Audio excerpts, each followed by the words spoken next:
New York City, 6 a.m. An out-of-control satellite radio show is being broadcasted to millions of Americans. At the controls, Greg Hughes, a father. Oh, this is perfect. This is how it should be. Anthony Cumia, an alcoholic. Hey, hi. And Jim Norton, a comedian. It's me! I work here!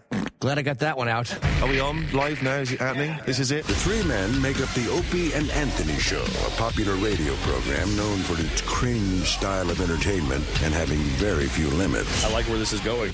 I'm seeing a lot of options here. This is like different than any other radio. No telling what we're going to hear in here today. Tits, ass, tons of cuss words. It's just not like radio. It's just like hanging out.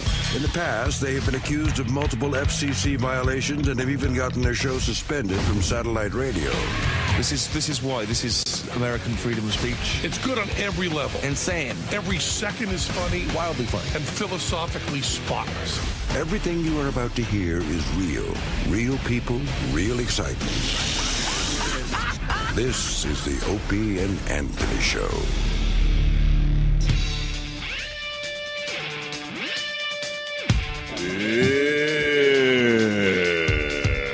Morning. Wake the fuck up. Wakey, wakey. Wakey, wakey, angel cakey. Wakey, wakey. Oh, boy.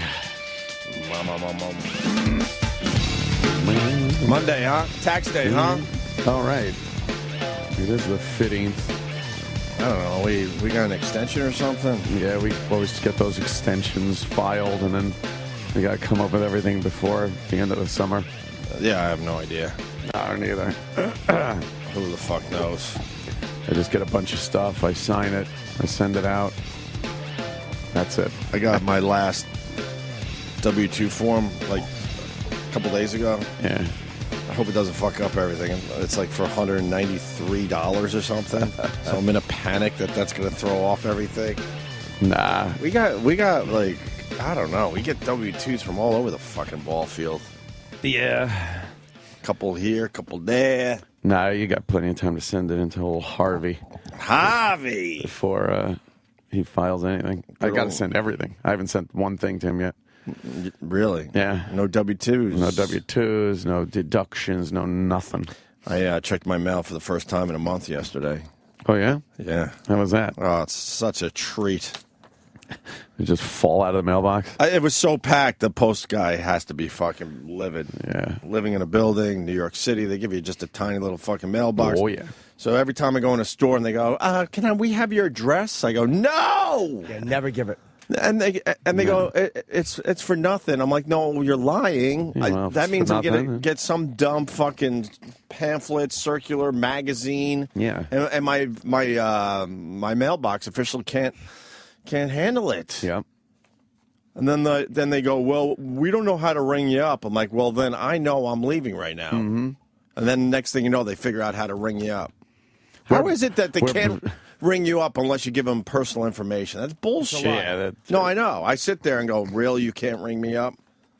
Ring it up or I'll leave. Watch him ring it up. You're willing to have me walk over $12? Yeah. Make a big stand over $12. And then they get pissed. When they go, your phone number, I go, no. They get so mad. I'm like, I don't know you. Why would I give you my phone number? I don't give anyone my phone number. You know, I gave a woman my number. I thought of all of this the other day, but she was so nice. Oh, they got and they tried to locate me in their records at first because I asked her what kind of product I brought last time I was in. It was for this face cream I use. And well, it's working. oh, come on, guys. But I said, I don't know what I have. And she's like, let's check the system. And she couldn't find me. So after the purchase, she goes, well, if you give me your number, I can put you in the system. And then we have a record. And I was like, I kind of felt like. God, they got you. Yeah, and I didn't mind because I felt like I asked her to do something. So Have fun with all the junk mail. what's my old number? It's my old number. okay, It's not the good. new one. It's not the new fancy number. I didn't. Oh, Well. I didn't check my, like I said, my mail for at least a month, and half of it was junk. Half of it. Yeah. It really is I crazy. take the huge pile, and then right away, and half of it turns out to be junk. Throw that away, and then I could start digging into what I got to do with my mail. Yeah. And I don't check my mail because I've said it. There's nothing fun that comes in the mail anymore. No, it's either going to cost you money or it's junk. Yeah. That's it. Yeah. Or it's a listing of how much the apartment below you just got sold for or above you. Yeah, but they never say what the price was. Never. You got to go to the post office and say you're off mail. I don't want any more mail. What do you mean? Just say stop mail. And then what happens? We're blind to their tyranny. Oh. Jerry. How long With would a it? bucket on your head. Wait a minute. How long would it? That would be a great reality show. Oh, yeah. You'd have to have the balls to do it, but you just get rid of your mailbox and refuse to fucking check your mail. That's right. No. And you want to see a Sims game? Yeah. How long would it take before you have no cable, no phone, no electricity, no house? Oh, without any internet stuff either. You just don't do anything. Nothing. If you stopped right now paying bills, how long Yeah. would it take for you to be homeless? This is like this is an idea for a movie. Could take a. How long though? I'd say. With foreclosure, you could absolutely stay in your house. Yeah, and then they always give you that fucking grace period with bills. 1 month, and then you get the thing that says, "Hey, you're late," and then they. How long for give the you electricity to go warning. out? That's the biggie. I think 3 months. 3 months For you lose your electricity. electricity. Yeah. The cable company, I mean the phone companies, they're motherfuckers now. If you're 2 days over, they turn off your phone. I know that because that happened to me. Whoa. Because one of the bills slipped through the cracks. Next thing you know, they turn off my phone 2 days past the bill being due. Man. So I know you would uh, lose your phone within a month. That's obvious. Yeah. What about cable?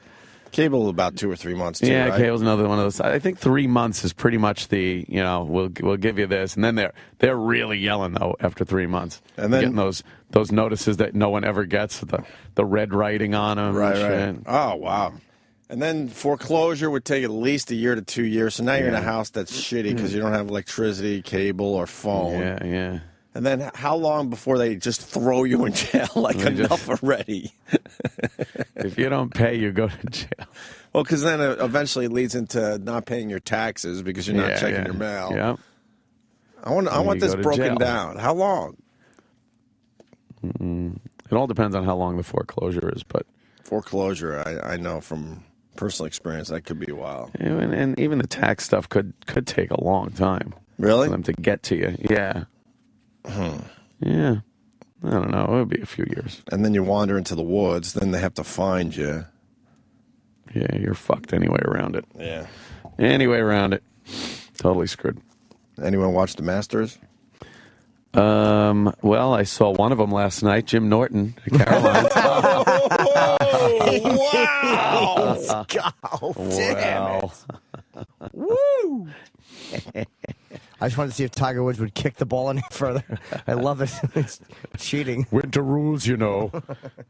Well, that rule that he got caught on, some fucking douchebag from home. What? Oh, you don't know what happened? I heard what happened. They were more or less going to. There was a couple things that happened. They were more or less going to let it slide because they weren't aware what he did. But some asshole from home, you want to talk about a prick, actually called up and said that he broke the rule. Ugh. And then Who does that? And then they looked at the tape, and it was kind of a gray area. They could have went either way with it. But then Tiger kind of implemented himself in a press conference, saying that he moved the ball back 2 yards because you're supposed to drop it. He chose to drop it from where he hit the initial shot. So you have to drop it as close as possible to where your ball was originally. Yeah, and he I was admitted in the reading press this. conference that he moved a little bit back because to those guys, it's fine tuning. Yeah. So he knew if he moved back like 2 yards, I think he said 2 yards, that would make all the difference in the world on that particular shot of his. But it was a douchebag from home. That's ridiculous. That fucking picked up his phone, and of course it was one of type of guys. Tiger got caught by one of those guys. I'm watching. So what's going to happen to him? Nothing happened. I mean, then there was controversy that, he handed in the wrong scorecard, and when you do that, you're usually DQ'd, disqualified. But for whatever reason, that's when I started fucking falling asleep, about a half hour into the explanation with Jim Nantz. They turned it into the Tiger Woods tournament, even though he was sort of in it the whole time. Oh, so once you sign your card, If the score is incorrect, then you're DQ'd. You're disqualified, and then even though it was a legitimate mistake, yeah. Oh, so they only gave him the 2-stroke penalty. Right, but the whole thing is he hit pretty much a perfect golf shot. Did you see any of this? None. I know you're not a big golf guy. Tiger Woods hits this shot. It hits the pin. It's a perfect golf shot. Right. Hits the pin and goes in the fucking water. Jesus. So instead of taking a 3 or 4 on the hole, he ends up in the end taking an 8 or 9 because it goes in the water. Then he plays that ball, and then he gets a 2-stroke penalty on top of that because he fucked up his drop. It was like a 5. It was. I think Travis could help me out here. It was like a 5-stroke turnaround. How does the drop work? Well, that's where it gets complicated because I think there were 3 options. There's a drop zone, I believe. Then there's where you could the entry into the water. Then you could like move back from there. You know what I mean? Keeping where the ball ended up in the water and the pin in line, and then you can go back as far as you want, or you could redo the shot. But if you redo the shot, you got to drop the ball pretty much exactly or very close to exactly from where it was originally. And he chose that option, but then he moved it back a couple of yards. So if it goes in the water, you can just redo it? Yeah, but you get a stroke penalty and all that. Oh, you do? Okay. Oh, yeah, it's a fucking major fucking Yeah, I know bummer. about that. I know about the water stuff. Yeah. I can't avoid the water. It's impossible. But the point here is that some asshole from home called. Wow. And started this whole thing. But how did nobody know that? Like, don't they have people watching? It was close. It really was fucking close. And I guess it's a new rule. I don't know. So it was very complicated.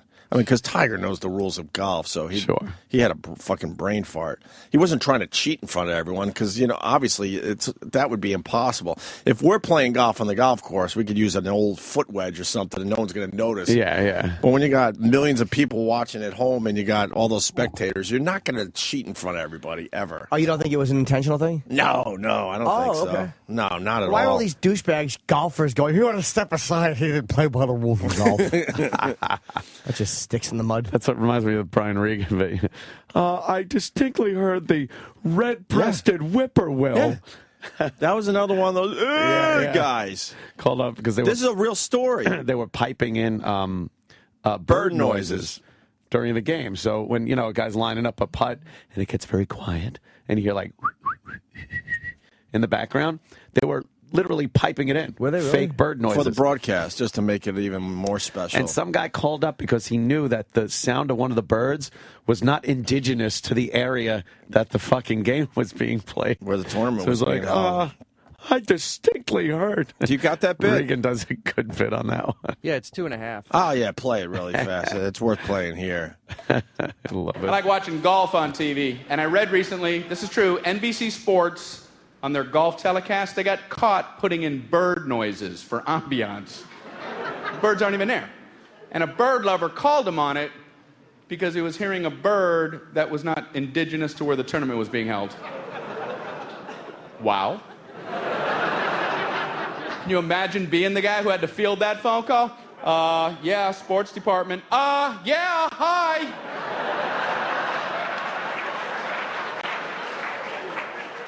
Listen, does this sound right to you?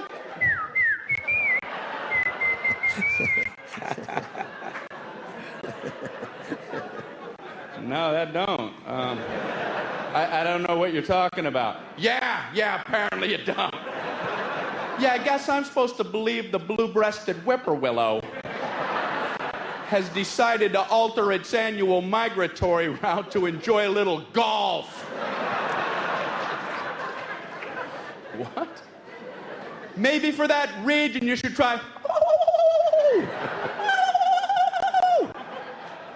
Okay. I get it. I got one.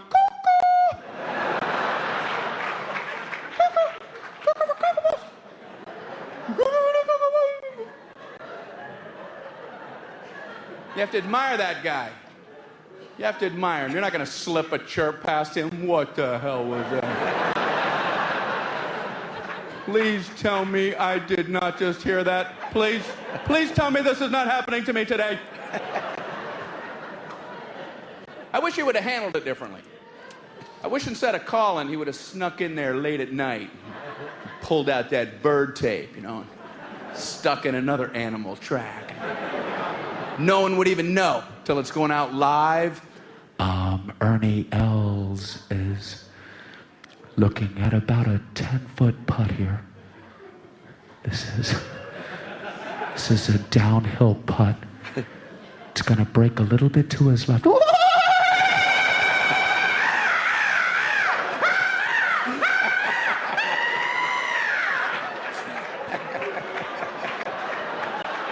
Man, he is focused. Ryan Reagan is a lunatic. He makes me laugh hard. Fucking great, man. I would have said put pigeons in there. That could work too, Chippa. Thanks. But how do you get a hold of the network from home? Who do you call? So and then dedicated. But you're going to call someone and they're not going to be there. So now you have to get them on the phone and go, I was watching, and obviously, and Tiger, who doesn't just hang up broke on the the rule guy? there. Who just go, we'll look into it. Exactly. I don't know. Yeah, what do you call? Do you call the television station? Mm-hmm. Do you call the golf course? Probably call the golf course, but I mean, seriously, Yeah, someone's ready to take your phone call. right. I don't know. It was a pretty good tournament, but Tiger just got fucked in the end because it really was. I mean, you're taught to aim for the pin. Yeah, And he hit the pin dead center, and that knocks the ball backwards into the water. What a horrendous break. I've seen those guys that hit the pin and it just stops dead and falls right in the cup. Yeah, I mean, it does hit the pin from time to time, but he just got an unlucky fucking bounce off it. And that was like, I don't know, in the end, it was like a 4 or 5 stroke turnaround. Who wound up winning? Adam Scott, first Australian. That's why that's a big deal. Even Greg Norman never won the Masters. Good old the Shark there never won it. So Greg Norman in Australia, very, very happy today. And what's important here is that Steve Williams is Adam Scott's caddy. And Steve Williams was Tiger Woods' caddy for a lot of his wins over the years. And they had a major fucking falling out. Right. Major falling out. Well, Because I think because Steve Williams' wife basically said to him, did you know about what was going on with Tiger? Ew. I don't know. It's my guess. Ugh, imagine that. Did you know you travel with him? Yeah, you know how much fucking money I'm being paid? Shut the fuck up. So the caddy and him are on the outs? Way on the outs. They haven't they haven't been a team in a couple years now, I guess. Do you think it was his dumb wife in his ear? I don't know. I think Steve Williams felt like he was blindsided by the whole thing. He had no idea. What kind of guy cares? Right? What kind of fucking... You think I would care if one of you was bang? Honestly, I wouldn't give a fuck. Gives a shit. I don't know, though. I don't know the full story there. I don't want to fucking speak out of turn. Maybe there's something else to it. Because what kind of fucking guy... I don't want to tell tales out of school. Yeah, because Steve Williams rubs it in now. Like, see what I've been, Now he's got a major under his belt without Tiger Woods. Yeah, It's got to piss off Tiger a little bit. Can you imagine one of your guy friends is banging a lot of girls and you get upset? Like, hey, what are you doing, bub? No. Yeah. I don't care if you're fucking small goats and then killing them. You ask who ratted out Tiger Woods? I heard about this, but I didn't bring it to the discussion because is it really true? Come on. Matt in Jersey. Go ahead, Matt. Hey, One.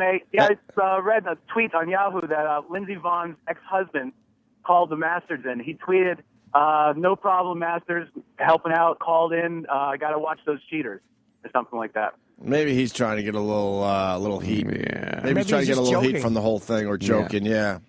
That would be pretty ironic, though. It would be. Lindsey Vonn is now dating Tiger Woods, so some are saying that it was Lindsey Vonn's ex that called, but maybe he's just fooling around with it, having fun with the whole thing. I don't know. All right, guys, I'm out. Thanks, Matt. I don't know if that's been proven, has it? Well, that's kind of a fucking... like what happened in the movies. Huh? Wouldn't happen in real life. That would be something in the movies. Yeah, I think he just took advantage of the situation to burn Tiger a little bit. I love when that happens. Huh? I love when that happens. The father gets a ball for his son or for a kid, and he gives him the ball, and then the dad looks away for a couple of seconds, and the kid throws it back. That's adorable. That kid don't know. He's playing ball. The father had no idea he threw it.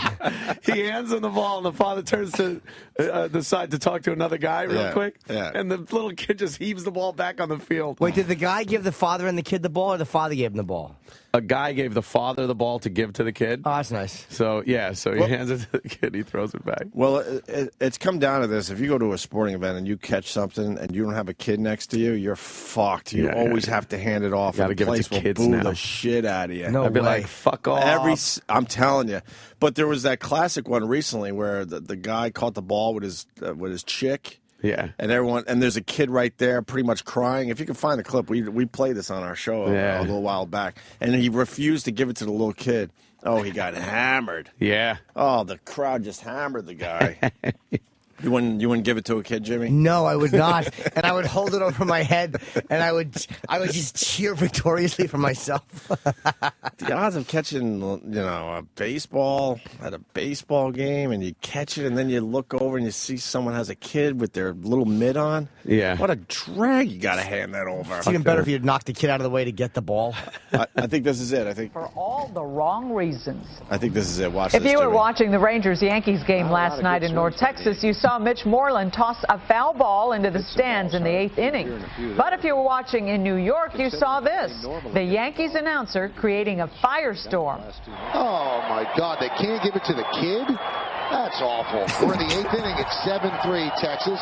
Wow. They're actually, rubbing it in the kid's face. Right there. That's not what... Yeah, that was the one. That's not what happened, she said. Huh? Know that Cameron Shores was going after the ball, and they had a rude awakening this morning, courtesy of the Yankees. 10 Late's Teresa Woodard is live in Arlington with more on that. Teresa? What happened?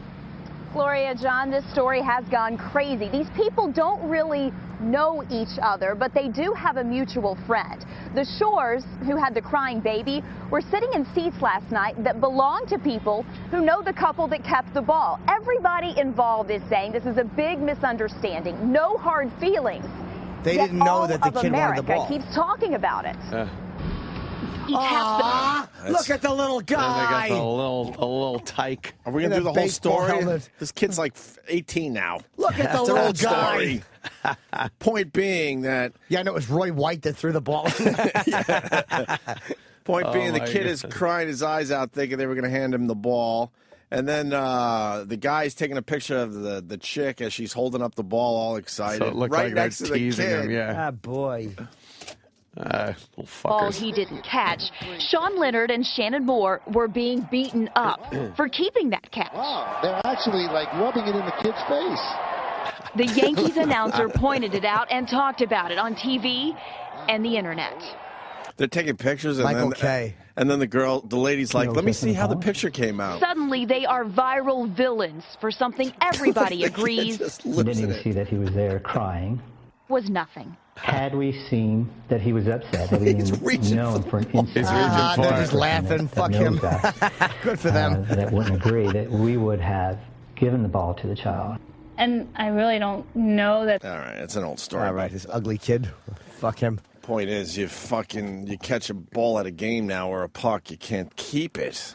Yeah. Unless you have a kid with you. That's fucked up. I would jump up and down with it over my head like a big child. You know how much people would hate you if you Just celebrated going, "Yay, like a big me." baby. Actually, I just remembered. I went to the Islanders-Rangers game, and they had the shirt gun. I Yeah. forgot about this.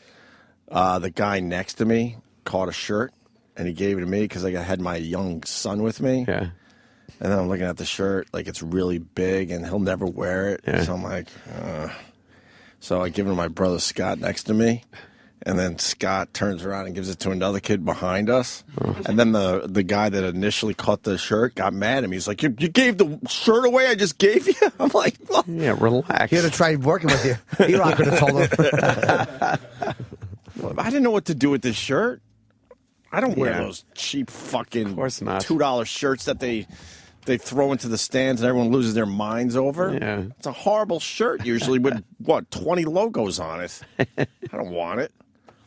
Yeah, you're going to be a commercial for everything. But he got all pissed. I'm like, the kid was never going to do anything with the shirt. It was. I believe it was a large or an extra large shirt. What is he doing with that? Screw that. So Adam Scott won the Masters. That was exciting.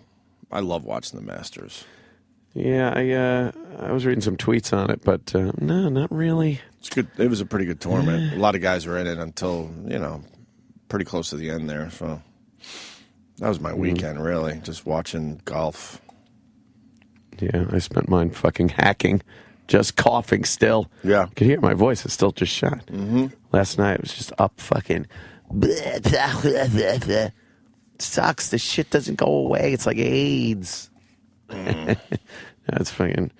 Like the cold part goes away, and then you're just stuck with this fucking cough. Right. Forever. Oh, the other thing that did happen... I got involved with this stupid thing because the asshole fucking tweeted me. That was the only reason I got involved. But I guess Jim Norton and the show made Radar online. Oh, yes. And Michael Lohan tweets me and goes, Opie Radio, you got to keep your guy in line. I'm going to rip his tongue out or whatever the fuck the exact tweet was. Nice. So I went at it with him a little bit on Friday night. Well, he's obviously he tweets a lot about God. Well, God wouldn't accept ripping someone's tongue out, you dope. Well, that's obviously very biblical of him. He's very biblical. Yes, that is biblical. He goes Old Testament. Right. I think a lot of people have had it with Lindsay Lohan and all the chances she got. I believe that was our discussion here. Yeah. And we were pretty much saying, fuck her. Why did she get all these fucking chances? The amount of chances she's gotten and the way she has acted like such a brat and so ungrateful. She's going to wind up, if she doesn't stop, driving into a pole or killing somebody. Right. And it's like, you're mad at me because I said cunt? Like, that's the problem? Right. How about you get mad at these tabloid websites, which are the ones who are really wrecking what's going on with your daughter, and you keep talking to them? Right. Oh, yeah. This guy continues to talk to the vultures who have been hounding his daughter. He continues to communicate with them and answer their questions. And like one of them asked, do you think she'll do well in rehab? And I think he said he doesn't think she'll do well or something. Because it's a sick family in general. They're all trying to be famous. Ugh. Michael Lohan is putting his own fame above trying to be a good parent. That's been obvious for many, many years when Lindsay Lohan was still a young girl. This guy was trying to become famous, too. It's awful. I got to teach him some manners. Shut the fuck up. It's just laughable. It's like, why don't you worry about the websites that are making their livings taking pictures up your daughter's skirt or capitalizing on every dumb thing she does in a club with a photo? Right. How about you get mad at them instead of answering their questions and giving them quotes and getting your face on their websites? Yeah, here it is. Lindsay Lohan called vulgar names on radio show. Her father rips the crude host. Lindsay Lohan definitely has some haters, but when a radio show host calls her vulgar words, her father, Michael Lohan... We probably should have had this printed out today. This is a big fucking deal. We don't? Vulgar words, her father, Michael Lohan, isn't going to take that lightly. I wish you could make the font a little bigger. I'm leaning as far over as possible. It's on Perez Hilton, too. Comedian Jim Norton, co-host on the Opie and Anthony Show on Sirius Radio this week. And while... I can't read this fucking thing. It says comedian Jim Norton, a co-host on the Opie and Anthony Show on Sirius Radio this week, and while discussing Lindsay's appearance on David Letterman's show, he let loose with a string of expletives to describe the troubled actress. Quote, "She's never taken it seriously. She's gotten so many fucking chances," Jim said about Lindsay returning to rehab for her court-ordered 90-day stint. Then he really ripped into Lindsay's recent actions, saying that she was just acting like a fucking dumb cunt. Norton continued to talk about the incident where she cut up her borrowed dress that she wore to a party. You have a job like that, you run around like a twat, they give you a nice dress to wear, and you cut it up like a spoiled cunt. Oh. He also took another shot at Lindsay's actions now that she's in her late 20s. At a certain age, you have to stop acting like a douche. Norton didn't keep his comments just to Lindsay. He also ripped into Michael Lohan, placing the blame with him. Quote, "Her family is shitty, and I want to hate her, but you look at her family, and her father is just fucking shit. Just shit." Yeah, I'm the problem, though, right? A comic on a radio show says that, like, I'm the issue. Right. Not the fact that these websites have been they have been plastering your daughter's face and pussy at every part of her body. And everything she does, they plaster up there. And he can't get an interview with him quick enough. You can't get an interview with them quick enough. But I say the fucking C word and you're offended. It's fucking laughable. Yeah. So it's laughable. And then they got him, right? Yeah, it says Papa Lohan leapt to his daughter's defense and slammed the lewd comments exclusively to RadarOnline.com. Exclusivity. Oh, no. Wow. And that quote makes me think that he reached out to them. Of course. And said, hey, you hear about this radio show? I think they reached out to him. You think so? I do, yeah. I'm thinking they did. Quote from him, they have some nerve saying such things about my daughter, which I know they would never say to her face, and especially not mine. When she was at the top of her career, they all praised her. Nope. Now, because she's having issues, they slam her. God damn them. See, that to me sounds like he doesn't mean us, Jim and Opie and Anthony. He means them as in the collective. They all praised her, meaning like those type of guys. But it's her dad. I guess I understand why he would be mad. I can't be mad at the father for being mad. But it's like, dude, fucking worry about your own. There was a tape recording of Lindsay crying, talking to her mother. Remember that phone call to her father? Yep. Right. How did I hear that? I wasn't in the car. Who recorded that and released it so I could hear it? Thus then why you said shitty family. How? What piece of shit? That's a shitty family because none of us should have known about that. None of us should have heard that. Yeah, of course Who recorded that? It wasn't me. Right. I'm not the one who fucking betrayed someone's private phone conversation. Someone was it in the that- father, the mother? I don't know. Someone in that family that's also looking for fame. Someone in that family who's looking for fame or looking for money or whatever it is they're looking for, I think is really shitty. And I never should have heard that. That really made me hate her family. I don't give a fuck what the motives were. Well, they were to let people see what Lindsay's plighted. That's not for the public to see. Right. When a website, if a website said to my father, how would you feel Jim is going to do about being sober? He would never say, well, I don't think he's going to do well. Who the fuck says that? Who answers a gossip site's question like that? Yeah. Well, continue. It's embarrassing. Continue. The article's almost done. He says, this is Lindsay Lohan's dad, these men's comments are absolutely disgusting and someone should teach them respect. I'd be happy to. Oh. Again, teach you the meaning of word respect. He's the father. I get it. I tweeted something nasty, and I actually took it down. Oh, did you? Yeah, I said you could teach me respect, just don't teach me how to raise a kid. But I was That was good. It was, but it was like, it's like it's your kid. It's like I get you. I kind of understand why he's, And he finished by saying Michael has been an outspoken advocate of getting Lindsay into treatment.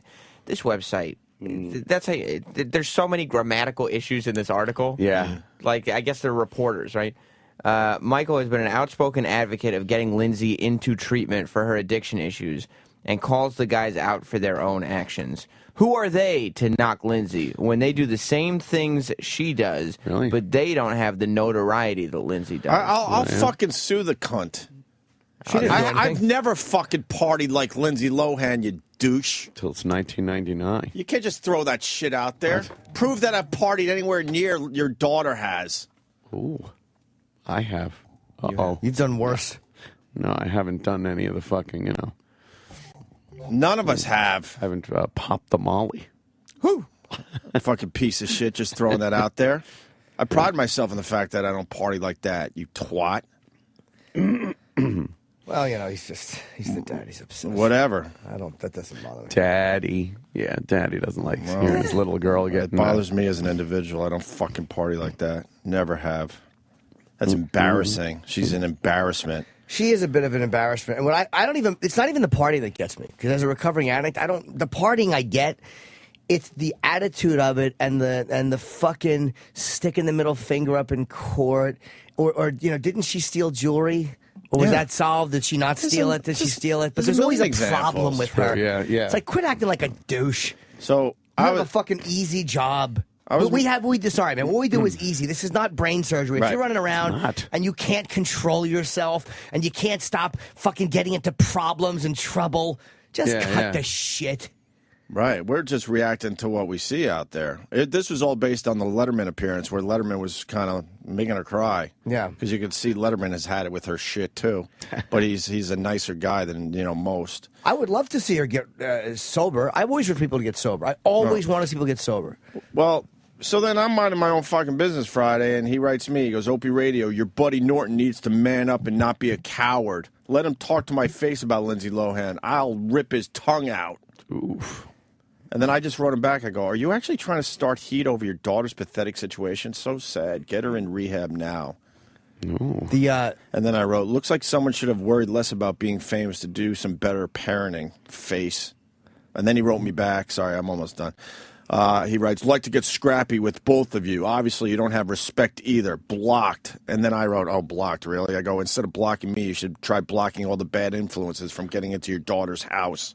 Ooh. He's just end of Twitter fucking battle. It's amazing that, and again, I guess being a dad, you're going to be defensive. I can't knock that. Of course you're going to. Some guy you don't know calls her a cunt. Of course you're going to step up and go, I'll rip his tongue. I mean, you have to be a dummy to not stick up for her. But the irritating part is if this was a guy who didn't talk to these websites and didn't participate like this, I'd have a lot more respect for him. Mm-hmm. But the fact that he's involved with this shit, and I'm sure you do want your daughter to get sober. I'm sure you do.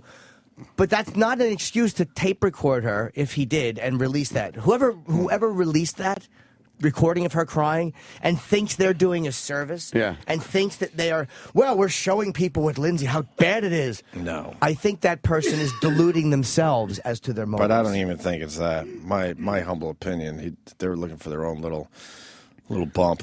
A little bump of fame. Every bit of notoriety he's gotten has been on the back of his daughter. So no one knows who the fuck he is without the daughter. And he's done reality shows and shit like that based on nothing but her, right? Yeah, he's done like even if he doesn't like what you guys said, you don't think there's a large part of him that would love to do like a celebrity boxing match or something with you? Of course. And that's why he's being public about it? Always put the feelers out. That's what he's looking for. And the comments, I mean, she's a very well-known person. She's had she's popular. Her career is big. The comments were 90% smashing him and smashing her. And that's not because they were my fans. It is because people are so sick of her doing this shit and hearing about it. You get sick of it. I'll say this for Paris Hilton. After that last bust, whatever she did, she really shut the fuck up and stopped. She stopped. I think that scared her. No one cares about anything she turned her has to life say. around a little bit. It seems so. It seems, because she was kind of, in the tabloids all the time for nonsense. You just get tired of little babyish celebrities getting away with everything. And it's like, how many times are you going to get either was she driving under the influence? Wasn't she? How many people have this many questions raised about them? It's very confusing because the average person does that. There's no way they're getting all those chances. No, never. So you wonder why she has such an influence over these judges and lawyers and everyone in between. Yep. Why have I never been accused of cutting up clothing that somebody gave to me for a fucking event, like a little brat? Why have I never been accused of stealing jewelry from somebody's house or whatever? Right. Or was it a jewelry store, wherever the fuck it was? Or was it both? I don't know. It might have been I don't even both. know. I don't know. I think there was something that happened on a set and there was something that happened in a jewelry store. It's just it's one thing after another, and I know a lot of it's probably bullshit because they can't trust the tabloids. Right. But it's not all bullshit. Right. It couldn't all be bullshit. And then I got someone that's being ridiculously picky on Twitter. You know, the whole Tiger thing and the hitting of the pin we just discussed. Because Tiger made 6 on 15, not 8 or 9.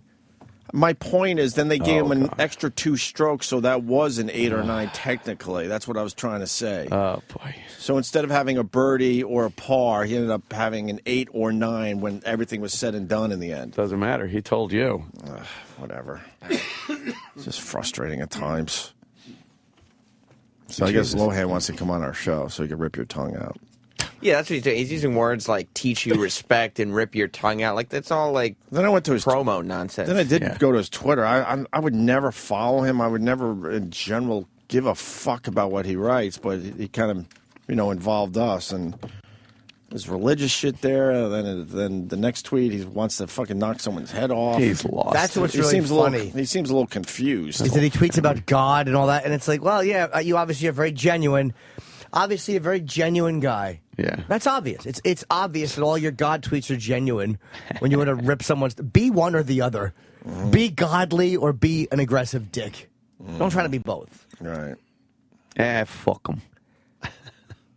Oh, someone's saying, hey, Ope, check out her interview on the red carpet for Scary Movie. This guy says, we have no idea, she's high as shit. Oh, yeah? That's Bud _ Rocks. She looks all high. Supposedly she was late for that, too. at every turn, there's something going enough on. Attention. But you're going to be mad at Jim Norton? You got her on the red carpet? What creeps me out is how much older she looks than her age. Oh, here we go. It's Dolce. Oh, it's gorgeous. Thank you. All right, now we're doing live tweets from fans. Because my dress was left in New York, actually. They packed the wrong dress. So. Oh, no. Well, this worked out very well for you. Thank you. We're doing live tweets from fans, and one of them wants to know about your album. Are you working on writing an album? What kind of music would you do? Piano and guitar recently. So yeah, I'm working on it. We'll see what happens. Oh, I'll be gone for nonsense 3 interview. months, so maybe I'll have time to do that. How do you get used to this? I mean, watching I don't this think is... you do. One more question. I think you just go numb. Now, looking at that was just so overwhelming. It is, but you just, I don't know. What are you most looking forward to about the movie tonight? On my scene, because Charlie's seen most of it, and I haven't seen any of it. So I'm looking forward to seeing what happens. She got We had a duck blast lips. with you. Have a great time. She looks like she's under the influence. I have no idea. But, I mean, she has to start rehab in, May? And she just wandered around looking like she's under the influence? She's got them duck that's lips. just rubbing it in everyone's face. And Tara Reid voice. That voice where, you've been up smoking and drinking all night. I'm more annoyed at the interviewers. It's just such fluff garbage. It is just crap, isn't And it? I know that the publicist's there in their fucking ear. Well, the problem is, you get one shot at it. So, that I get it now in a way. That reporter asked the real questions. That's the last time she's going to be on the red carpet. That's the problem. Wow. Because they're all in cahoots together. That's why you don't get any real interview questions ever, in those situations especially. Look, every time we act up, it fucking costs us at this point. Yeah, one little act up, and we get penalties. Yeah, get penalized. But it's these weird little, penalized, these fearful actors and fucking musicians who are too scared to answer questions about anything. Like, there's nothing an interviewer could ask me without. I'd be like, oh, I don't know, that wasn't in the pre-quest, that was in the pre-interview, guys. Yeah, I just have such a fucking loathing for celebrities that won't answer questions. Well, that's why, Letterman got a little shit, because he's sitting there, he's seeing this train wreck, and he's not going to do the fluff questions. Yeah. He's like, no, man, there's something obviously happening here. I'm going to fucking, talk about it here. And then she gets all mad, like, oh, my God, I can't believe you're not, playing the game like everyone else. Everyone else is ignoring what I'm doing and making believe they don't see me as a train wreck. As soon as you're the guy that finally decides to be honest with the whole thing, you're looked at as a jerk. It's like, doesn't she realize, doesn't her father realize, these websites are rooting for her to fuck up? Like, these websites that you're giving interviews to and quotes to and all your dumb nonsense, they're rooting against her. Oh, yeah. Because they make their living. I don't give a fuck if she does well or not. I'd rather see her get sober. It's not going to affect our job. They thrive on her fucking up. Yeah, everyone's writing again today. Who the fuck gets a 2-month delay to party it up when the rehab is court ordered? You get 2 months more. It's unbelievable. And how about you just... Any one of us, if we had to go into rehab, you go into rehab pretty much... Instantly. Pretty much. How about you just go? How about you just you stand up for yourself and you just go to rehab? Right. How about that? You talking to me? No. Oh. I would never yell that at you, but I have been praying for you.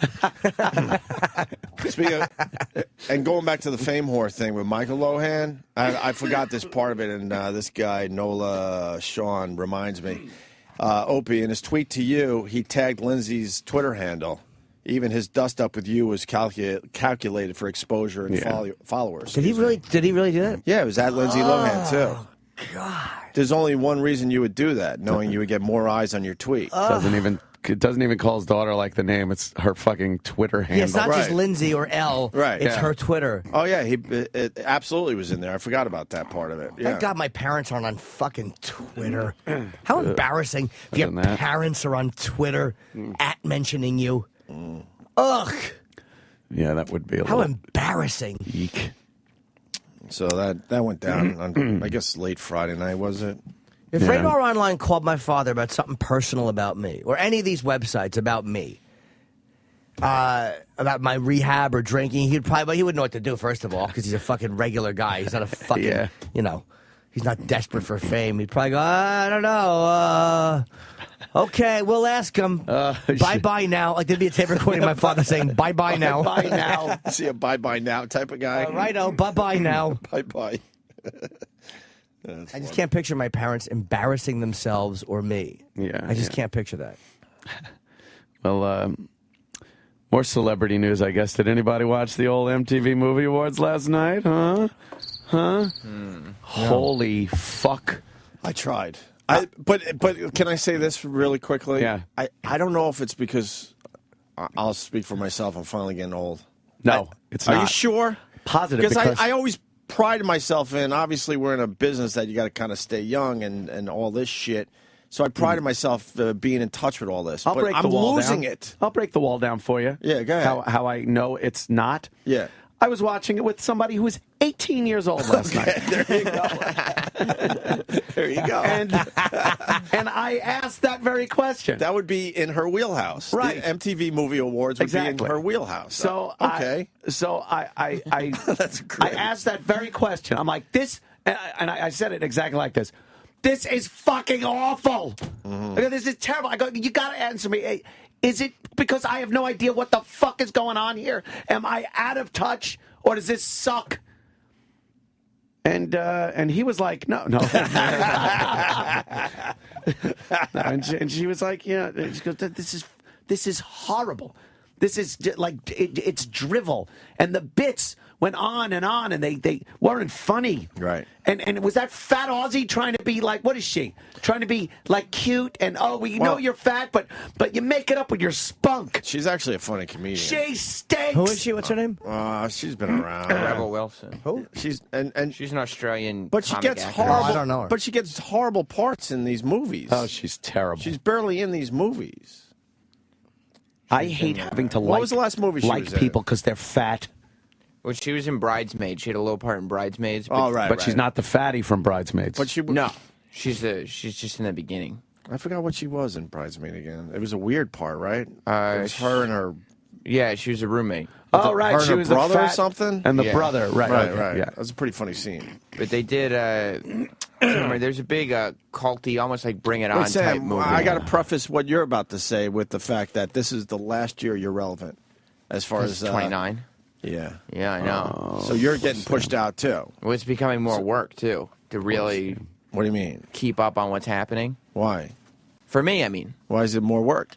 Because I have to make an effort to make sure that I'm aware of what kids Right. are paying attention to. It's Because not it's not natural. stuff you like. Because you're not watching it just because you like to watch it. You have to make an effort because the motive is to be relative or relevant, not, hey, I Right. like this, so I'm going to watch it and know it anyway. Right. Like I have to make sure I'm not just sitting there watching recorded shows that I liked 5 years ago, Yeah. or music that I liked 10 years ago, or whatever. All right. So an 18-year-old girl hated it. A 29-year-old man, Yeah, that's man, right. boy, Hated it. you hated it. Yeah. It was really bad. And another man hated it.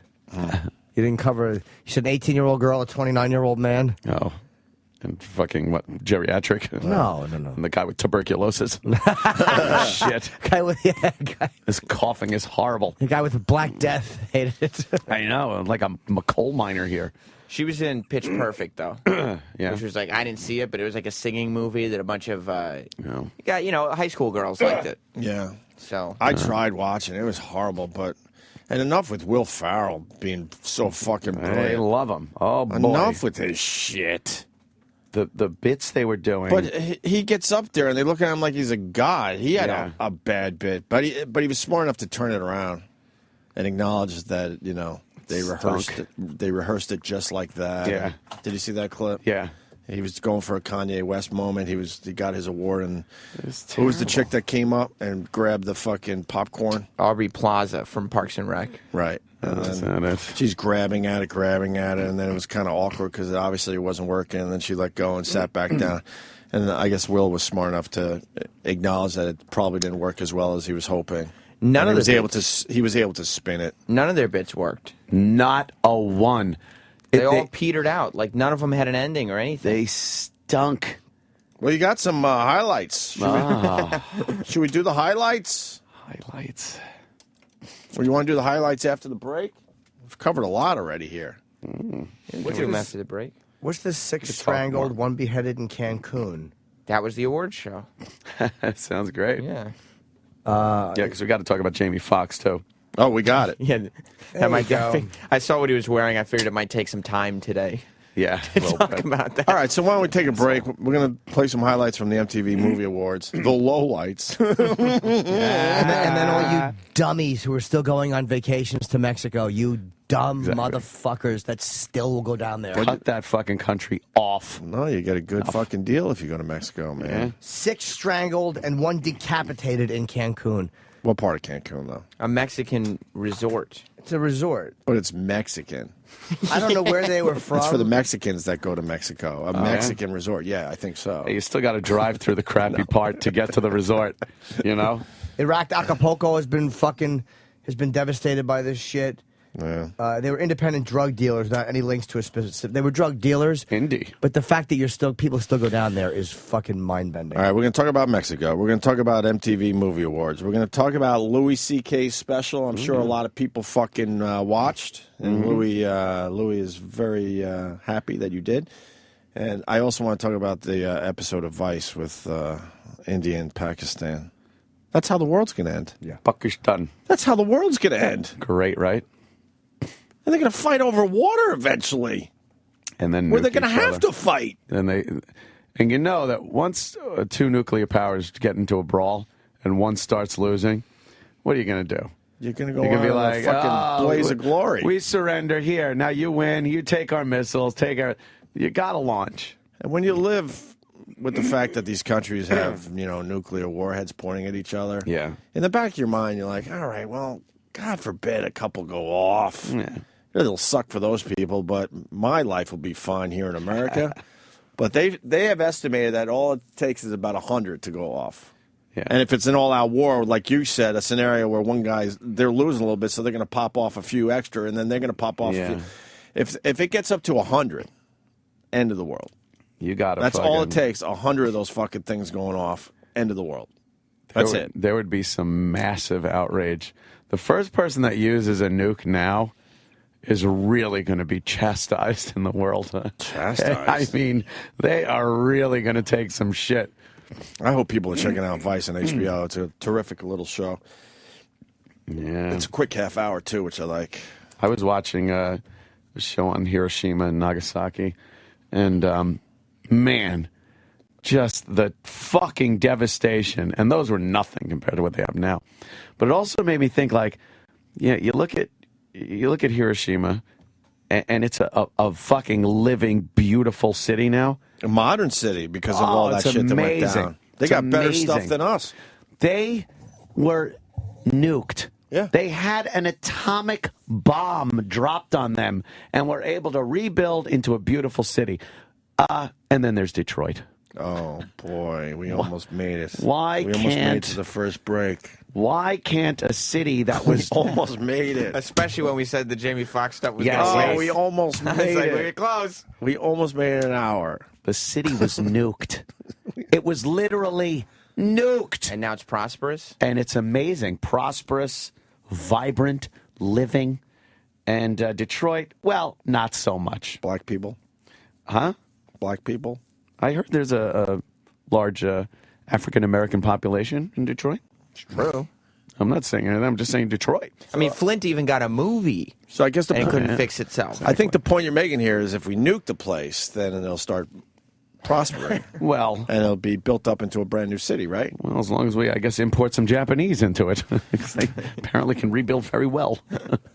Well, we rebuilt them, really. Yeah. Yes, we did. We rebuilt them. That was our guilt. But we can't rebuild Detroit. That's what I'm saying. Yeah. We should rebuild Detroit. Well, we're trying, actually. Detroit went broke, and they decided, we'll get an emergency guy in there to look at all the corruption and bullshit that's been happening under this Democratic fucking government they've had for decades. And now that's being protested by the likes of Jesse Jackson and Reverend Al and all the black politicians that don't want themselves put out of the loop and have some emergency funding come in to actually try to save Detroit. They would rather just keep their jobs and keep those decisions going and that corruption going than help Detroit and the people of Detroit. It's disgusting. Yeah. They're actually protesting that this emergency management has been put in place in Detroit. So why don't we get some footage of Asian kids crying in Detroit? Oh, well, yeah. What, the store owners? Well, I mean... the store owners' kids? We had a lot of guilt after we dropped the bomb and saw the Asian kids crying, and we went, oh, fuck. Poor little kids. Oh, what did we do? We got to go over there and rebuild everything. Yeah, we got to. Oh, my God. They knew, the America knew back then, you can't just conquer and destroy and then leave. Right. You're going to leave like a void. For the Russians. For the Russians, Right. yeah. And open them up for this communist element. So, we rebuilt. Gave them some money, gave them some fucking thing. But they had the drive and technology. Just amazing. What was their technology people. back then? Electronics. They're amazing with their fucking electronics. But they had no electricity. And an amazing work ethic. No electricity, though. Well, that was put in place, yeah. We got that back up and running? It was like The Sims, like SimCity Nice. again. You know, Nice. All right, we got lots to talk about, obviously.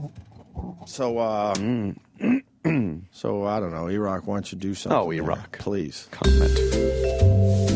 The Opie and Anthony Show on Sirius XM.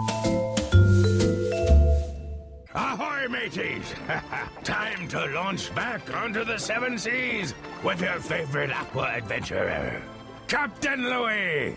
It was my first day in the boat. I just bought it, but it was a big fucking boat with two engines, and it's really complicated to drive. I took Chris Rock and my manager out on it. We went out to the Statue of Liberty, and there was this thing floating in the water. Chris saw it. He said, "What is that?" And it was this big thing, and it was dark. It was night. It was like 1 a.m. So it looked like, like a big round raft. That's what it looked like to me. And I yelled over, "Hey, is anyone in that boat?" And then we noticed that it was coming towards us, like kind of with some speed. And Chris goes, "Get the fuck away from that thing." Like, it was creepy. So I backed away from it and I put a light on it, and it looked like a giant manhole cover sticking out of the river. This was the weirdest night fucking ever. And it's right by the Statue of Liberty. It's like, I don't know, 20 feet across, and it's moving. It's leaving a wake. So I call up, and then this woman came on and says, "New York Harbor Coast Guard, give me your phone number." So I give her my number. This guy calls. He goes, "Describe it as well as you can." I go, "I don't want to cause a problem, but it looks like the hatch of a submarine, and it's headed towards Lower Manhattan." That's what I'm seeing, and I'm sure it's not that, but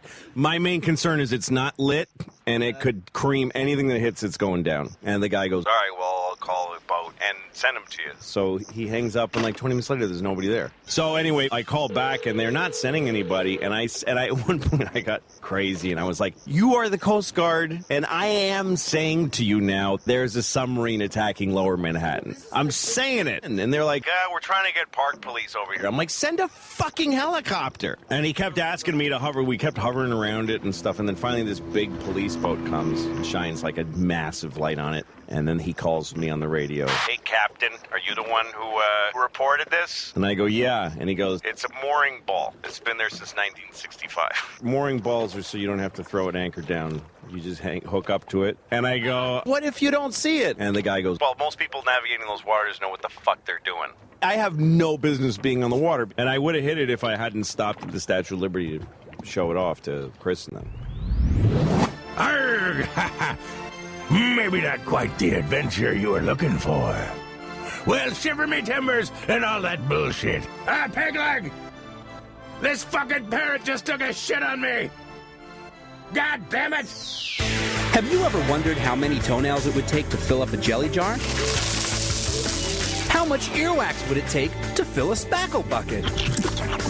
Well, wonder no more, friends. Join me on my journey of knowledge and discovery to find answers to some of the awe-inspiring questions man has pondered since the dawn of time. Today's episode, Foreskin Bonanza. Did you know the average human foreskin measures a rubbery 2.3 centimeters long? Laid end to end, it would take 4,007,507,961 foreskins to circle the equator.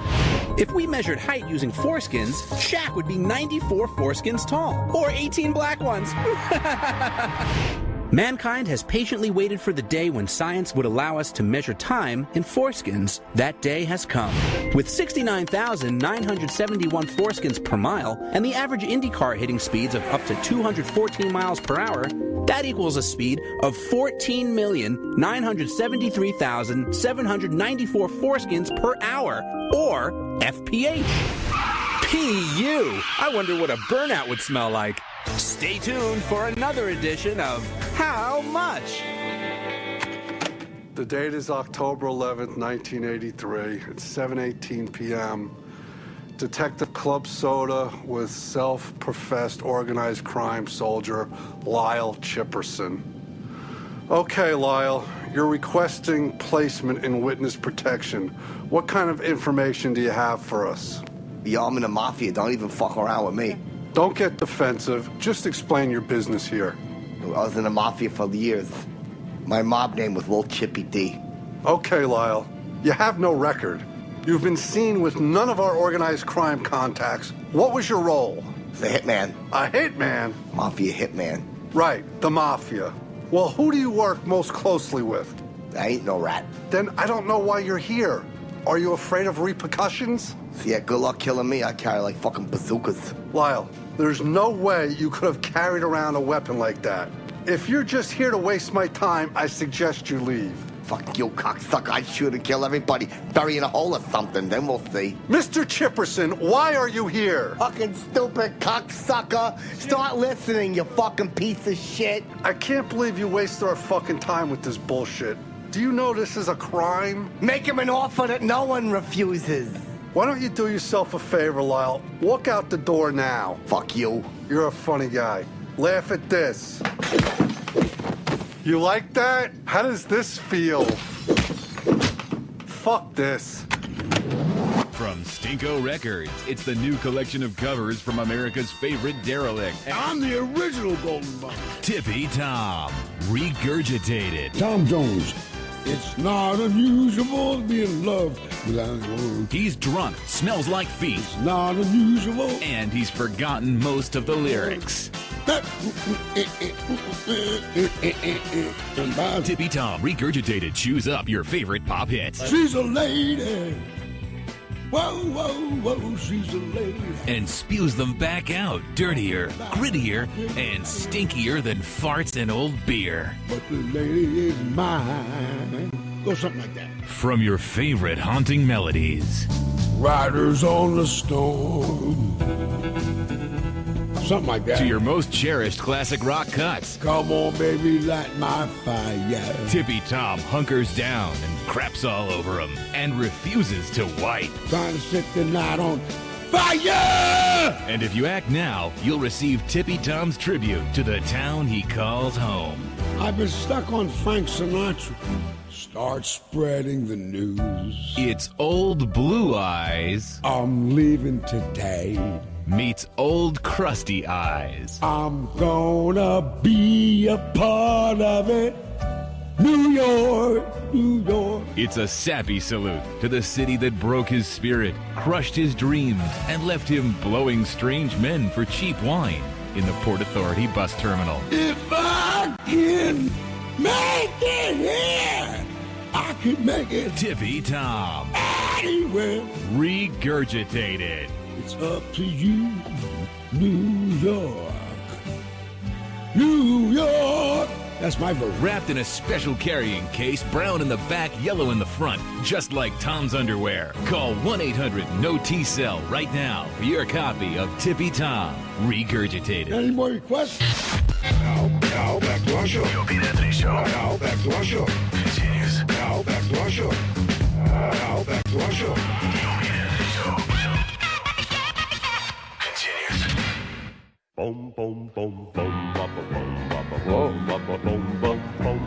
Oh, you scared me. I thought it was men.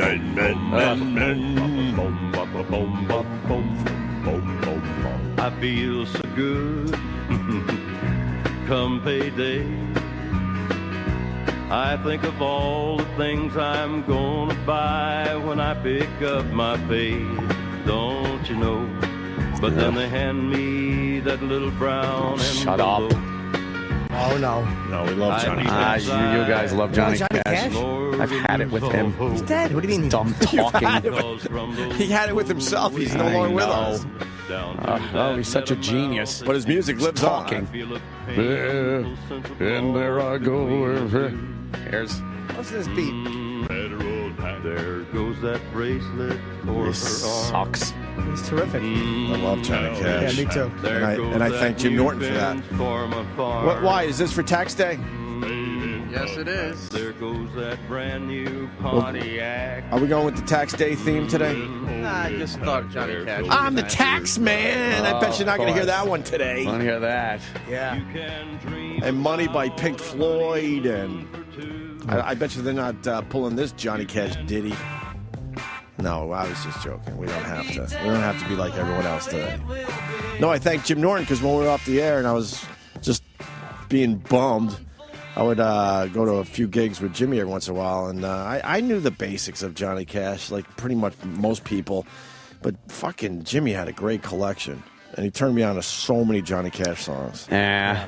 And to this day, I still discover new ones. Like, I've never heard that song I haven't before. either. He has a tremendous catalog. Yeah, and I like that song now. And then not so much. No. This doesn't do anything for me. Not even Ring of Fire. Come on, not The Ring even. of Fire. Bom, bom, bom, bom, bom, bom. Oh, yippee-yi-oh. You don't like that? Ghost Riders in the Sky. Yeah, man. There's a couple of songs that I can, take. I'll be like, Ring of Fire. Ring of Fire. Yeah. Can I hear Ring of Fire? I Walk the Line. Oh, Walk the Line's nice. No, I'm not a big fan of that one. The less talking he's doing, the better. But he sings, though. What about when he sings about prison and stuff? Really? Here we go. Ring of Fire. This is going to be the official song of fucking the United States with that fucking stupid Mexican horn and guitar. Is a burning thing.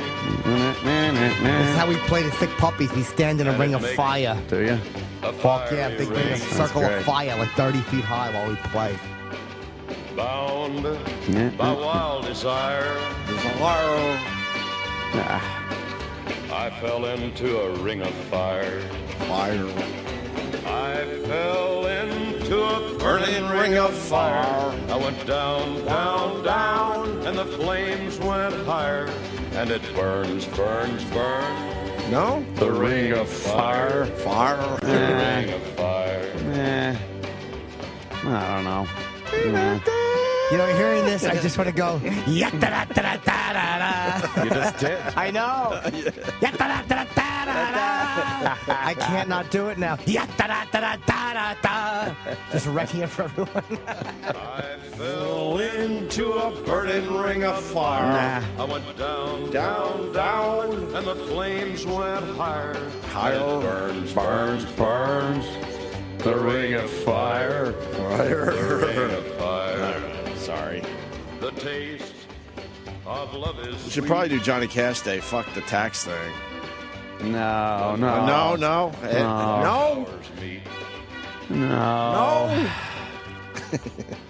You never pick the theme, man. I know. You should pick a theme. Just fun. Dennis Rodman going back to North Korea on August 1st. For what? Good for him. To get more attention. What do you think? In the midst of all this war talk, he's not for the war. He don't want but the war. I thought they were going to fire a missile any second. Thanks to CNN and MSNBC. Oh, yeah, the news loves getting all over that. Fox, any second. Got me watching the Situation Room. They thought, on his birthday, that they would... His grandpappy's grandpappy's birthday, yeah. When's that? Today? Tomorrow? Is it? Soon, right? I have no idea. No. Yeah, those fuckers. Fuck them. Little Koreans. Where were we? MTV Movie Awards? Yes, we were talking about MTV Movie Awards, how much it sucked. Well, we got some highlights, right? How their bits went fucking forever and were completely unfunny. And that MTV still gets a big audience, huh? How that Rebel Wilson is just a fat load who's like... I don't understand why we have to like people because they're fat. What do you mean? Well, you know, it's like, oh, look at her. Oh, boy. We're not even supposed to, like, notice that she's fat. Melissa McCarthy? Yeah, again, same thing. I think she's hilarious. You don't think she's hilarious? It's sort of a one-trick fucking hippopotamus. But not so much, huh? No. Sorry, this is fucking amazing. What an amazing cough. But yeah, I don't really I don't like that whole she comes out, she's all like it's a thing. I can't put my finger on it. It's like it's annoying. I gotta say it. Yeah? I thought she looked all right last night. Rebel Wilson. I have to say it. She's got a nice face. You're a chubby chaser? I'm really not, but what happened? I mean, you know, you like their big fat fucking tits. if they're I mean, if they're young chubby, they don't smell as bad.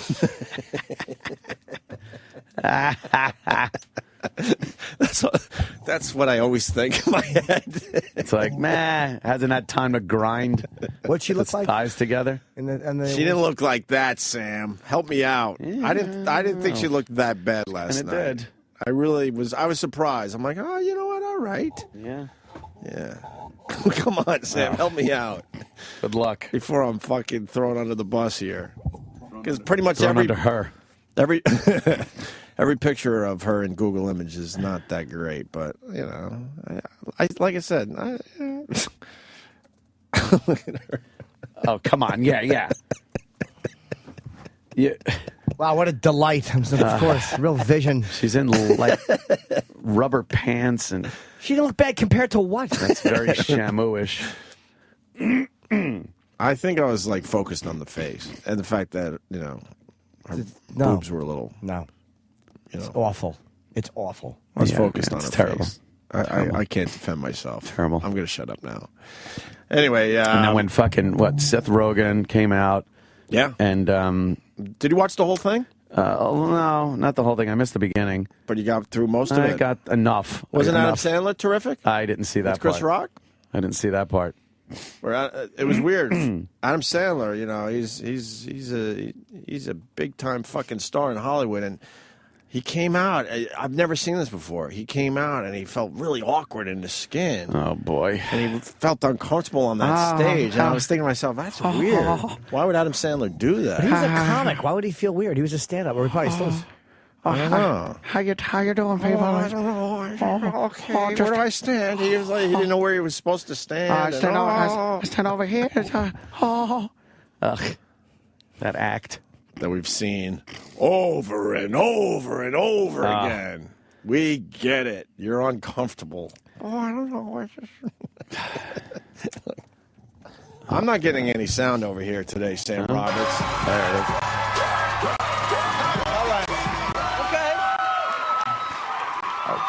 Okay, Rocco. Oh. He's still dressing like he's on remote control. Yeah. Oh, we're here. Oh, yes, okay. here we are. You got lines, you got to read it. We are here to present the award for Best WTF Moment. Yes.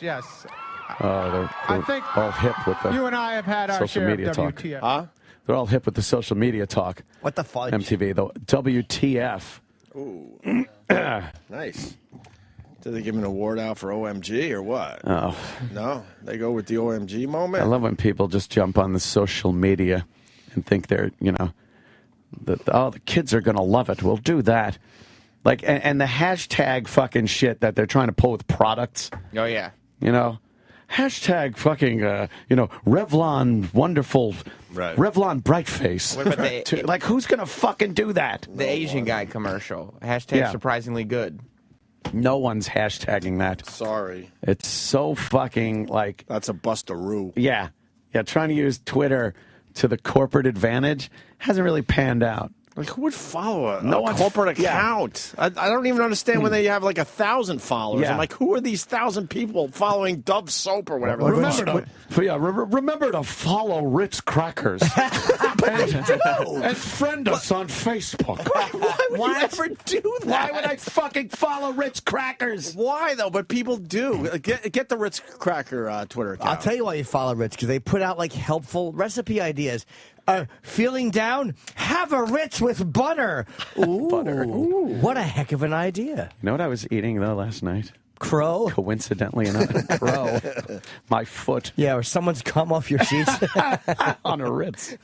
I had a Ritz cracker with some very thinly sliced roast beef and a little piece of cheddar cheese on top of that. How about mustard? nice. Oh, no. Just I don't that. need mustard. I do. Because the roast beef was so moist. It was great. Oh, it was so good. Goddamn. I got to follow Ritz cracker. You know what I did? I went with the saltine. They made tiny little saltine peanut butter and jelly. Isn't it great? Sandwiches. Look at us eating hors d'oeuvres at home. Exactly. I make tiny little peanut butter and jelly sandwiches. I take it very seriously. Some of them hors d'oeuvres.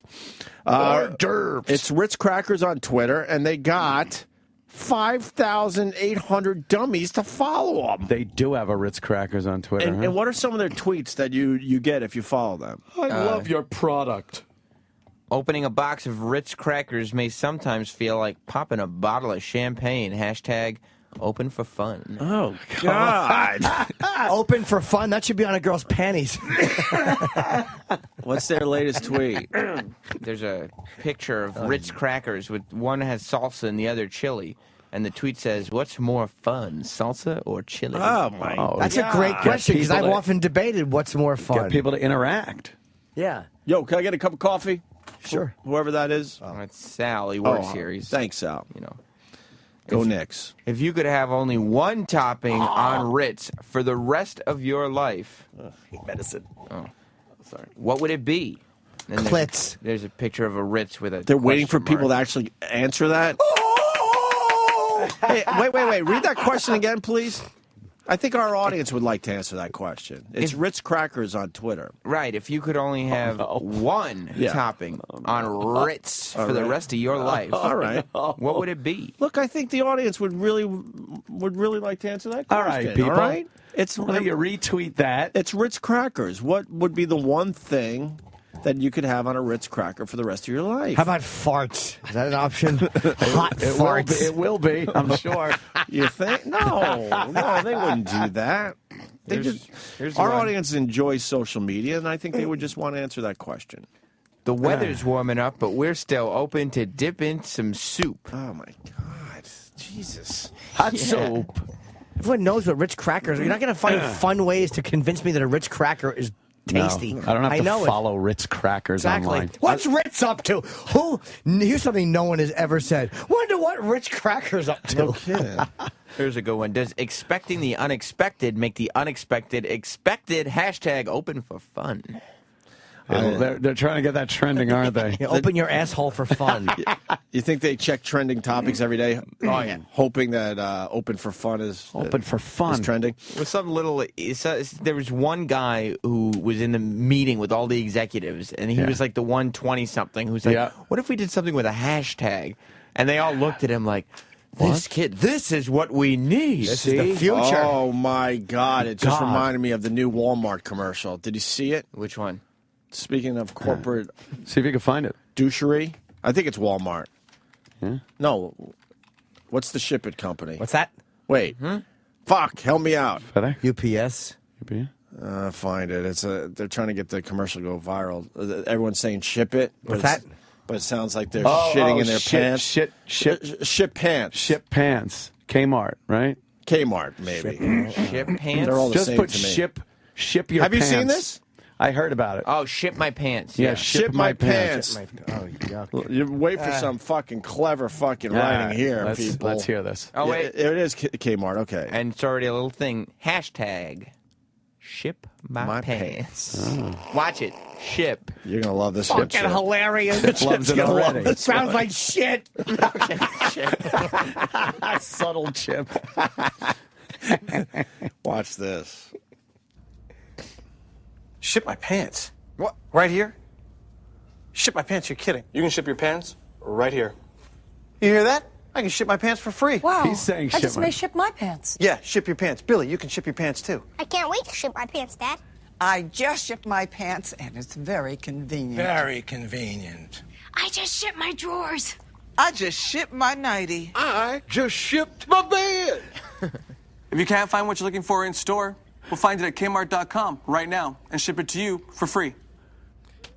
Oh, come on, Jimmy. I like it. No, I do no. too. I like it. Why? Because the old people, the old man's. Really? There's an old lady going, I ship my pants. Yeah. I like what they're trying to do with it, considering it's a fucking goody You like two-shoes. it too? Yeah. I like it. I like and it. some of it, It made me laugh. some of those are fucking literally shit my. They say shit my pants. Well, they're obviously made sure they get a few of those. They get a few, and then they mix say it up. shipped. I kind of like that. Really? Yeah. It's kind of ballsy too. Yeah, come on. It's what all these companies should be doing online is something a little bit different, or than you could do on TV. I don't mind. Purely that. online, right? I think so.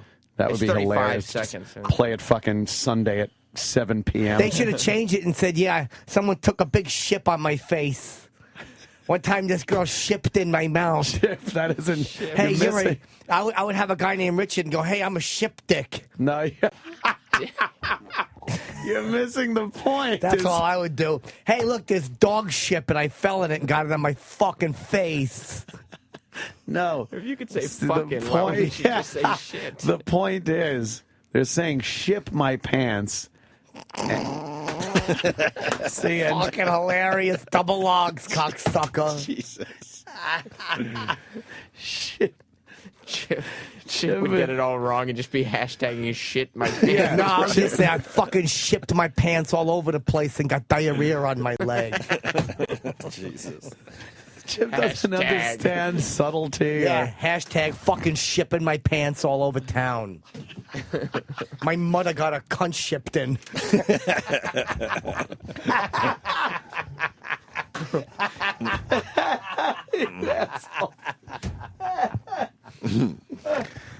You guys like the Kmart ad?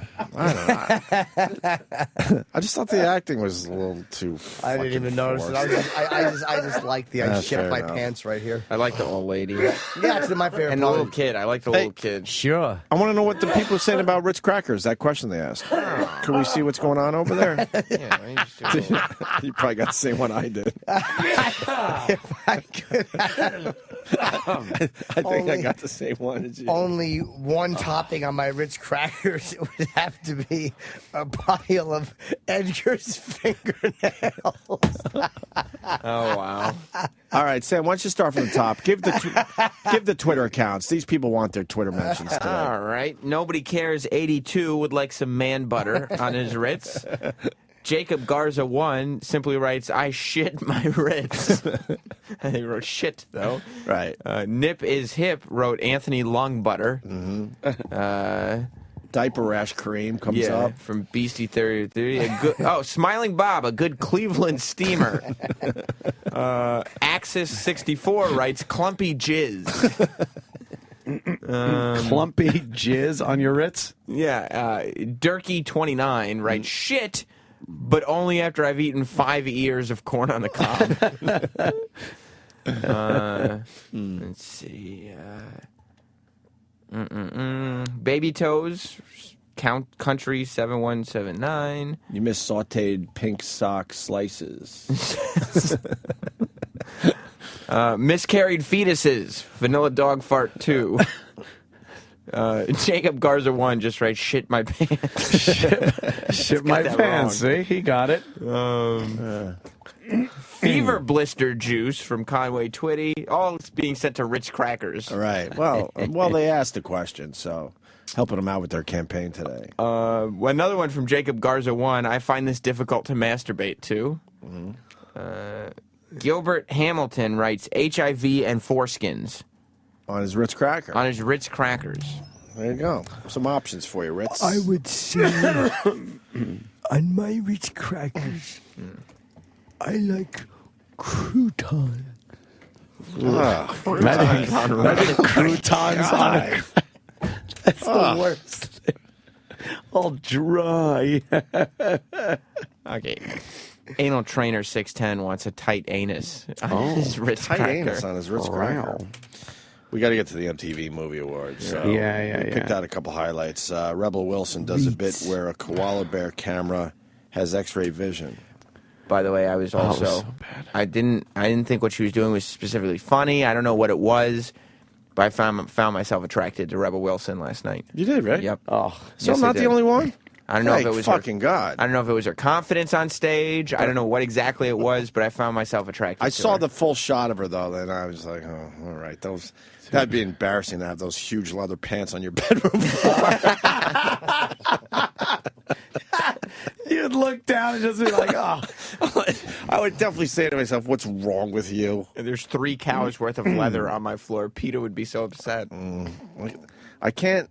It's always been, I just can't, like, I was never able to go out a woman taller than me or that wore bigger pants. Just could never do it. Taller, I wouldn't mind. I love know, that. yeah, Bigger you're pants. Yeah. But my dumb thing, I couldn't. You wouldn't want to get into the pants and take a picture with the waist like stuck out Oh, like my God. like an after photo. Here's hold on. Here's where every guy assesses who he's with at any given moment. Because when you get into some hijinks, you're usually around the bed, whatever it is, before everybody's completely naked. You know, this is your basic fucking lovemaking thing. But after all is said and done, when the girl gets up to go to the bathroom, right, and you can turn your head and watch them walk away, that's when you assess your life right there and go, what the fuck? And if you saw Rebel Wilson walking down that fucking hallway or I'd be to like, the bathroom door, you'd fucking hate yourself. How many fucking drinks did I have last night? Yes. I don't know. Maybe it's because I never have been with an obese woman. You've been with black chicks? Yeah, but none of them were obese. Really? Yeah. Wow, you must have hit the Oh, fucking man, low percentage. I jumped on top of one once. You It's did? like being on a fucking waterbed. It rocked. That's what I'm saying. And then I started, the more I thought about it, the more it seemed appealing, with Rebel Wilson specifically. Some of that shit's okay until the sun comes up, and then you're like, oh my fucking God. You'd be dogging that, just grabbing a. No, I know. Dude, you shouldn't have to grab that an part of it, ass and hold your hands way out as to the far apart sides. as you would if you were bringing in an air conditioner into your house. Like, your fucking arms are like fucking 3 feet apart. You're absolutely right. I can't disagree with that. I'm just saying her face and her skin, the blonde hair. Yeah, I still want She looked to. all right. Even with that description. Yeah. Yeah. I bet she gets plenty of fucking action.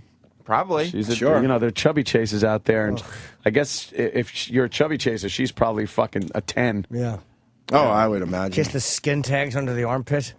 Ugh. Oh, don't say You think that. she's developed those yet? How old a gal On the is side of the neck. Is she? Oh, I don't think she has skin. And neck folds or armpit folds. Do you like that? Those skin tabs? I was thinking of No. scraping my teeth on them. I'd say she's like early 30s, maybe. She's 27. 27. Yeah. So here's Rebel Wilson, who hosted the MTV Movie Awards, something about a koala bear camera that has X-ray vision. Yeah. Hey everyone! So I brought along my koala tonight. Her name is Chlamydia. She's a bit of a slut. But she does have amazing X-ray vision. So I thought we'd just go into the VIP section and get up close and personal with some of the celebs. Yeah. There's so many celebs here.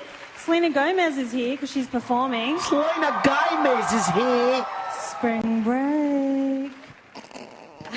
Russell Crowe's not here, unfortunately. He's working on his new movie, Pitch Not Perfect. Fucking hilarious. Over here we have Convention Wallace, star of Beasts of the Southern Wild. It's a little girl. How are you? I like your little bag. It's so cute. Look at that. What's inside there? Oh, It's a shot of like Jeez. alcohol. maybe your next movie might be Beasts of the Southern Comfort. Fuck yeah, she's getting zooted in. All that for the setup? All that setup for her fucking joke, huh? Yeah. It's a lot of bottles of alcohol. Wait, what's going on? Did she use like a camera? Are they like in their bra and panties in the audience or something? They Like, showed- Why is it X-ray? What's going on? That's just it. They had she's holding the puppet. She walks up to someone, and you see that, and they cut like obviously to what's supposed to be the camera, and it's like they're showing inside the little black kid's pocketbook, and there's all booze in there. But she's only 9. Yeah, but why wouldn't the people be naked? Why is it? Well, they X-ray showed like, vision for just certain things. Well, they showed one with like panties and a lot of hair Yeah, but- sticking out of it. And, Yeah, but when the panties would go away too with X-ray Hey. vision. hey, I hate the X-ray vision bit because they're never completely naked. it's wouldn't it Doesn't just work. be skeletons? Well, wouldn't it be outside the building? Yes, of course. Wouldn't it be Of course. in outer space? That's why I hated the X-ray vision bits. Of course. She's just shooting the bag. Well, that's dumb. It stunk. Every bit she did. And then when they incorporated her into the movies. Oh, and is that good? The fucking bit, she was in Les Mis, and they incorporate her in, and it went on and on and on. It fucking, I couldn't believe how long this fucking bit was. And then it finally ends, and I go, oh, thank God. And they go to another movie. It was like I was sitting there going, like, they can't be doing a montage out of this. They just took. Wow. It was terrible. Thank you, sir. And long and awful. They couldn't have been that bad. Terrible. Here's more of the koala bear X-ray vision bit thing. You're really cute. Do you know, how old are you? She's 9. Do you know what they call drinking at age 9 in Australia? A late start. Fuck yeah! Oh, Chipper likes it. There's so many awesome... Wait, she gets to go on MTV and do an open mic joke? Yeah. That's just like an open mic joke. It totally is. It's just completely Holy non-threatening, just banal nonsense. That's how with no makeup on or anything. How about that? You wake All up right, I'm next out. to that. I'm out. I'm out. I'm out. Why? I'm completely out. Yuck. Wow. I know. How the fuck does she pretty herself up that much? They put makeup on. awesome A-list celebrities here. It's really great. Oh. The kids from Moonrise Kingdom are here. She's breathing like Tony Soprano. Wow. What's in your bag? Oh, it's a beaver. It was a beaver in his bag. All right. This Let's is leave the, that there. Yeah, let's leave that there. But that's how every bit ended. It was Yes. just kind of a trail off. It stunk. I know. She kind of sounds like Tony. Do we have to play the other Rebel Wilson bit that you pulled for me? What is it? The one about Breakthrough Performance Award. Oh, yeah, this is her acceptance speech. This is another... Oh, is this good? I wanted to give you a couple examples of bits that they tried with her. Oh, bits that worked? Bits that worked. Like Bits that worked on the MTV Movie Awards. Great. So this is Koala another bear bit that and- worked. Yes. Some people say they don't do it for the awards, but I do. I only do acting for these awards and for cash money. Wait, is there a cash prize with this? You know, the only thing that would make this better is if Zac Efron took off his shirt right now and came and kissed me. Because you're fat.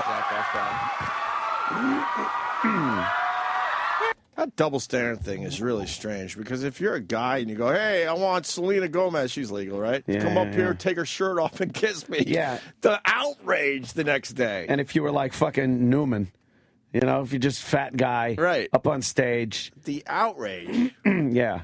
Oh, my God. Here it comes. Oh my God. Hey. What's Oh, up? great. He did it. He didn't take his shirt off, though. We came here to congratulate you. Oh, thanks, guys. I can't hear a word you're saying. But... Zach, do you want to give me an Australian kiss now? It's like Sure. a French kiss, but down under. Pause! She means on a cunt! Jesus. Fuck yeah! She was trying to be clever. She wants a cunt kiss. Yeah, she That's does. very crass. That's what she said. By the way, I wouldn't go down on a fat broad. No. I wouldn't even talk to one. Yeah. I wouldn't even fucking work with one in a club. No. Sure. Seth says yes. No, okay, the moment's passed. No. All right, but seriously, everybody, thank you so much for this. I'm very genuinely touched. Thank you. Chippa likes her. I love a big kiss. She was like, "Will you go down on me?" And then he was like, "Yes, I will." They were like, "Okay, well, I don't have any place to go now. Yeah, because you can't eat me out on stage on MTV." Right. So- She should have said that. We've all agreed to it, and now we can't do I it. fucked up my horrible bit. We're just being funny, but you can't really lick my fat cunt here on the stage. Imagine if she said that on live TV. That would be great. Yeah, you can't lap my stinky folds. That'd be a highlight. Smells like elephant toes. Well, we got Will Farrell accepting his Comedic Genius Award. We only have 2 clips left. Don't worry, people. Just trying to keep everybody up on what's going on. We got to look hip, so this is why we do this. We're Yes. looking hip today. It's a good look. And then we got Jamie Foxx, which is... Oh, good. What time is he coming in? No. Just a clip. Fucking asshole he is. Be careful. I think Greenstein loves him. Fuck him. Here's Will Farrell's acceptance speech for the Comedic Genius Award. I want to thank you guys, the fans, okay? I really do. Most of you here tonight, most of you guys here tonight like me and think I'm funny. But let's face it, some of you don't. For those of you who enjoy what I do, thank you for your support. It means everything to me. For those of you sitting here tonight who don't think I'm funny, I will be happy to fight you in the parking lot after the show.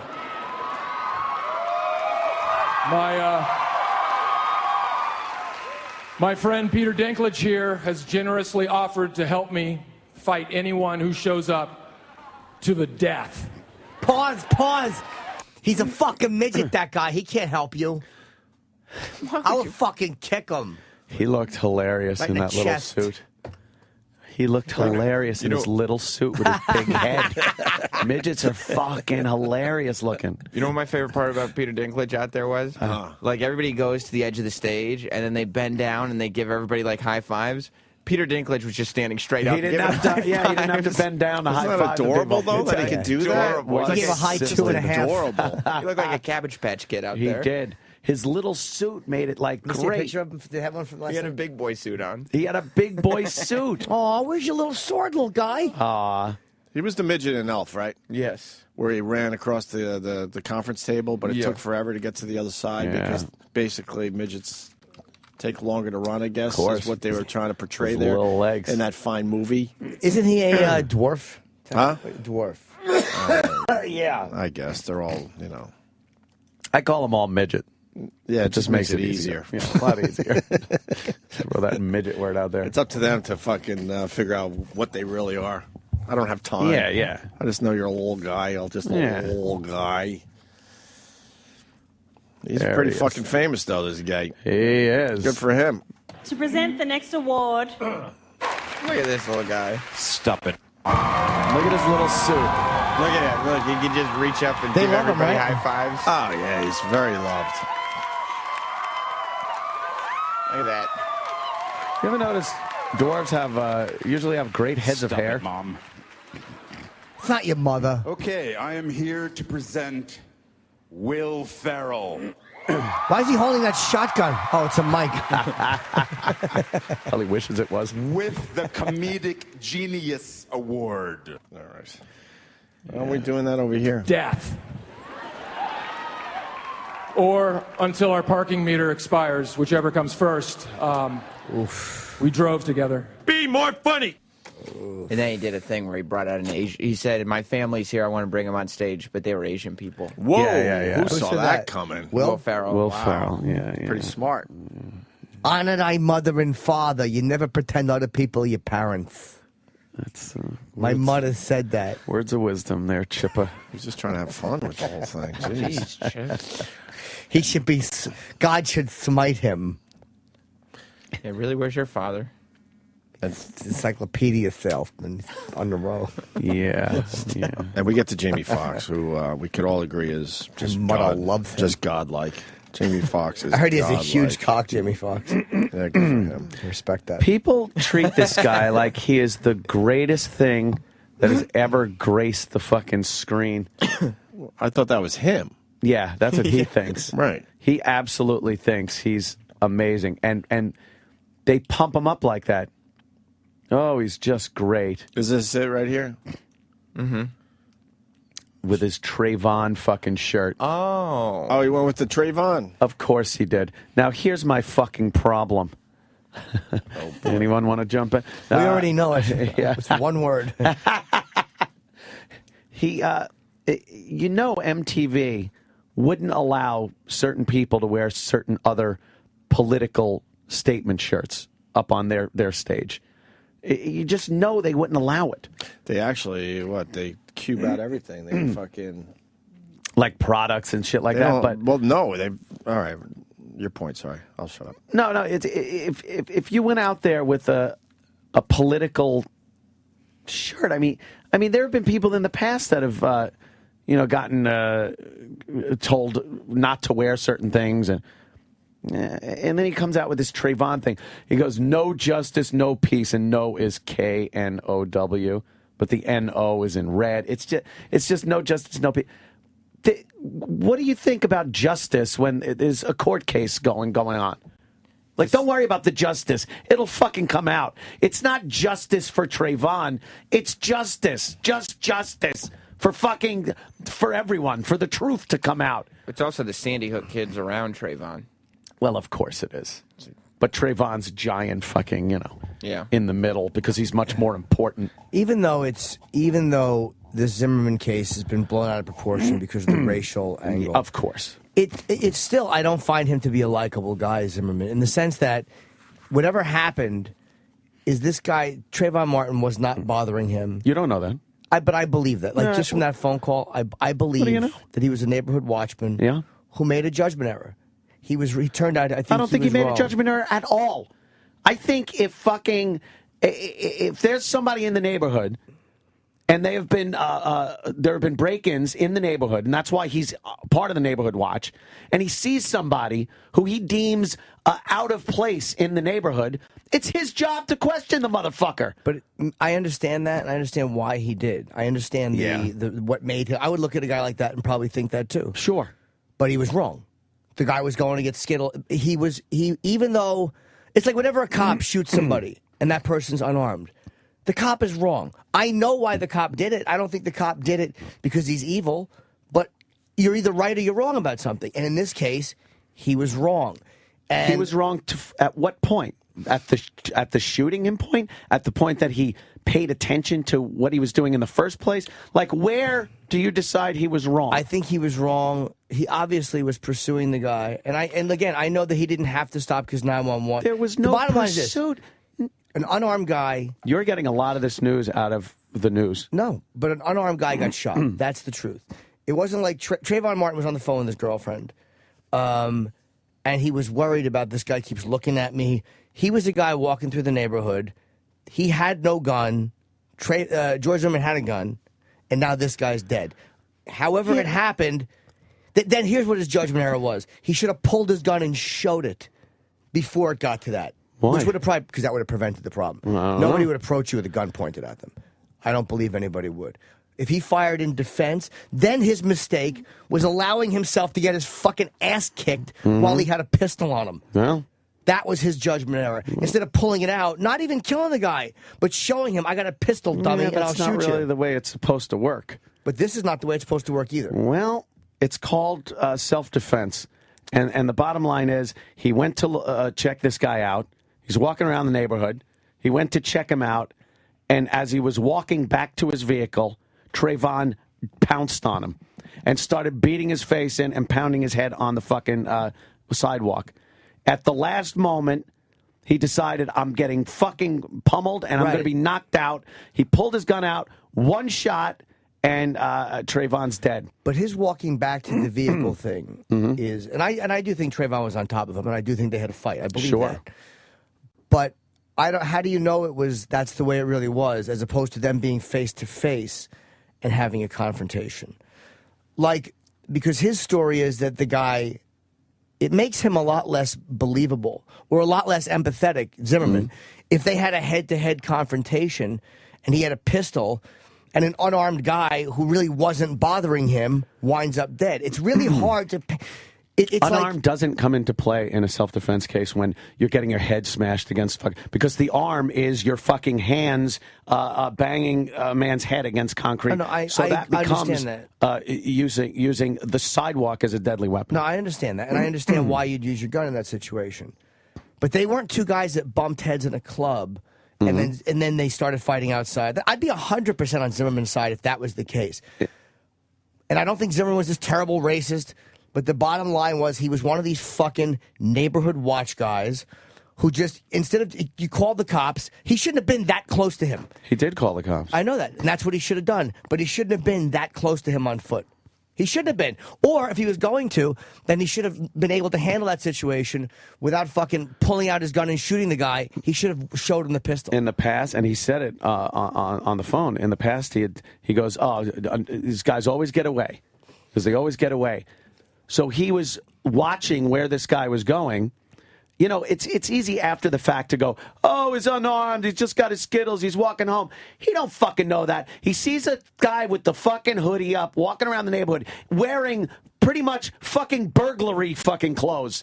I love that. Hoodie's up for Trayvon. Look at every closed-circuit security camera. It's a guy with a fucking hoodie up. Knock it off how that's the new fucking dress code for tribute. But all of those guys aren't him. I know what you're saying, but it's like he fit the fucking profile. But it was sorry, but it was wrong. What? It was wrong because he was. I firmly believe he wasn't there to rob. Okay, all right. I think that the profile that Fat Nick, when he hit those guys with bats, was right. They were there to rob cars. Yeah, he was right. He profiled them and he was correct. This guy profiled incorrectly. So how did it end up with Trayvon banging his head against the sidewalk? Because this dumb motherfucker didn't pull his pistol out and you can't pull your pistol out like that. He wasn't posing a threat at that point. You can't pull your pistol out unless your life is in danger. Well, then if you have a pistol and there's a guy that doesn't and you're following him, he doesn't know he doesn't have a pistol at that point. But I'm saying he doesn't. Yeah.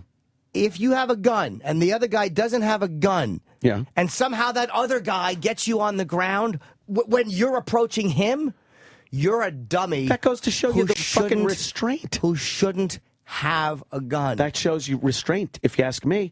The guy didn't want to pull his gun out. He's not brandishing his gun at every guy with a hoodie walking down the street. That would be irresponsible, if you ask me. He's keeping tabs on where this guy is until the police show up. In that interim, the guy turns around and starts punching him in the face. But you got to look at it from the other guy's point of view, too. This guy's just walking somewhere, and this fucking asshole is following him. Following is not a fucking crime. Yeah, but following is not turning around and punching him in the face. That's a crime. Yeah, but you understand as a person how enraging it would be if you're walking through and some fucking douchebag is following you. You're like, what the fuck does this guy want? What if he didn't know what this guy wanted? Like, let's just say Zimmerman's account is a bit, as told by him. Let's just say that Trayvon Martin's walking home and this guy's following him, and he's like, why is this guy fucking following me? And he turns around, there's a confrontation, and Zimmerman goes, where are you going? What are you doing? And this guy's like, who the fuck are you? And slugs him. Like, I'm not saying he should have slugged him. Exactly. But you don't understand why he'd be fucking bothered that this guy is following him at night for no reason? Perhaps, but you know what? Like, you understand George Zimmerman's point of view, like why he pulled the gun and shot him, but how come you can't understand Trayvon's point of view, like when you're walking home, why this would be fucking worrisome or bothersome? It might be, but unfortunately, that's the world we live in. When you see a guy, a black kid with a hoodie walking in your neighborhood, and you're the neighborhood watch guy, that's the guy you have to check out. Sorry. And it's not Zimmerman's fault. It's every thug that dresses like that to fuck with people. It was I'll tell you why it's Zimmerman's fault. Because if he was qualified to handle this situation, it would not have gotten to that point. He called the police and was keeping an eye on who he suspected might be doing something wrong. That's his guilt? Then he turned around and walked away? That deserved to get a punch in the face? No. But that's that's his story. I don't know the whole story. That's his account of Also, it. witnesses, what the police saw after the fact. I believe that he was on top of him. I believe there was a physical altercation, and I believe Trayvon was The guy beating doesn't him. have any past history of fucking with people in Neighborhood Watch, of assaulting people during his Neighborhood Watch duties. The fact is, Trayvon escalated the violence. If he's being followed, that's one thing. You could turn around and you go, hey, asshole, why the fuck are you following me? To escalate it to a physical confrontation made it so George Zimmerman could defend himself. And that's exactly what happened. And George Zimmerman, George Zimmerman was not qualified to handle this situation mentally, or would not have... He called the cops and kept an eye on the guy. How is that not qualified? Because he has a gun and he was getting his ass kicked.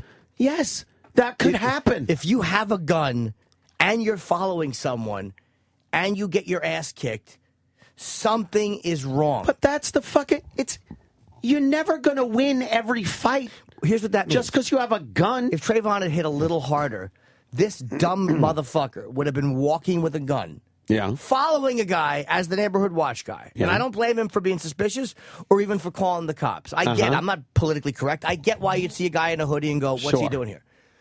But once you make the decision to get out and follow him and make yourself a part of the investigation, you better be fucking qualified to handle that. And what makes you qualified is reading the situation well enough to not turn your back and get blindsided by a guy and wind up on the ground getting your ass kicked. You're actually blaming the victim. That's amazing. That's what everybody who's blaming Trayvon is doing. He's dead. Like, what stops us from fucking hitting cops? We know they have guns.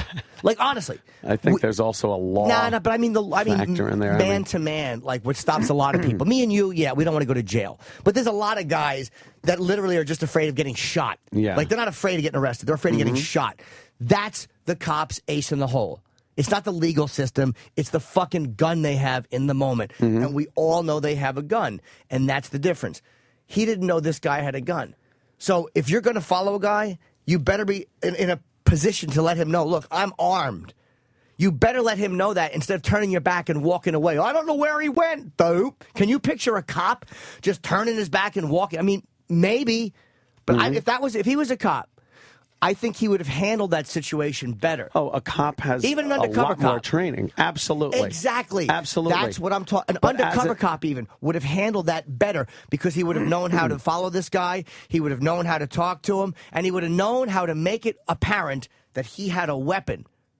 And unless Trayvon was a maniac, I don't see him charging a guy with a weapon. I don't see you getting caught in a situation like that. I don't see you getting caught in a situation where a guy won't know you have a gun on a dark street, where you're going to turn around and walk away, if that's what actually happened, from a guy who I just don't see that. You think he's dangerous. So Zimmerman thinks he's dangerous enough to call the cops. He's safe enough to get out of the car because he has a gun. I think if you want to say any mistake that he made is the fact that he didn't. I don't think he did think he was dangerous. I think he thought he was up to shenanigans. Okay. Or at least suspected that, it should be looked into a little more. That's what I'm saying. I don't think he thought he was dangerous, which it was a mistake on his part, I think. Other than that, I don't see this as him, just because Zimmerman has a gun, that made it so he's in the wrong for some reason. He's not in the wrong because he had a gun. And again, he's not in the wrong because he profiled Trayvon. People profile each other all the time. Yeah. In this case, it was wrong. Sometimes when you profile people, it's wrong. It happens. I mean, I'm uncomfortable when I see 5 Middle Eastern guys getting on a plane. Probably every time in my lifetime, I've been wrong. And I understand that. It's profiling, there is a penalty with it. I'm not saying it's always right. We're wrong sometimes. The bottom line is he wasn't qualified to handle that because an undercover cop, I'm not saying with the uniform where Trayvon would have seen the uniform and said, all right, I'll talk to you. An undercover would have handled that situation, I think, better. I'm not saying an undercover couldn't have had this happen. But I think an undercover would have understood enough about the intricacies of following somebody, or what happens because I think he knew that Zimmerman saw him. Like Zimmerman knew that Trayvon was aware of him, so he didn't think like, well, I followed the guy and he doesn't know I'm here, so I'll turn around. He knew there was something happening between them. So if he turns around and walks away and gets blindsided, Well, he was going back to his truck. Okay, but then he's remarkably unaware of his surroundings. And if you're in a dark street and you're getting out, where the fuck are you following this guy to? That all of a sudden you're like, okie dokie. How do you not have? You ever watch a cop on the street? You fucking watch him. He's got his hand on his gun all the time, so nobody can come up and snatch it. He'll be on the phone. Cops don't even realize they're doing it. Get their right hand on that fucking pistol. So this guy's in a potentially confrontational situation. And he doesn't have his hand on his pistol. I'm not saying he should brandish it and be an asshole like fucking Pesci, but the fact that he's so ill-prepared to use the weapon, which is the one thing giving him the balls to get out of that car and follow this guy. Perhaps if they did have a face-to-face confrontation that escalated into yelling or whatnot, perhaps then he might have did some type of indication that he had a gun. Hand on his hip, pull his shirt back a little bit, something. But the fact of the matter is, they never had that face-to-face confrontation. It went from 0 to 90. It went from I'm looking at him, I'm watching him, he knows I'm here, he knows I'm looking, to I'm being punched in the face, I'm on the ground, there's someone on top of me beating my head in. And that's his account. And that's his account, which evidence shows that's some of it's true, and I probably accurate at least. I believe again. The media was reprehensible. I don't think this is some terrible. He's a terrible racist, or that he was. I believe Trayvon was on top of him and hitting him. I'm not sure what led up to that. We only have Zimmerman's account, but I do believe that he was getting his ass kicked. So I don't say he's a terrible murderer who should be put to death, but he's not innocent. Because he was not qualified. This is what happened. What qualifications are there for fucking neighborhood watch?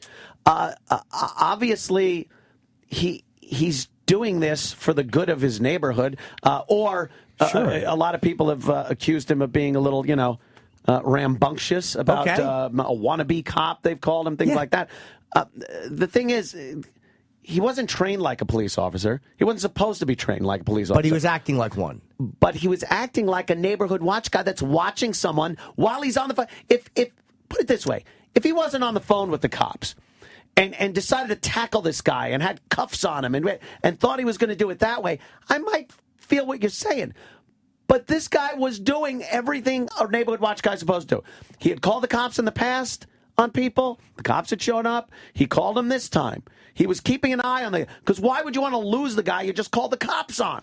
Well, that's the difference between a neighborhood watch guy and a cop. He's not a police officer. And I'm not saying he didn't have the right to follow him. He absolutely did. But this guy wound up dead.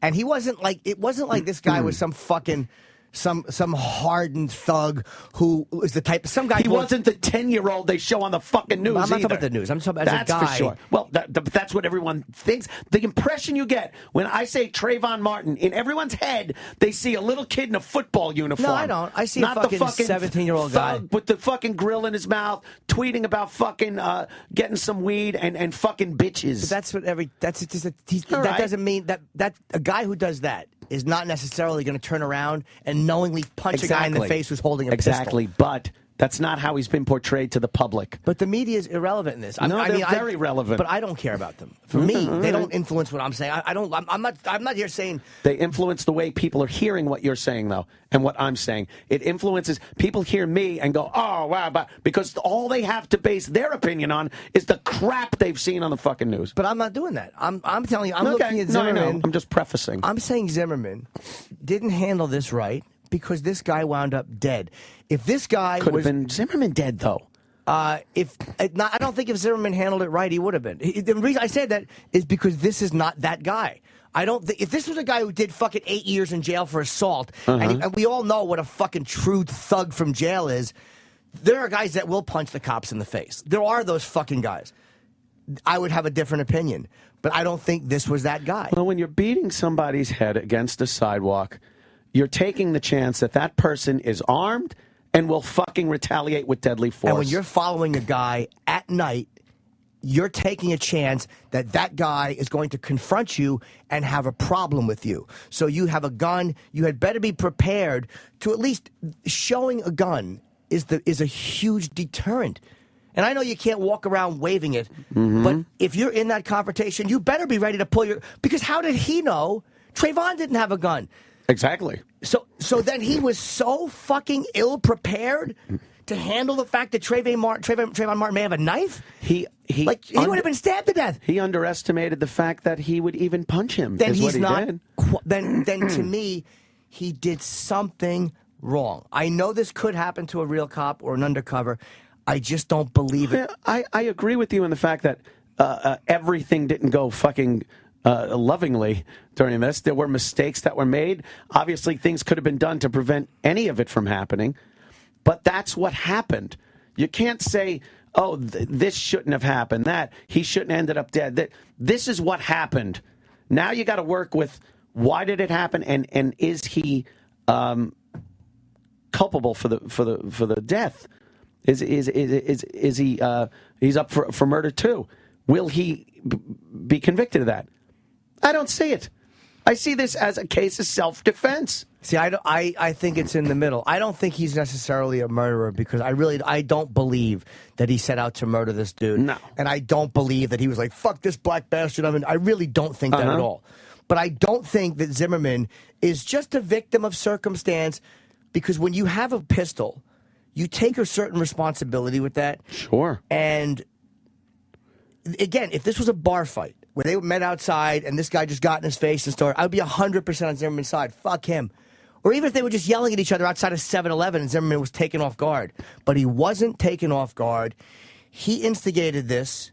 He followed him. As he a called the police. neighborhood watch guy. Okay, fair enough. That's like saying if you see somebody around walking in the hallways of your apartment and you don't do anything about it.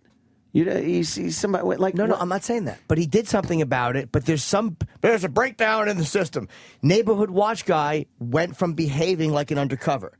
He's not an undercover. He wasn't qualified to behave like an undercover. He behaved like a neighborhood watch guy. I don't understand how you're putting him in this situation where he had to act a certain way, like somebody that should just sit there and call the cops. He's got to keep an eye on this guy. But look what happened. Yeah. The other guy wound up on top of him. Like, how dumb a guy are you if you have a gun and you're following someone and they wind up on top of you? You're a dope. You shouldn't have a pistol if you don't know enough to have your pistol ready, especially following a guy who you think is dangerous enough to rob houses, which means he probably has burglary equipment with him, which means he at least has a fucking screwdriver. So you're following a guy who you assume has a weapon. He's assuming this guy has something. Maybe not a machine gun, but he's assuming this guy has something. And yet he's not prepared to use his weapon until he's having his fucking head beaten in. There's something missing from that picture. I see that as showing very great restraint and responsibility as a gun owner. Yeah, you don't use it at all until your life is fucking being threatened. No, great restraint would have been pulling it, or having his hand on it, or being ready to use it and shooting him in the leg. Or even the stomach. That would have been great. That would have been, I don't know. That would have been better restraint. He had no reason to shoot him or even show his gun until his life was being threatened. Well, then the fact that he got into the Not position. threatened, his life was on the line. Sure. But then the fact that he got into that, position and caught off guard so completely is where my problem with him is. I can't believe you're writing off the fact that he was the one getting his face punched in. But I'm not writing that off. As like, oh, he's an asshole for getting himself in that position. That's why I don't think he's a murderer. That's why I don't think he should be convicted of murder. Because I do believe he was getting his ass kicked. My annoyance at him is getting into that fucking position. I have no problem with him calling the cops. I have no problem with him even being suspicious because I probably would have been. But in that gray area where he got out of the car and he followed him and the next thing you know he's getting his ass kicked and he has to shoot the guy, in there is my fucking major problem with his qualification to be doing this. You're a neighborhood watch guy. Watch. but don't follow. He's a wannabe cop, dude. He's one of can- these guys who wants to be more important than he is. I don't think he's evil, but he's one of these fucking guys who probably couldn't pass the police test, wants to be that guy. So his motives were probably a little bit more about himself and a little bit more. That. You can say that. Well, then I have a problem with him. But the bottom line and what the case is about is that the escalation of violence was started by Trayvon. The physical altercation was started by Trayvon. He says that, yes. And how do you know that? the Let me ask physical you, evidence shows that too. How do you know? And again, I'm not saying this is what happened, but how do you know Trayvon just didn't go, what the fuck do you want? And Zimmerman didn't push him. Or how do you know that Zimmerman didn't grab him by the shirt or do something that was physically threatening to him? Or how do you know Zimmerman didn't approach him aggressively and go, where do you go? Whoa, no, you're waiting right here. You're staying right here. Like, we don't. We only have Zimmerman's. Well, you got his word. You got other ear and eyewitnesses. But they only heard the fight, though, right? Yeah. So they didn't hear what led right up to it. They didn't hear anything before that would have led anyone to believe that there was any altercation before Trayvon was hitting George Zimmerman. Right. So, I mean, again, you got to go with the evidence and the testimony of the people that are still alive. Sorry, but that's, I think, and I've looked at a lot of the shit. I've read a lot of the fucking shit on this case, and it really looks like a pretty good self-defense case to me. That, which is, again, why I don't think he's a murderer. I don't. Even the cops that shot, who was it that they shot? Not Abner Louis, but they shot, who was the African guy? Who was Mamadou Diallo. Oh, yeah, Amadou Diallo. I'm sorry. I thought they should have been, I obviously thought that they were completely wrong. And, really? And had to be off the force because he pulled out a wallet. I'm sorry. You shot a guy who didn't have a gun. But I didn't think they should have went to jail because I didn't think they were out to murder the guy. I thought they made a horrible, horrible judgment error, which means there's a difference to me between that and being a criminal who goes to prison. But I don't think you can just keep your job. I think we, the public, have a right to say, if you have a gun, we have a certain expectation that you're going to get things right. And there are times where I can understand when you get things wrong. With Diallo, they made a tremendous judgment error. It's always a fluid situation. You never get this black and white situation of, well, there's the line, now we can shoot, or there's the line, now we can escalate to this point. It's always a very fluid, very gray situation where you're not sure what you're seeing, what's going on. So you're never going to get this absolute, this is what happened and this is why and that's it. Like, there's always going to be this element of doubt, or what if I did this, or could I have done that differently and stopped that from happening?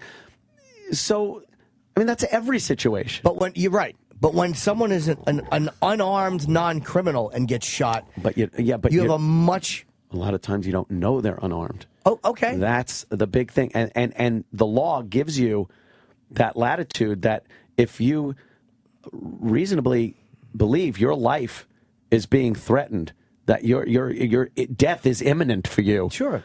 That you can use a weapon to defend yourself and use deadly physical force to defend yourself. Absolutely. It doesn't necessarily mean that if someone is only holding iced tea and Skittles, that they did not pose a life-threatening event to you. But if you think somebody could be armed and it's at night and you're following them, then and the only time you get to your gun is when they're on top of you beating the shit out of you, then you did something wrong.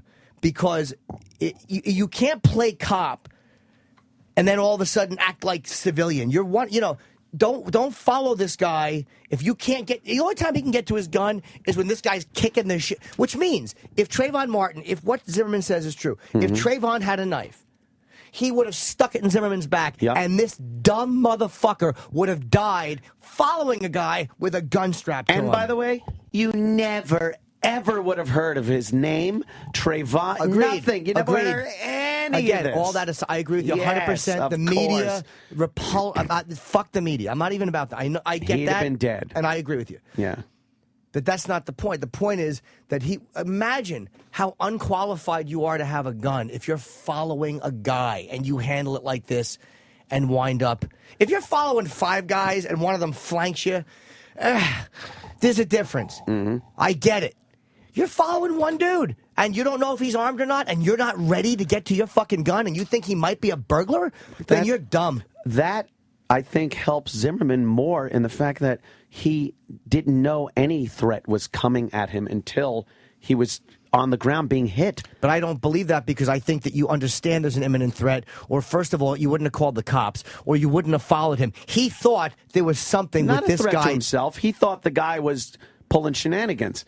Perhaps I'm sure his impression was, here's a guy who's probably going to try to jimmy some cars or some shit like that, and didn't think, oh, here's a guy with a gun that's going to shoot me. Here's a guy with a knife who's going to stab me. You gotta expect there's going to be some danger to it, but I don't think enough danger was spelled out with a kid walking with a hoodie on for him to pull his gun out. But there was enough danger for him to be suspicious and call the cops. Not danger, a threat that he was trying to break into a certain place. If we look at a guy in a hoodie and we profile him, a black guy in a hoodie, and you think that he's dangerous to the neighborhood, he's going to break into a house, you think thug.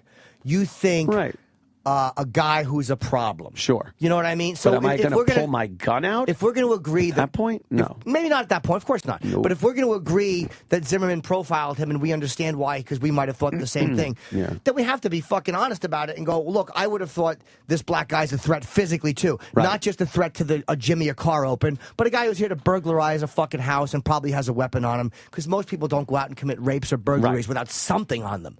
You don't go out with just, So you have to assume that he thought there was some kind of a threat, and maybe that helps his case legally, but to me, morally, that makes him a dumb motherfucker because he got caught out there after following the guy. If Zimmerman was walking neighborhood watch and this guy blindsided him again, I'd have no debate.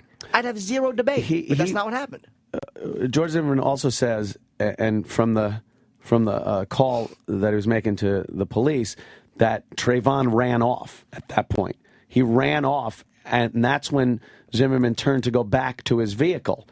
And I guess to get back in his vehicle and maybe use his car and drive around the streets to look for him. So when he saw him run off, I guess he felt that he was no longer an imminent threat to him. How far was he from the vehicle when the assault occurred?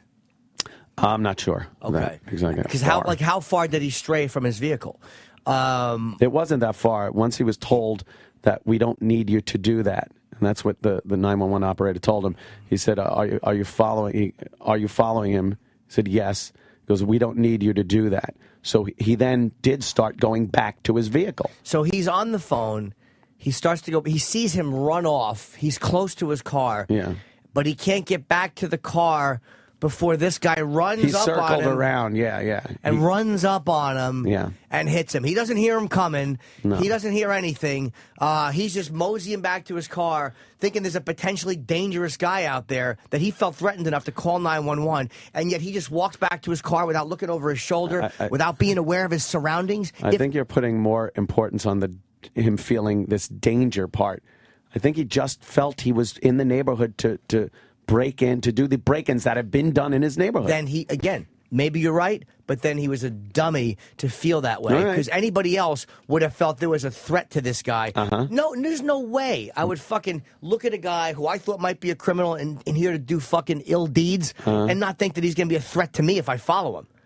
How often do you follow a criminal and think they're not going to fucking confront you or have a physical problem? Of course you're going to think that. Well, the gun issue, somebody that doesn't pull the gun out until life is absolutely in danger is being a responsible gun owner, believe it or not. In some circumstances, I completely agree.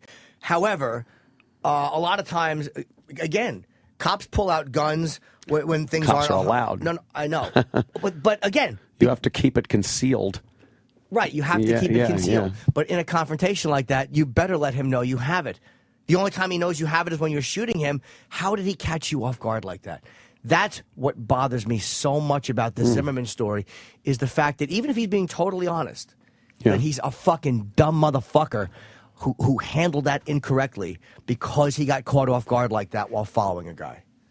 Well, I guess we're just going to have to agree that Sam's an asshole. I think even that was on Jamie Foxx's shirt. See, the phones are lit though. Oh, People my fucking God. are very polarized. Wow, I didn't even look at they that. are. You followed that bus one time.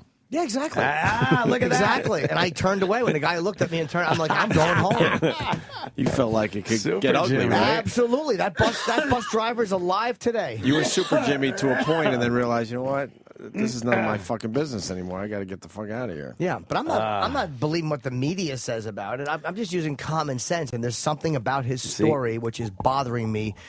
And there's no answer to that. The part that's bothering me, there's no answer to, other than George Zimmerman's word about it.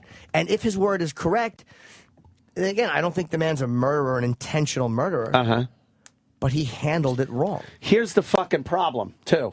Lisa, Georgia, the authorities told him to stop pursuing. No, they didn't. It wasn't the authorities. It's a dispatcher from emergency services. Which he doesn't have to listen to. They don't have any authority whatsoever to tell anyone. The person that is best suited to decide what should be done on the scene is the person that's on the scene. Sure. They can't tell you to do anything. And they didn't say stop pursuing. As I told you, they said, we don't need you to do that. And he stopped. He was walking back to his vehicle at that point. So again, bullshit that is now fact in the ether because it's been repeated enough times. Okay, and you're going to get people not the truth. You're going to get people who spit out that media bullshit. Yeah. But I do not have a fucking comfortable explanation of how this guy wound up on the got ground. blindsided. Then he's a dummy. Not really. He fucking got blindsided by a guy who was a little more crafty than he was. A guy who was minding his business. Like, if you want to play cop, you want to play big boy cop, then you better be fucking ready to act like a cop, and you better be savvy like a cop, and you better be able to handle situations like a cop. In his mind, maybe he wasn't playing cop. Maybe he was playing neighborhood watch guy who had called the police. Why would you call the police if you want to fuck up some black guy in your neighborhood? Again, I don't think he wanted to fuck All him right. up. I don't think he wanted to. He did exactly what he was supposed to do as a neighborhood watch guy. He called the cops. He kept an eye on the guy so he wouldn't just disappear. When the cops show up, you go, oh, where is he? I don't know. I don't know where he is. Oh, he's out there somewhere. Why not keep an eye on him? But they didn't keep an eye on him long enough to not get beat up? Like he was keeping an eye on him when he thought a house might be in danger? Well, he was trying to keep an eye on him up until the time where he fucking ran off, and the dispatcher told him, we don't need you to do that, and he started walking back to his vehicle. He didn't run after him into the bushes. Man, he fucking saw Trayvon run off, started walking back to his vehicle. Trayvon came back around and blindsided him. So you're saying that in a quiet situation like that, like again, this was not inner city. This is a quiet neighborhood. Quiet enough for people to hear, like you said, eyewitness, or ear witness account. He didn't hear this guy or see this guy approaching. Like, I don't like the fact. None of us know how we'll act in that situation. But I can tell you, I'm jumpy enough to know that if I have a fucking gun on me, and I'm in that situation, my hand is going to at least be on the butt of it. If you're not prepared to draw your weapon on a guy who might have a weapon and you're following him, you're dumb. You're dumb. You shouldn't have a weapon, or you should stay in the fucking car because you're not qualified to know when to pull your weapon and when not to pull your weapon. I don't know where his hand was at the time he got blindsided, but as far as having your hand on your weapon, off your weapon, he showed responsible gun ownership by not fucking using the gun until his life was threatened. You're not allowed to pull your gun out. You're not allowed to brandish it. You're not even really allowed to let people know you have the fucking thing. Well, then you should have stayed in the car, because the thing that gave him the courage to get out of the car was the gun. How do you know he just didn't think this thug was walking around the neighborhood, Jimmy and fucking doors open with a screwdriver, and not being a threat? He didn't see someone walking around with an AK. Exactly. Or something. He saw somebody that fit the profile of other people that had broken into houses in that neighborhood in the past, and was looking at him, calling the police, and giving the police instruction as to where this guy was. He does not get out of that car if he does not have a gun. I'm not saying he doesn't call, or he doesn't be a neighborhood watch and go, look, there's a dude walking around, I'll try to follow him in my car. He does not get out of that. Nobody, you don't get out of the car without a weapon and just follow a criminal. I don't buy it. So what's the point then? If he gets out of the car because he has the gun, where are you going with that? He has gun balls, but not gun savvy. Like, he has the courage to get out of the car, which I would have too if I had the gun. but then not the wherewithal to fucking keep his wits and not know if the guy's sneaking up behind him.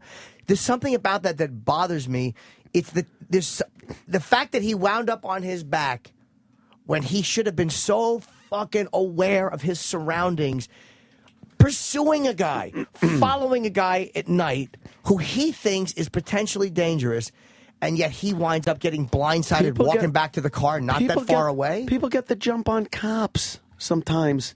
People get the jump on police officers that do have all that training. They do, yes. It happens. It does. It does absolutely happen. Yeah. And it certainly, in this case, looks like that's what happened. I just have more faith in a cop's ability to analyze that situation. I would hope so, with all the training but him and a cop, you give him. If him and a cop are going to have the exact same weapon, which has the exact same ability, then they should have at least the same training in using that weapon. Not at all. No. Or the same... I mean, he has a permit to carry. Yeah. It's not like he's got a permit to carry outdoors. You know what I mean? I'm not talking about a homeowner having a gun. Yeah. I'm talking about if you have a permit to carry a concealed weapon, you should have obviously maybe not a higher level of training than he had, because the fact that this happened proves to me there's a flaw.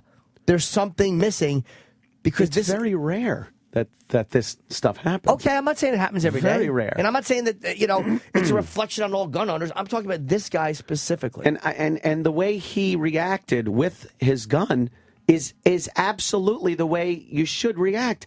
You don't pull it out. You don't use it. You don't shoot it in the leg. You don't do anything until you deem your life is about to be snuffed out. Then you pull your weapon out and use it to dispatch the problem. And it's exactly what he did. And had these guys just had a random confrontation coming out of a store or where there's no way he could have had I better be careful here, I'd be 100% with you. But the fact is, Zimmerman instigated this because he saw the guy. No, I don't see it. I know, but the reality is, if Zimmerman did not notice Trayvon Martin walking through that neighborhood, who really was doing nothing wrong, like, again, with Fat Nick hitting those guys with bats, fuck those guys. They were there to rob cars. Fat Nick was right. Zimmerman was incorrect. He made an incorrect judgment on this guy. So you think when cops are driving around and they see suspicious group of people that they shouldn't check that out? No, I understand and why. And when they drive off and no one was doing anything wrong and they do drive away and leave them where they were, you see that as wrong. No, but I think that their judgment on those individuals at that moment was incorrect. Of course it was. Right. If you stop somebody on suspicion and they're not doing anything, you're wrong. Right. Okay. So they are wrong a lot. But again, as long as the cops are respectful, as long as the cops handle it and treat people with dignity or whatever, Does it seem like George Zimmerman was being disrespectful in following somebody that fit the profile? No, but I'm talking about. But again, we're only saying that Zimmerman instigated. I'm not saying disrespectful. I'm only saying why I'm okay with the cops doing it. Zimmerman was profiling him, and in this case, Zimmerman was wrong. He was 100% wrong. He thought this guy was there to do something. This guy was not there to do that. He's either right or he's wrong. He's wrong. So he incorrectly profiles a guy. Call the police, though. He didn't. Yes. He didn't go after him to tackle him and cuff him. I know, but he was wrong. He profiled. So he did instigate this because let's just say he looks at Trayvon Martin and does nothing. Trayvon Martin does not rob a house. Right. He goes, I think he was going back from the store, right? He watches the rest of the game. None of this ever happens. Right. So we do understand that Zimmerman, and someone could call up and go, how do you know he wouldn't rob? But then you're just getting into a semantics. So I think we can all reasonably assume he was not there to rob. He didn't have burglary tools on him. He did nothing on him. Right. Okay. So Zimmerman was wrong. And Zimmerman incorrectly profiled. And again, I understand why you profile, but if you're going to take profiling to that degree where you get out of the car and follow a guy, then you better be qualified to diffuse a situation. You better be ready. Again, if he was sitting in his car with his gun and fucking Trayvon reached in and grabbed him, I would have no problem with him shooting Trayvon in the fucking head. But there didn't seem to have been any confrontation, discussion, way for him to handle a confrontation like that. It seems like they never got to even say a word to each other before Trayvon was on top of him. But didn't Trayvon Martin's girlfriend say he was on the phone and he's going like, yeah, this guy is looking like Trayvon is looking at Zimmerman, looking at him, and talking on the phone? That's more testimony that's up for grabs. Okay, I'm just asking. Yeah, I heard that, but what exactly? Because I don't think Zimmerman, I think he was aware that Trayvon Martin was aware of him. Like, if you're following a guy's stealth, and right. you don't think that guy knows, there's a great difference in the way you're going to carry yourself. Oh, I absolutely. Than if you know that guy is aware and upset that you're following him. Trayvon knew that he was being followed. But by did Zimmerman know that Trayvon knew it? I think he did. Because he was saying, he's walking around. He took off.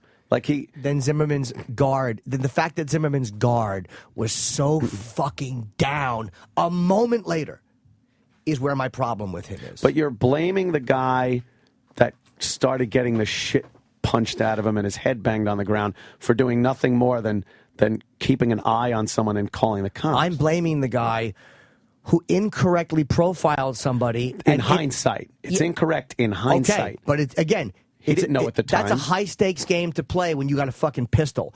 And if you're going to follow somebody, that implies that you had better be ready to do something if you confront that person. Because you're following somebody, that's an action. That's not, I made a phone call from my house, or I made a phone call from this guard tower in my car, and then this guy ran back like a maniac and attacked me.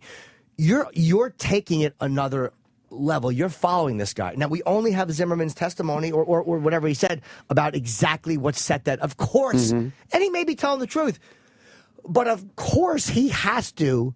Let's just say, for the sake of crazy argument, that he's fudging a little. Of course he has to paint the picture exactly that way so he's not convicted of murder. He has to say that. Like, Zimmerman would be an absolute moron if he said, Trayvon kind of approached me and said, what's wrong? And then I poked up, So the way it is painted is a perfect 100% crystal clear picture where Zimmerman is the victim. And Zimmerman is the one telling that story. But the stuff around it makes that harder for me to believe. And even if it's truth, it makes it harder for me to be empathetic with him because it means he handled himself terribly. But it does fit in line with the limited but other witness testimony that there is. You could say, like, oh, he would have to paint this picture that it was the perfect example of him being the victim. When in fact he doesn't know when he's saying something. When he gave his first testimony to the cops on scene, he didn't know if people were looking out the window and seeing it. And he's like, oh, I better watch what I say because obviously that didn't happen. So he would be taking a pretty big chance fudging it right from the get-go. And it's very hard to come up with a story right after something happens like that and stick with it. It just seems to me that he's being made the villain in this when, in fact, if it could have gone the other way and he ended up dead, no one would have known about it. No one would have cared. And the bottom line is, it does seem to me to be self-defense. But it's hard to paint him as a victim when the other guy's dead. The other guy's dead. Obviously, but the other guy, Zimmerman was wrong about everything. Zimmerman was wrong about everything. He was wrong about this guy being in the neighborhood to do something he should have been doing. I think that's the only thing he was wrong about. He was wrong. And in hindsight again. Yeah, but hindsight, hindsight, Monday morning quarterbacking. But when you have a pistol on you, you had better be fucking ready to be. Again, it's not like he was defending his own property. I would have so much more empathy for him if this happened on his front yard. Well, he lived there, so he was just following the guy because he wanted to play cop, and he wasn't qualified to play cop. He wasn't qualified to do that. He was, and I know cops get caught off guard, but not many cops get caught off guard by a 17-year-old who's not that guy. If cops get caught off guard and get their fucking teeth knocked out, it's usually by some guy that's done fucking years. It's by a guy who's not afraid of cops. It's by a guy who's got a history of doing that. I'm not saying never. I'm saying, in a generalization, they usually don't get caught off guard by some 17-year-old who's just going. It's just not the type of guy that typically catches the cops off guard. By the way, using the age is silly. I could fucking line up 17-year-olds that have done heinous, horrid things. But I'm using the age because, again, there is a difference between, and again, a cop whose judgment I trust a lot more sees this face, and again, somebody who's fucking 30 years old. I think a cop makes a better snap judgment in that. Not always. I would hope so. but again, they have the same weapon. So it doesn't matter. He's an armed citizen. As opposed to a trained police officer. Right. Just because you have the same weapon doesn't mean you have the same training. Now, if he decides he wants to be a neighborhood watch guy, what is the criteria in training for neighborhood watch? I don't fucking know. Right. I don't think there is any. Probably I think they appoint you the guy, and that's what it is. I know there are some neighborhood watch neighborhoods that won't allow their neighborhood watch guys to carry weapons. I guess just for that reason. They don't want to. Because that's what got him out of the car. Well, but the weapon is what got Zimmerman out of the car. Perhaps, yeah. It's absolutely. Come on, you know he's not getting out and following that guy without a gun, especially if he assumes this guy might be dangerous. He doesn't seem to be a gunslinger kind of guy. I'm not saying a gunslinger, but again, you don't know what someone walks around. I'm sure he's a nice guy. But bottom line is he wanted to play cop because he had the safety of that gun. He had that. He doesn't get out of the car without that. So without the fucking gun, he makes that phone call, and maybe he loses the guy, maybe he doesn't. But because he had the gun, he got out of the car. So the gun gave him the security to pursue this guy, even on a mild level. And he turned around and went back. But if that's what gives you the balls, then you better be ready, or at least aware of your surroundings. Yeah. I mean, I don't want to keep repeating ourselves. I just can't comprehend being caught so off guard with a gun and knowing that it's a dangerous situation. You know what I mean? Like, when you walk down 57th Street when you're going to XM, if you were ever happen to have something, would you have been so fucking... Like, if there was a guy you were suspicious of, could you picture 30 seconds later blinding yourself and turning your back on him and just waltzing away without any... I mean, come on, man. No, I usually have my head on that swivel. Yeah, because you're much more aware. Maybe you're much more qualified. Maybe I'm much more paranoid. Okay. But if you're gonna get out of the car because you have that weapon, then you better be that fucking paranoid or that aware. Yeah. You know, again, I'm not saying he's a murderer either. I don't think he should go to prison for the rest of his life, but I think something has to happen. I don't know exactly what. Perhaps mistakes were made, but again, I think the escalation of physical violence was on Trayvon's part. I think that George Zimmerman absolutely felt his life was in danger, in imminent danger at that time, and he used his weapon as anybody should in a self-defense situation. Yeah, there was a big mistake here. Yeah, I think so. Jamie Foxx should have worn a Ray Charles shirt last night. Well, Jamie Foxx, like, I understand why. Again, didn't this start with the Trayvon Martin T-shirt? All right, that's why I don't mind as much him wearing that shirt. I do. It's because fucking you're setting up the public with your opinion of something. It makes Zimmerman look guilty before the trial starts. But again, justice for what? Here's what he knows. So why doesn't a white guy go and wear a shirt for the other side? Wouldn't that be amazing if a white guy wore shirts of white people that were victims of black violence? But you could would do be that. Amazing. No, you couldn't. Most people wouldn't know who they were because Yeah, the press exactly. doesn't cover it the same. But I'm saying in the absolute, I don't have a problem with Jamie Foxx doing that because here's what he knows. There was a 17-year-old unarmed guy walking home who is now dead. And, you know, that is the reality of what happened, and I don't think Trayvon was a thug. Put it like that. If he was a thug, if he was a fucking Chicago gangbanger who got caught without his weapon in a prior dispute with a guy, I would have zero mercy for him. So someone should wear a Zimmerman shirt on the MTV Movie Awards. Yeah, try that. Imagine that. Yeah, you'd look pretty bad, but I wouldn't think you were smart to do that either because I wouldn't agree with it. Like, you can, but... Is this going to cause a riot in the end? Yep. I think so. And where's the riot going to be? Let's see what happens. Florida. Mostly Florida? The trial starts this summer. Is he in jail? Or is he out and he's on bail? He's out. Okay. He's out on bail. Do they know where he is? Yeah. The trial starts in this summer. I really see an acquittal. Poof. And there will be some angry fucking people. Yeah, I don't know, man. Yeah. I don't know.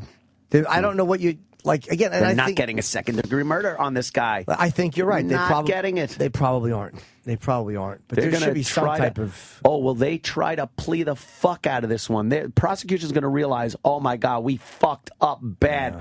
All right, we'll try to plead it out To get him some jail time. Some jail time or anything. And God, I just hope he sticks to his guns and takes this right to the end with a jury, because I honestly think this is not a murder too, absolutely, and I think it's a good self-defense case. I have a tremendous, again, if Trayvon had a knife on him, Doesn't matter. But to me, I'm just saying, as a person who lives in a society where guns are permitted to certain citizens, to me it does matter how people handle that responsibility. And I know mistakes are made, but when somebody winds up dead, it's harder for me to accept that a mistake was made, because if it was reversed, if this was a white guy walking through a black neighborhood and the same thing happened, I'd be fucking furious at the white victim. I'd be, and I know the shorts wouldn't be, but fuck the media. I'm only talking about me as a guy. Yeah. I'd be outraged by it and disgusted by it. And so, like, I should feel the same fucking disgust that this guy was killed when he really wasn't a criminal. Who cares what he tweeted? We all I Twitter dumb understand. shit, and you want an image and to fucking make girls want to fuck you. Believe me, I'm not saying that anything he That's tweeted not a reflection or of him as a guy. has any bearing on whether he should have been fucking killed or not. Right. I'm absolutely not saying that. That's more on the media and how they're presenting him as a young innocent black kid and much younger than he really was, much more vulnerable than he really was, and then they present George Zimmerman as a white guy. Just a crazy fucking gun flailing maniac. Like the same way that, again, we keep raising the fat Nick, but he's still in jail. When they show the guy he beat up in his military uniform, it's like that guy was there to rob cars. Fuck that cocksucker. They do that all the time. They're repulsive. The press is repulsive. Yeah, but again, I think it's a self-defense case, and I think when you point out certain things that George Zimmerman should have or shouldn't have done with his gun, you're pointing out responsible gun ownership and use in a deadly situation. But in a situation, he used it. He absolutely waited till the last minute, and that's fact because of the close proximity. Right. He was on top of him when he shot. He didn't take a pot shot at him from 20 feet away or anything like that. That's why I don't think he's a murderer. That's why I don't think he should go to jail for the rest of his life. But that's when you're supposed to, with the law allows you in self-defense to use a weapon. But the gray area is in that situation when you're the pursuer and you are the instigator and you've made an incorrect assessment about somebody, then you had better be fucking aware of your surroundings. I understand. If there's any mistake that was made, it's him slipping up and not being aware that he's ready to be blindsided. But that is irrelevant once the violence escalated, once Trayvon Martin escalated to physical violence. You're allowed to follow somebody, believe it or not. You're allowed. You can't stalk someone. But if you're following somebody, you're allowed to do that without the threat that you're going to get your face punched. So let's say what really happened was Trayvon said, "What the fuck do you want?" Stop following me, motherfucker, and pointed in his face. And then Zimmerman, when Trayvon went to walk away, grabbed him and goes, "You're not going anywhere. Stay right here. The cops are coming." And let's just say that. And then Trayvon punched him. Well, then the violence was escalated by Zimmerman. That would then have to be thrown into the trial and see. And proven, I know. But I mean, then. But that isn't on the table. But I'm saying, like, something like that is a very, very. You could have a lot of ifs. Plausible. If he grabbed him and then Trayvon hit him. Yeah. But then there's so many hypothetical situations, and then Trayvon reaches into his jacket. No, but that's not. And Zimmerman goes, "Oh my God, I thought he had a gun," and he shot him. Then again, but I'm not even being that dramatic. It goes back and forth with every escalation. I'm saying just one little moment that is not 100% vindicating for Zimmerman. I'm saying I'm not painting crazy pictures. Like, what if Trayvon came up and Zimmerman kicked him in the balls? I'm not saying anything crazy. I'm saying the type of a confrontation that I would find plausible that could have happened where Zimmerman started it. Could have, but I don't think Zimmerman just punched him.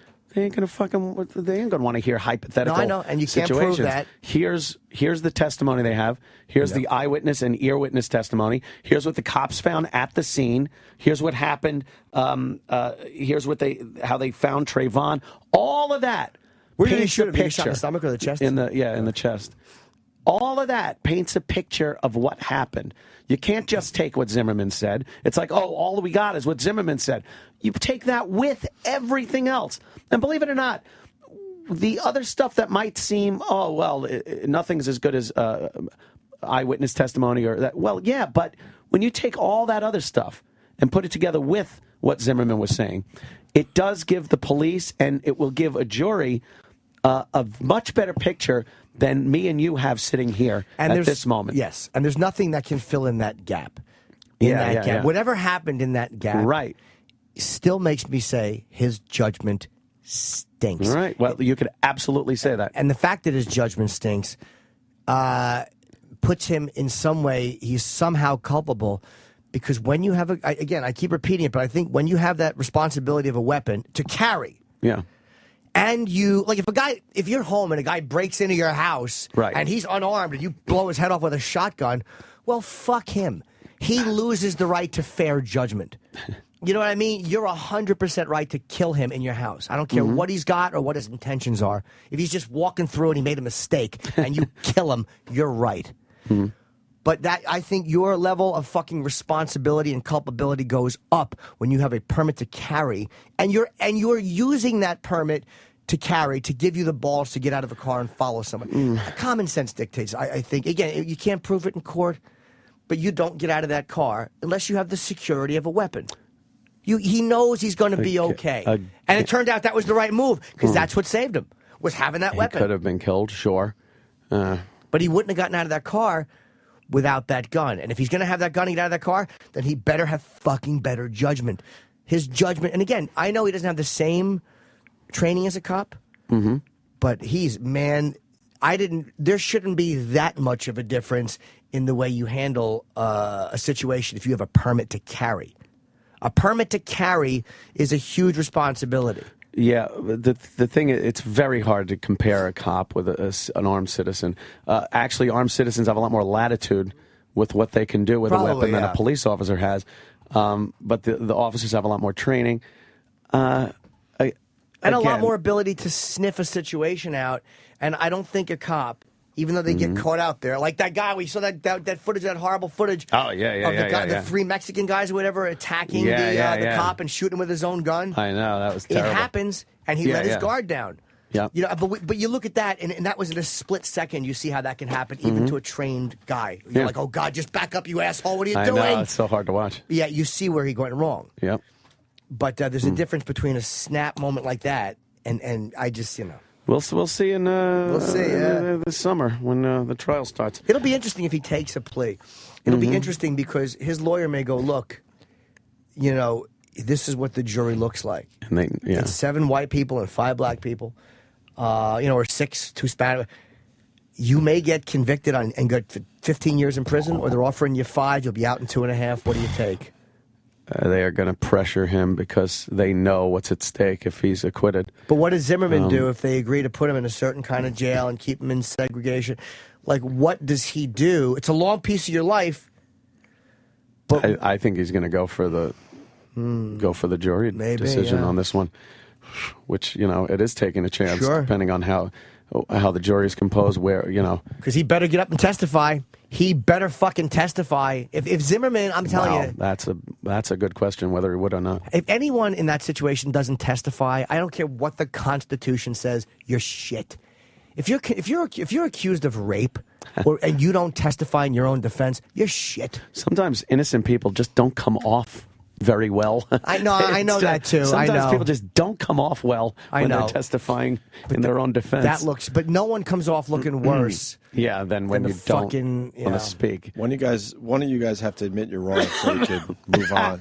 We're never going to admit it. Who's it going to be? No, well, one of you guys have to admit it, you're wrong, and then we can move on. We'll see. Yeah. There's no real absolute right and wrong. No, we're not going to get to it. Of course not. Yeah. So he wore that shirt, huh? Yeah.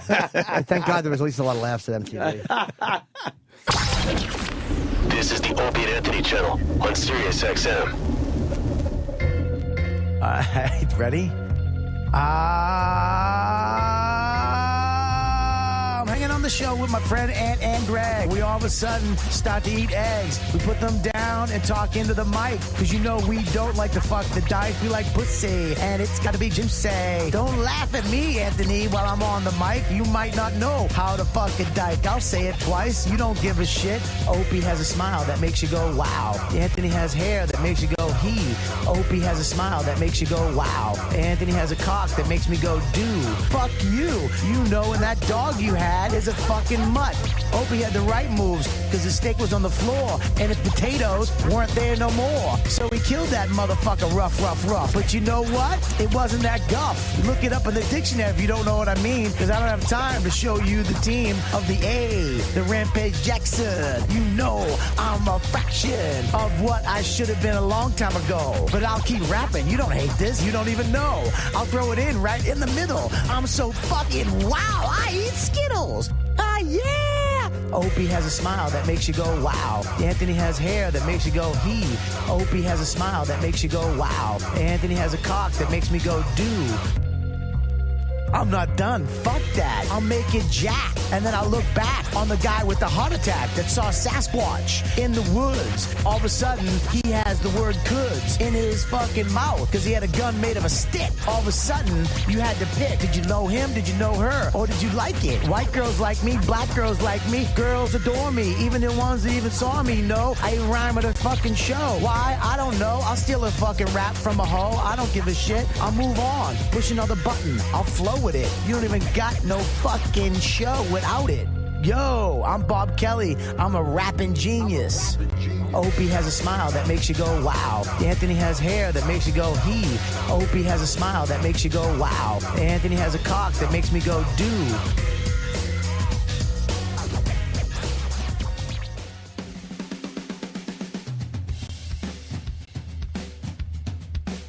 Nobody told me until this was actually on. Thank God there was no warning signal.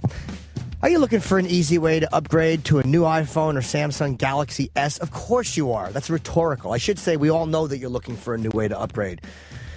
How about an iPad or a Mac? You should know about Gazelle. Gazelle.com will buy your used electronics at a great price and pay you fast, making it simple to get cash to buy the latest technology. Because basically what happens is your stuff just sits in a drawer and you make no money on it. Here's how it works. You go to Gazelle.com and you find your device. They'll buy things like iPhones, Android phones, iPads, or MacBooks. On the website, you get an offer for your gadget and then you ship it to Gazelle for free.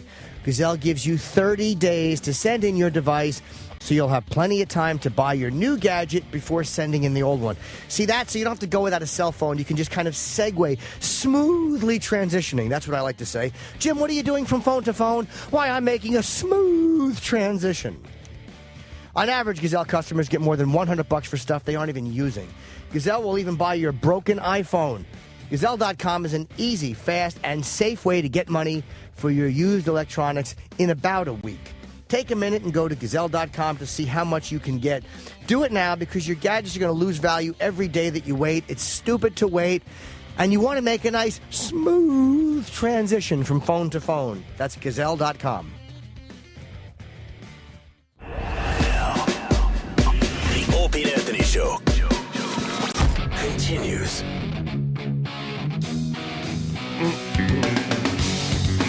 Morning's flying by, huh? Wow, yeah. Good debate. Who won the debate on Twitter? Half think I'm right and half think Anthony. It's amazing. I won by a landslide, and I'm a complete idiot that knows nothing. Yeah, exactly. I was just about to say the same thing about myself. That's it. And Jimmy has it right 100%. And he couldn't be more wrong. He's an asshole. But it's really funny. Like if someone's like, Jim's a liberal. Like, is that what makes you a liberal? Like, are people out there who think you're smart? Are you that fucking like? And I hate when people go, I don't like labels. But do you not hear that I'm saying I understand why somebody profiles? Yeah. I profile. I don't crucify. It's like liberals don't acknowledge any of that. Right. They don't acknowledge any. I side with Fat Nick for fucking smack because I'm saying I think this guy behaved wrongly. I'm a liberal. Like, God, you little fucking cunt. There's people that just go Ant's right and Jim's wrong, and that's fine. But you guys throwing around your little catchwords with your fucking faggot little Twitter names, you're just fucking cunts. When you little scamps get together. Yeah. Well, what Bieber said is going to sound fucking trivial at this point. After that last hour and a half. Bieber just can't. He's just not make it about himself. Well, he's just a stupid. He really is. He's just a stupid kid. He's just a dumb fucking kid. What is he saying? If Anne Frank was alive, she'd be a believer. She would be a believer. Yeah, I think the story was that he wrote in the guest book or something like that. He went to see Anne Frank's house. Right. And he wrote something to the effect of, I hope you would have been a believer. But instead, she was hiding from the Nazis. Yes. And then I couldn't make a fucking noise. Who found her and killed her. Right. But when they found her, Eric's right, there was one less lonely girl. Yes, that's true. All right. You know? I like the tie-in. Yeah. Is he just stupid believer? Yeah, I think or he Bieber, is. whatever the fuck. Bieber and the Believers. This is what he stupid wrote. people. Here's his quote. Like he wasn't signing some kid's autograph book. No, he's you just know, it's dumb. like, hey, how you doing? He left this message in the Anne Frank guest book in her house. Truly inspiring to be able to come here. Anne was a great girl. Hopefully, she would have been Obviously a believer. not. Hopefully she would have been a believer. That is so hopefully. Stupid. Our celebrities are just stupid people. They're just dummies. Embarrassing. He is a dumb kid, though. I think so. It's so odd that he could not see he was saying something. Oh, hey, I saw you did inappropriate. there. What? What did I do there? In other celebrity news, Stupid. one of Jim Norton's pals, and he's certainly a friend of the show as well, Kevin Hart. Yeah. Oh, got boy. got a DUI, or is it a DWI out there? What's the difference? I just say DWI all the time. They're the same thing, right? They Yeah. just It kind of works with both. DWI and DUI are both DWI. I guess he was going 90 miles an hour. He was hammered. Almost hit a fucking tanker truck. He's crazy. But he wasn't masturbating out the window. That's a different story. Oh, that's good. Thank God. Nice to know.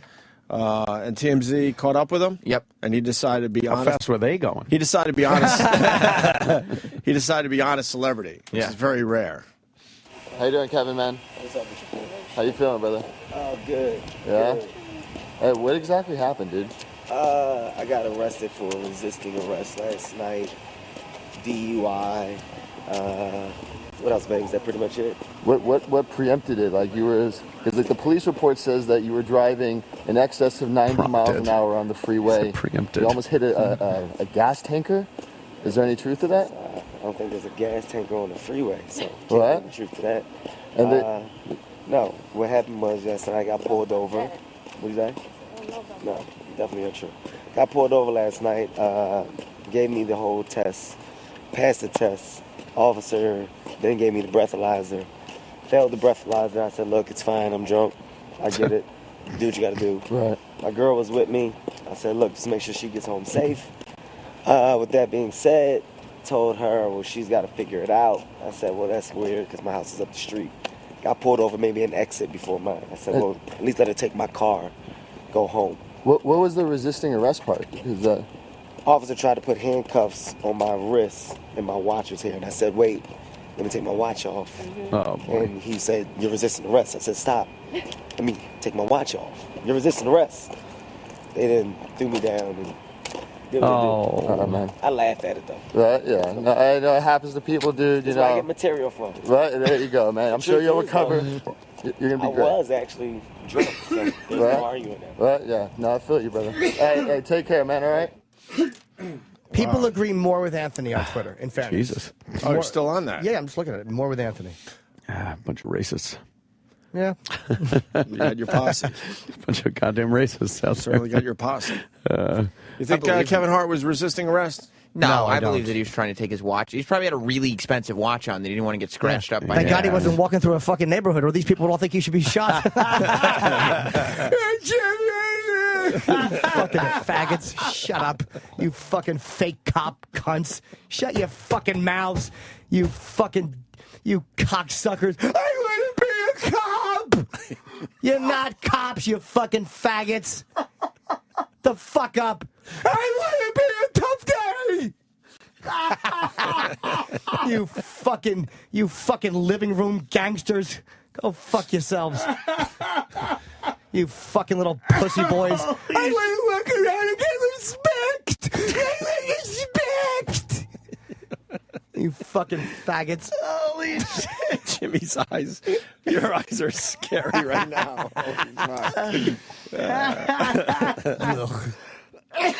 Oh, God damn.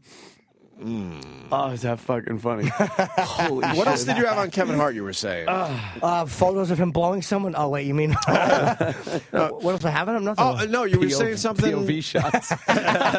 You were saying during the break, the cop wanted to give him a breathalyzer. I guess you said. Oh no, I was just kind of repeating that where he said he was drunk. It was something like that. Like But the cop was ready to give him a breathalyzer, and Kevin Hart said, "I could save you some time right now." Whatever the quote was. Yeah, Yeah, he's going to give him the quote. the sobriety test. And I then guess that quote came from TMZ. he finally gave him the breathalyzer. There you go. That's a weird situation with him going, let me get my watch. That is weird. Because sometimes it's an expensive watch, though. Yeah. He definitely. I'm sure the cop wanted him not to be cool. You know what I mean? Like he wanted a little action. Yeah, he's pulling over a celebrity that was just going. He's probably already annoyed that Kevin Hart was going 90 miles an hour because now the cop's like, this could be dangerous to me. Cop could have been cool and just been like, I'll watch the watch. Don't worry about it. But yeah, he's drunk though too, so that might have came across a little differently. He probably wasn't polite about it. It sounds all good now. The day after, I get my fucking watch. You ain't gonna fuck my watch up, motherfucker. That's more likely what happened. Yeah, you can probably ask. It's kind of hard to reach for your watch when they're going to cuff you. That's probably a bad decision by Kevin. Yeah, he's got to, be like, if it gets scratched, Where I'll was get it he? fixed. But when they were going to put the cuffs on you, I think that's pretty much it. Game over. Yeah. There's no saying, can I do this or can I do that? Where was he? Where was he coming from? A bar. Someplace that's I watched. Have you seen his special? Seriously Funny? No, I don't watch other comedians. No. I know you weren't asking me. No, why would I haven't seen that one You yet. get so Though. upset. No, it's an insulting question. Why do you ask? Because I watched it before Louis' special this weekend. It's goddamn hilarious. Which one's better? Put you on the spot. Well, Louis was like new. Which one was better? Kermit. I don't know. They were both great. Doesn't want to make a decision. I'm not gonna. Why would I? There's no way to. They're both hilarious comics. They're the two top comedians right These now. guys just polarized people out there.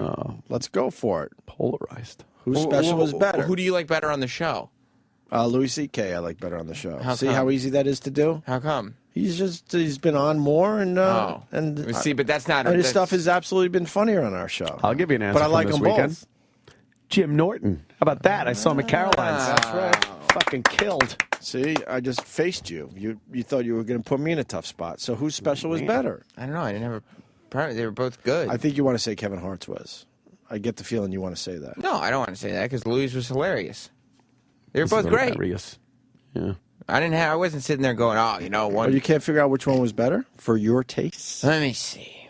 For your my taste. for my taste. Well, I'd seen some of Louis before because I saw him at Caroline's. I know you want to say Kevin Hart. Oh man. So Kevin's, I had no expectations for, but Why? I can't what say it kind was of fucking funny. thing is that to say about Kevin? Really? I can't say one was They're both funny. hilarious. Yeah. Was he loaded up there on stage? They're both in the tell hilarious you this. category, so this is okay to answer. Whose special was better for you? I will tell you, Louis was much better on SNL than Kevin was. Oh, see? He wants I see to where say he's Kevin going. Hart. I see where he's going. But I don't know whose special was. But they were both very well done specials. I read between the lines. It's okay. All right, let's do it like this. Who had more white people at their special? Louis had more white Who was people. more attractive during their special? I mean, Kevin. Who was better dressed during their special? Kevin. Who had a bigger gut during their special? Louis. Who was a red-haired cunt during their special? Louis. Who said more nice things during their special? Kevin. Who said shittier things during their special? Louis. Who is probably going to get more shit for certain things they said during the special? Louis. Who likes to drink and drive more? Kevin. See, very easy. You're just asking the wrong questions. I thought Louis C.K.'s special was terrific. I But loved it. Kevin I did also not had- see Kevin Hart's latest. He also had LeBron James standing up in the middle of the audience, like throwing his hat because it was, made just like, grabbing his face and throwing his hat in the air. Really? Yeah, yeah. You know yeah. what Louis had? What? Some of his drink spilled on his shirt. That was funny. Well, He that's- spilled his water on his shirt. He's like, He's just got a regular cabbage. guy, that Louis C.K. Did he really spill water on his shirt? Yeah. That fucking clod? He was. He had a And he left it. cabbage. He left it in the special. Oh, that's great. And they taped two, Of so he course. could easily, decide that out. But that's Louis. I wish it was That fucking was funny. scalding tea. I wish he fucking burned his Mexican nipple off in the middle of his special. That's the joke that's got him in. That's the start of the joke that's got him in Hot water with Yeah, bloggers. no, I know. We're heading hot that water way. with bloggers. Yeah, there's a blogger met at Louis Who C.K. cares? Yeah, why do we? It's not news. Some But blogger. why do we even have this in front of us? Like how? Just because we want to show that bloggers are cunts. I love Jimmy talking about the blogger in your act there last night. Oh, they I was made watching. me sick. Blog, blog, blog, blog, blog, blog, blog. It's so It's in the fucking special. funny. Blog, blog. Fucking hypersensitive cunts. Yes.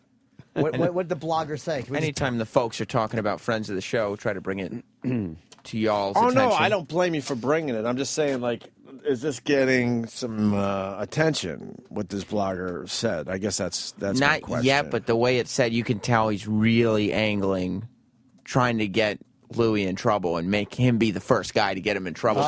Because in the blog, he not only did he do this joke, but he brought up the Sarah Palin tweets, and he brought trying to get everything he stand-up could do. comics in trouble Yeah, who's the cunt for blogger? being funny. Just stop already. It's on Mediaite. Oh, of course it is. Mediaite. Mediaite. Any website with media in the beginning sucks a dick. Yes. Mediaite. Why don't we play this over here? Whoops. All right. Oh, I see what you did here. So this is the joke that the blogger's talking about? Yeah, this is okay, the I joke. wasn't sure if it was audio of the actual story. So now I totally get this. Okay, so it's on Mediaite. So you want to play the joke first, and then we'll Yes. go with what this guy had to say on his blog? Whoops. All right. All right.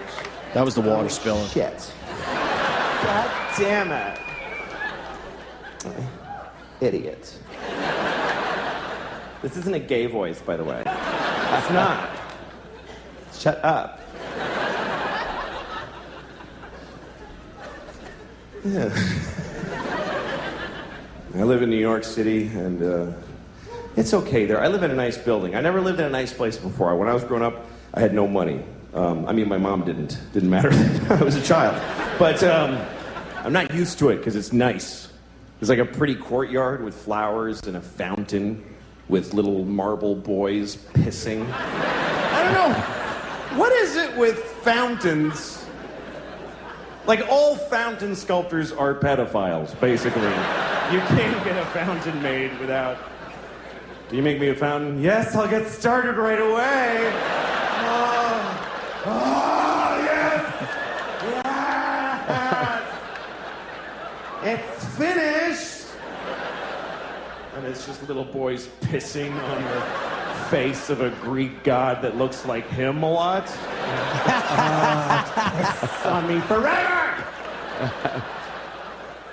Damn. Who's the fucking... What's wrong who's with the that? cunt blogger? Yeah, let's give this blogger some Let's see. some attention What is this today. cunt's name? So if you go to media, AJ Delgado. If you go to cunt. mediaite.com, one of If our he's saying that. one of our old interns works there. Does pretty well over there You're down. at Mediaite. Higher, yeah. Oh, sorry, yeah. All right, so what's the deal, Sam? What's the highlights of this article? Did Louis C.K. imply pedophiles are gay men in his latest HBO special? God, I fucking hate people. Did he? What do we got here? So basically, he's saying that the context of What? that We should have voice. this article in front of us, do we? Right. That was I a don't know if gay I don't know if you have it voice. printed out. He did the gay voice. Yeah, the context of that voice, right before the joke with the spill, puts it into gay voice. Who gives a land. fuck? He was making... Who cares? Right. That's what you say. That's a funny joke. Who cares if it was Right. the gay guy? Exactly. Maybe to this fucking stupid cunt blogger, maybe because you don't understand because you're probably not a comic, you're just a jerk off who sits at home wannabe. You're like the fucking you're like George Zimmerman with a keyboard. But no, you're one of these guys who thinks he understands the process. Maybe Louis girl, whatever she is, she's a then cunt was right. Yeah. Maybe Louis spilled water on himself because Louis is a clumsy jizzbag and decided, how do I get from this moment into that next moment? And as a comic, you make that snap decision. Oh, goodness, because Yeah. you know you want to get into that bed. And this is not a gay voice, by the way. You know, I live in this place and I'm going into here with all these. Maybe that's how he just segued in a weird moment. Like, One of the quotes in here, you know, she brought up his tweet when he said about Tracy Morgan. Tracy Morgan said something wrong. Evil, cruel, ignorant, and hilarious. He was on a comedy stage, not a pulpit. Yeah, you go. Louis on Tracy Morgan. Right, so she's actually just giving Louis a great quote there. Well, she said he appears to have doubled down on that, quote, it doesn't count unless it's from a pulpit defense, with this terribly offensive remark implying pedophiles are gay men. Oh, boy. Well, what a offensive to who? I mean, look, she's got the right to write that, but what if that's everything our country is? Yes. Is little fucking babies looking for reasons to be upset by things performers Stop say. going after stand-ups. And now Enough already. Believe me, you're not getting an apology out of Louis. And now they have a voice. Of course not. They have a little blog. What does she look like? Let's see what she looks like. She writes, as a longtime fan of CK's work, including his hit FX sitcom Louis, I eagerly tuned in. You're not a fan then. Then I guess if she's a fan of CK's, then I guess she didn't like when he said nigger. Didn't he say nigger toes about fucking my nigger toes? Wow. I guess this girl approves of the word nigger, but doesn't approve of that joke. What a fucking racist this bitch It's is. that backhanded shit. She's not a fan to begin No, with. I believe her. She's a fan, and I believe she's a racist because she was not offended by the word nigger. She's trying to make her point stronger by saying she's a fan. She absolutely is not. She's a fucking fan. racist. Go She fuck writes, yourself. I eagerly tuned in only to be profoundly disappointed by what appears to be a slur against gay men. Well, you know what? She didn't mind the word nigger. So I say, I don't know what her name is, but she sounds like a racist to me. Right. And I think she should be charged with racism. I think that publicly, because she did not object to Louis saying nigger, she objected to this, that she's a fucking, she hates black people. Oh, God. I believe this is her. Absolutely. Look at her. We ought to just fucking, we ought to take her to task for hating black people. Yes. That's not right. What was her name when she was a man? Whoa. Was she a man? I don't know. I got to see the body shot. I can't see much of an Adam's apple. The hair's in the way. Maybe she was a man. Something's not right there. See a lot I'm not a fan of Louis C.K. Shut up. Why don't you just fucking be brave and say you were never a fan of his type of humor? I love his humor. Don't fucking lie. Well, That's a liar right there. But she's just saying, like, that she was offended selectively by this Yeah, joke. of course. Right. It's like, if you're able to look at Louis, this is why she's hateable. If you're able to understand the absurdity of some of what he says, and yet you look at this literally, then you're a dumb cunt. Yeah, right. Why take one thing literally? So how do you claim to be a fan of Louis when he's absurdist with half Yeah. the shit he says, Right. and he says things that are over the top and ridiculous, and that's what he does for a living, Yeah. and yet this you choose to take literally. What a dumb fucking bitch. What a dummy. They're fucking hateable, aren't they? Just hateable. And I guess blogging is almost a good thing because we can see how dumb our fellow countrymen That's are. true. Well, she gave a suggestion on his comedy. Oh, good. What's that? good. What's the suggestion? She writes, how is this acceptable? Where's the joke? Repeated studies have shown there is no proven correlation between gay men and pedophilia. Studies. When imitating a pedophile who loves creating statues of little boys, why not use a creepy, even baritone voice instead? Because That's good. Louis did the joke the way he did the joke. And the fact if he would have done the baritone, because your outrage is fraudulent and it's manufactured, somebody would have found a problem with that. So no matter what you Right. see, because you're acting like you're justified in your offense. You want to be offended, so you're upset. You're not justified. And what's her credentials to give him suggestions on what works in what's comedy? Exactly. funny. Give What's suggestions. your credentials that you know this shit better than Louis C.K.? Shut the fuck up. If you want to suggest something, suggest how to be an inconsistent shithead. I have giantism. And I'm very offended that Louis C.K. was saying giants are pedophiles. In the article is a great Louis C.K. tweet, by the way. He tweeted a while ago. Tracy Morgan said something wrong, evil, cruel, ignorant, and hilarious. He was on a comedy stage, not at a pulpit. I'm just saying, it's brilliant. And that's all you need to know about comedy. Comedy. Relax. Yeah, all right. And then she brings up all his, Sarah Palin tweets that he tweeted and then deleted. Remember that controversy? What does that have to do with this situation? Yeah. Well, rather than apologize for the Palin remarks, CK instead simply pulled out of his gig a few days after Greta Van Susteren, whatever, and said he just didn't want to do it anymore. About the associate. Boy, for a fan of correspondent. Louis, she really turned on Louis. No Boy, kidding. this cunt really turned on Louis fast when she didn't like one joke. What a fan of comedy. What a great comedy fan this fucking long-necked, attractive young lady is. You like her? Oh, she's terrific. What a great comedy fan. Love the guy's work, and he does a joke you object to, and all of a sudden you're outraged. What's her deal Oh, with, who like, cares what she thinks? why does that matter so much to somebody? Like one instance where it's like, oh, he used a stereotypical gay voice when he was doing. Like, why would she choose that? I think you guys her outrage is fake. But I think you guys are missing the bigger point. The media cares enough to put this on their front page today. Yeah. That's ridiculous. Trying to stir shit up. But why?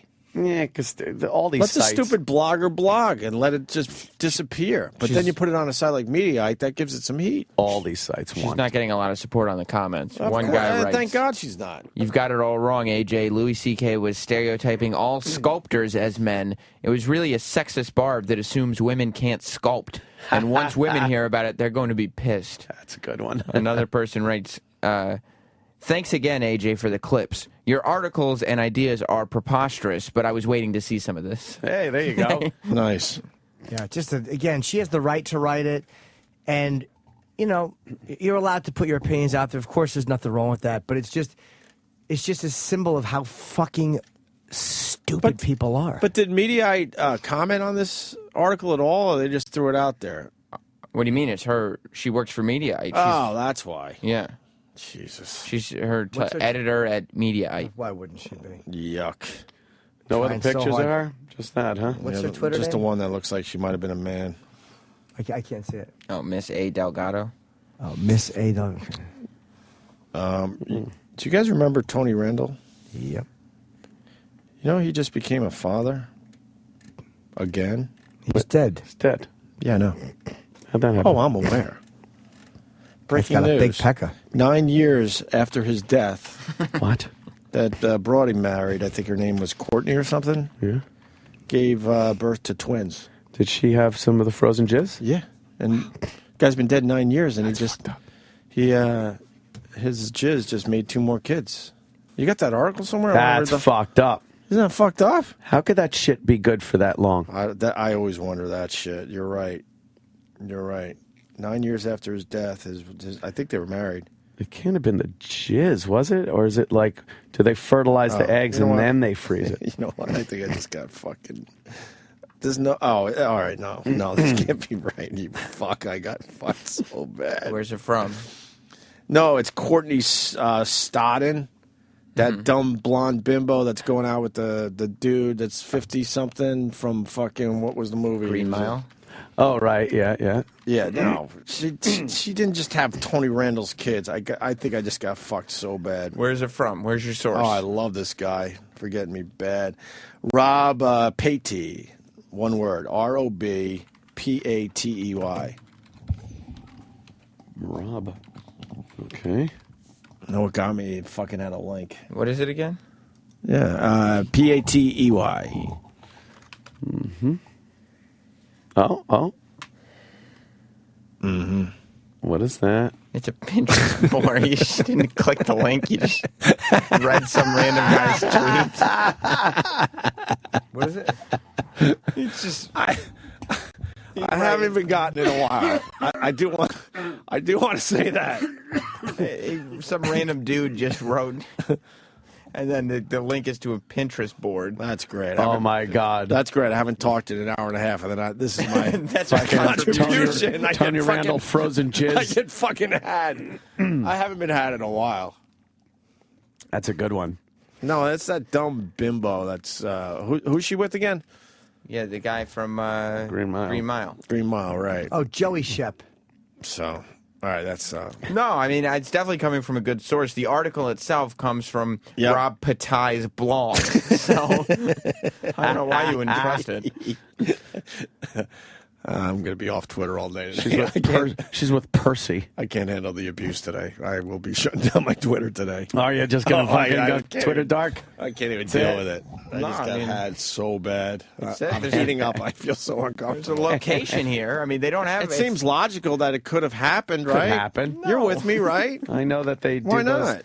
I think guys have had fucking kids after they've been dead. 9 years after they've been dead. Yeah, Sure, where did why she, not? What did she keep is cum in a cum safe or something? I don't think it's the jizz. I think they fertilize an egg, do that in vitro shit, and then they freeze the fertilized egg. They freeze that shit for a while, and then you could take that and implant it. No, you keep the cum in your cheek. For 9 years, like chaw, like some chaw between your cheek and gum. Come on, who knows this shit? I think you just take some old sperm that's been frozen for a while, Yeah. and then you can fucking. Because I don't think sperm fertilize the freezes egg. very well. I think. Well, how do they handle it in sperm banks? Just drink it. Oh, How many think cum that- drinking jokes am I going to do? Sorry. I think in sperm banks, they don't keep it for like 9 years. Well, how long? I don't know. What's How the shelf long? life on some sperm? What's the expiration Dr. date? Steve. Spermatozoa. And I was gonna go with the hot teacher story. I fucking blew it. That was gonna be my big comeback on today's show. I got a bed. I'm hearing this another teacher having sex with a lot of students at a school, and I'm hearing she's pretty hot. A Queens teacher who was arrested and fired for taking a 16-year-old student to a Hot Sheets motel. What is that a term Must for those? be a no-tell motel. Is that a term for those fucking hourly places? Hot Sheets Motel for a videotaped romp. Also violated 2 other boys inside her school. Violated? Tara's 16? 35, and the boys are 15 or 16. Oh, boy. Video? Wow. She's fucking. This video? Yeah. Oh, how hot. Lucky bastard. Having sex with a minor. Picture? Well, it's his job. She's all right. They're saying she's a hot teacher. Dude, she fucked a student. She's a fucking 9. Well, if you're 15, that's a 9 or a 10, yes. But we're older gentlemen. You, take We're the a hair. little more picky. Dude, take the hair off of her. Come on, look. It's a dude. Yeah, she's not that hot. They're calling her hot. Because obviously that makes for a better story. She brazenly had sex with 2 other students at the school where her serial shenanigans were uncovered by girlfriends of the teacher's pets. They've, all right now, hold on a minute. What? This is obviously Photoshop. Yeah. I can't open it. The fuck is going on? Jesus, I mean, you're that fucking doesn't Gary even sort Gullible. of- There's no, I mean, it's not even the same skin tone. My head. I had a long weekend. I'm disciplining my kid. I'm tired. If anybody's got links to share with Opie today is the day to do it. Oh, Jesus. No, I'm Hey, look, off it's- Twitter. I'm not even going to attempt to go on there. Look, it's a guy taking a picture on top of the World Trade Center, and there's an airplane behind him. I've seen that one. All right, They Chip. could probably I get knew you- that guy. Did you? Fuck yeah. They could probably get you with that Civil War hero picture again that was just miniatures. Oh, the miniatures. Yeah, that one got me. All right. That got me. I gave my kid 10 timeouts in a row. So how what? long? Oh. He's kicking, punching, and fucking hitting my throat with those chops. And you gave him timeouts for that? Over and over again. You so understand why parents have hit their kids. So he knows. He's like, okay, I'll take the He time knows, out. like, I'll I'm do not gonna my hit time. him. And then I'll do my time. It'll be like 5-minute timeout, and then I'll go back and punch him in the But it's throat never again. wrong to. It's always wrong to spank somebody. Like not I don't know brutally what to beat do. him, but I really don't know what to do. is it wrong to 'cause grab somebody's arm hard and smack him on the ass? You so get why our parents did what they did to us to a point. Because I don't know, with these new rules, my kid goes, he just thinks it's part of his day now to have a timeout. He goes, over here, and he smiles, walks over, just sits there. It's a little rest for him. And then we put him up in his, in a high chair and strap him in for a while, and then we realize he's looking just at a beautiful view of Midtown Manhattan. I'm like, wow, that's a tough timeout.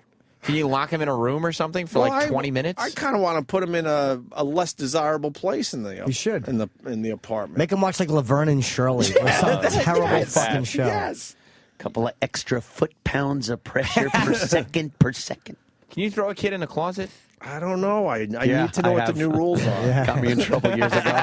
So have I. Wow. What's a closet? I need to know what the new rules are. And then you realize if I could raise an asshole. I don't want to raise an asshole and put him out there in society. But you realize why other people just decide to raise assholes. It's less work. Yeah. It's easy to raise an asshole. It's huh? so easy to Yeah. raise a fucking asshole. Both of your is my fathers are point. proof of that. So fucking easy. Fuck. You got to work at not making them assholes, huh? But those fucking throat shots are not fun. But he just knows. 5-minute timeout. We got to give him timeout for like an hour. Yeah. Well, there is a theory that you only give him a timeout depending on how old he is. I so don't believe in What? that. There's a formula? So let's say my kid's almost 3, so the timeouts are supposed to be 3 minutes. That does Oh, nothing. fuck out of here. I'd be punching people in the throat all day if all I had to do was 3 minutes? 3-minute I could do that timeout. standing on my head. Yeah. I did my 3 minutes. Yeah. It's nothing. I got out after 3 minutes. I need to get what's mine. I did 10 in a row, and by the 8th or 9th, he was getting it. He was not happy. I'm like, see, this is working. Yeah, that's what you We got to just got to do timeouts all day long. I say a 16-hour timeout where he has to hold nails. Show that boy who's boss. Can you take stuff away from him? Like, can't you take away his toys or but his trampoline or something? He's a lucky kid. He's got so many toys he doesn't even notice that they're gone. Take all of them away. Yeah, you're not playing with any of your toys. You're going to sit there. And I will confess that, sometimes I want to check my numbers, so I leave him in the timeout a little longer. With the numbers. So I leave him in timeout a little longer, so it Yeah. doesn't bother me when I'm checking my numbers. That's abuse. If he's going to abuse me with neck chops, I'm going to fucking check my numbers, and he's going to sit there a couple extra minutes. Here's what you got to do. And Candy Crush is taking up a lot of my time these days. You're sitting there stretching your neck, leaving it wide open. Level 50, E-Rock. I'm getting there. I'm catching you. You got to get that triangle, like angle molding, right? And then you put it on the floor, and you make them kneel on it, and then you have them hold 2 paint cans straight out. Straight. Ow, that would hurt. It's like a torture. Wait, Imagine do that having again? to, No, someone did that. like molding. I just saw it in some movie years ago. What movie? I forgot what it was. But No, I know this. having to kneel on. Oh, that would hurt. I don't know. I don't know what's. The whole paint can I have straight no out. idea what you're supposed to do. Oh, it'd be I have no hard. idea. I'd be a terrible parent. Timeouts are a joke. You got to throw him in a closet for like an hour. Stop saying closet. That's Closet. closet. Closet. You got to throw him in a closet. Closet. A closet. Not a closet. There's no AW in there. It's not closet. Closet. Exactly. What are you, fucking Santa or something? What a Cocksucker. fucking cat does to the couch. He I said that, you piece of garbage. I said I it. thought it. I said it better. Fuck that. Know what gets me the most? What? I've almost bit my lip off. He'll look at me and go, "How dare you?" Oh, you are. What? He's going to be a little asshole. How dare you? He's Wait, 3. what would you say that would make him say that? I don't. Nothing of. He probably said, click nothing this link. It's from a listener. Nothing bad. Maybe pick up your toys. Pick up this little okay. Yeah, toy yeah. thing we're playing with. And then he goes, "How dare?" Yeah, because we're trying to teach him to clean up after himself a little bit too, so the apartment doesn't look like a fucking hurricane hit it. And he says, How dare you? I want to fucking bite my lip off. It's hilarious. You tell him not to talk back? You Yeah, yell you at do him and all punish that. him? in And his 3-year-old head. he doesn't care. How dare you? The last night he goes, "What did I do wrong this time?" Oh, Wow, man. I think you're going to have a little asshole. Oh, Oh, I hope man. so. Nope. Every day he's just giving you Nope. shit. Yeah. I can't wait. Oh, shut up, Dad. Oh, What? God. Dad, shut up. How dare you? Oh my He's god! like 5 years In old. front of everybody? Hey, Dad, why don't you shut up? Yeah, shut up, Dad. No. That's funny as fuck. I'll I'd applaud. love to hear Good him for you, say, kid. I'd Give him a love to hear him dollar. say, "How dare you?" Oh, that'd be the worst too. All Opie's friends will be over just laughing at the kid, telling him to shut up. encouraging him. Yeah, do it Attaboy. again, kid. Wait, what, E-Rock?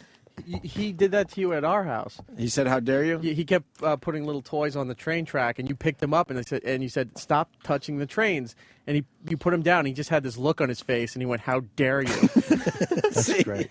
Now all of Ope's friends in front of the kid should say, "How dare you?" to Ope, because I think that's the way to do it. And laugh and clap Yeah, when he how says dare it. you? That's Great.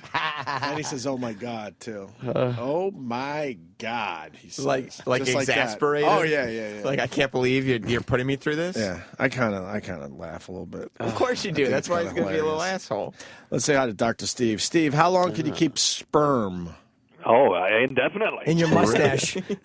Well, I got fucked over on a fake story. You had Tony Randall. He died 9 years ago, and the story stated that they used his sperm, and the lady gave birth to twins 9 years later after his death. Is that possible, even though it's a fake story? There's potentially no practical limit to the length of time sperm can remain frozen. It's in liquid nitrogen, so they don't know how long it will last. So about 50% of the sperm will live after you thaw it. I don't understand how a living thing Yep. can survive being frozen for that long with. How does that work, Dr. Steve? Well, how about this? The probiotics that you buy that have 9 I buy billion amateur bacterial bacterial. Yeah. I'm sorry. Yikes. Those things are freeze dried. And you add water to them and they come back to life. That's how stupidly simple bacteria are. That's fucked up. So, sperm are single cell, and organism is even stretching it, but, they are motile human cells, and they're very simple in that regard, although, on a molecular level, if you looked at them with a X-ray microscope. Which I have. We all have. Of course, we all have. What do you think? I got one of those in my mouth? But they're very simple in that regard, and you can freeze them, and they just come back to life. I mean, it's a bag with DNA and some very simple molecular machinery. That's a scrotum you just described. Wow. What if it has freezer burn? Yeah, well, that's why only half of them live. But, the trick with liquid nitrogen is the rapid freezing, and you do this without making ice crystals, because it's the ice crystals that would destroy the cells. Dr. Steve, I'm a huge get in the Hughes clan, so I should start freezing all my sperm for future fucking generations, right? Absolutely. Why wouldn't you do that? Absolutely. For future generations, so anyone in the Hughes clan could get a fucking diamond. Exactly. Now, what about... What makes you such a huge get? You haven't met my extended family. Trust me, Sam Roberts. I'm a huge get in the Hughes clan. Dr. There's Steve, only what been a about few the of us eggs? that have been successful over the years. What about the eggs? Yeah, what about the eggs? Can they be frozen too? Yeah, sure they can. And you can freeze embryos, too. Yeah. How long does it take, Steve? You said a rapid freeze. What's a rapid freeze? Oh, it happens in less than a second when they drop it in the liquid nitrogen. Oh, really? Liquid nitrogen is cold. So if I fell in liquid nitrogen, would I die instantly? No. Thanks. But as a matter of fact, you can dip, and don't do this. I'm just at home if you have access to liquid nitrogen, but there is enough heat given off by your body that will gasify liquid nitrogen just for a brief second. So you could dip your hand into liquid nitrogen and bring it back out again, and it would be okay, because the gas that is produced when the liquid nitrogen turns to gas The will liquid never actually insulate your hand. Yeah, the liquid never actually touches your finger for that But it's instant. very brief. How about if you left it in there for like 6 hours or something? Oh, boy. Say what? Terrible question. Hey, I have a Steve. question. Yes. too. So is there any cases on record where, a lady had a kid many, many years past the fact their husband there was dead or whatever? I'm not aware of any specifics, but there's no I would reason love to why you know. couldn't Like, do how is there a lady out there that, I don't know, they passed it on to another generation or something and finally decide to use someone's sperm to have kids? Can you find that out for maybe tomorrow? That'd be fascinating. I did hear about a case where there was frozen embryos, and the woman wanted to use them, and the man was dead, and there was some big court case. I guess his family had said no, and They probably want to split the money. yeah, and these embryos are just sitting there frozen. There was that case of a guy that was brain dead. Ooh. And his Got wife came a job in at the and board wanted of to the have Opie and Anthony show.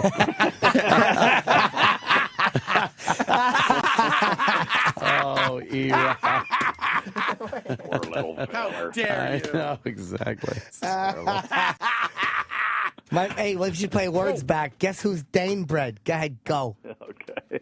But the woman Mr. came Cook in need some dough? and masturbated this guy, and was able to achieve an ejaculation because it shows two things, that even brain dead guys Are really will get horny. an erection. Right, And, right. but she was able to collect a sperm sample under those circumstances and have herself inseminated with it. Wow. Yeah, but I don't give a fuck. After I'm gone, I don't care what the fuck they do with my sperm. Yeah. Fucking smear it around if you want. Yeah. Smear it on windows. I don't give a Smear fuck. it around. I don't give a crap. How dare you? How dare you? Hey, What? On your with your kid. Oh, yeah, You were sorry. talking about discipline. I love the timeout technique, but you've got to put him in a little chair in the most boring corner of the apartment. That's what I do. Okay. Well, you were saying that Right he's next to my looking out Pablo the window Picasso. and checking out. There's no boring places in my apartment. That's the problem. In the hallway, facing the door. I like that idea. Yeah. So you still watching? No, it's right near the front door, the little corner there we use. Or just right in front of the closet or something like that. Just it has to be a boring place where he can't see anything. And do you agree that a 3-year-old should only be in timeout for 3 minutes? Holy Depends fuck, on the, no one that's, gives a fuck listen, about that's a this. rule of thumb to get you in the ballpark. Some kids need longer. Some can do better, can do okay with less. So you just got to see. Your kid... And is it okay to leave them in there a little extra longer to Yes. maybe do something for your own benefit? Like check your numbers or your Twitter or Sure, play a why little not? Candy Crush? All right, Why- good. why not? I have a question too, Dr. Steve, unrelated. Time out for your own fucking sanity. Yeah, good hour and a half. Absolutely, yeah. Do you want to watch Apocalypse Now? There's not a parent. There's not a parent listening now that hasn't done that one. Little that extra. trick, a little extra. I could get a little fucking task done right now. Steve, you know I'm not lying. I know you're not lying, man. You're I've with been me. there. I know. Absolutely. All right. Dr. Steve, do you know when I started taking Nexium off the... Because I'm wondering if that contributes to my sleep apnea. I don't remember when you started it.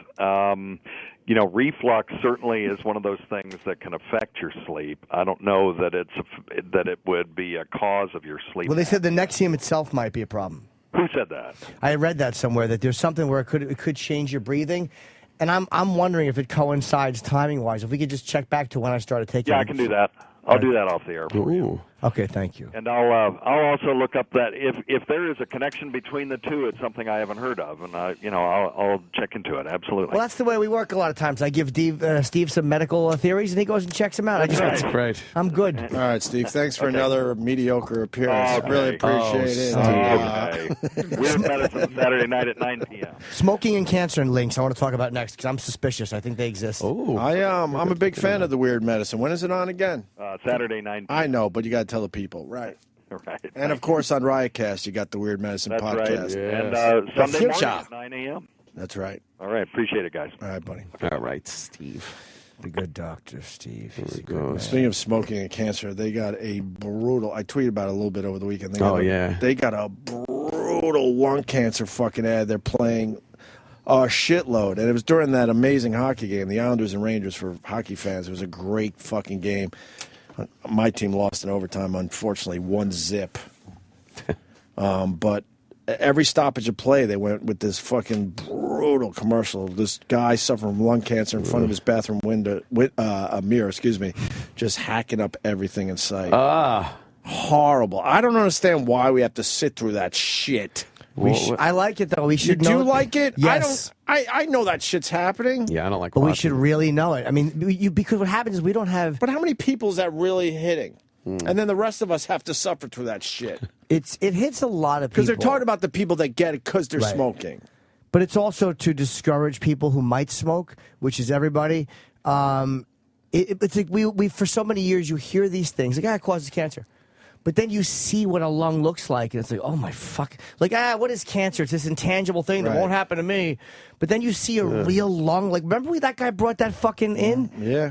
Dude, that was horrible to feel a cancer like that. Like, I wish everybody had the chance to Ew. feel a fucking But tumor. during a great hockey game when you're all up and excited, and then Yeah, it just right. keeps bringing down your emotions, fuck. And there was no humor in it, like the people with the hole in their throat. At least you could have a little fun with those commercials. Iraq comment. You see the other one with the lady who has the plastic in her neck? I can't it, has to stand pop, that. it has to pop in order for her to breathe and talk. No, I thought the one where it's like, I've seen that one, Man, too. I put on my wig, then I put in my teeth.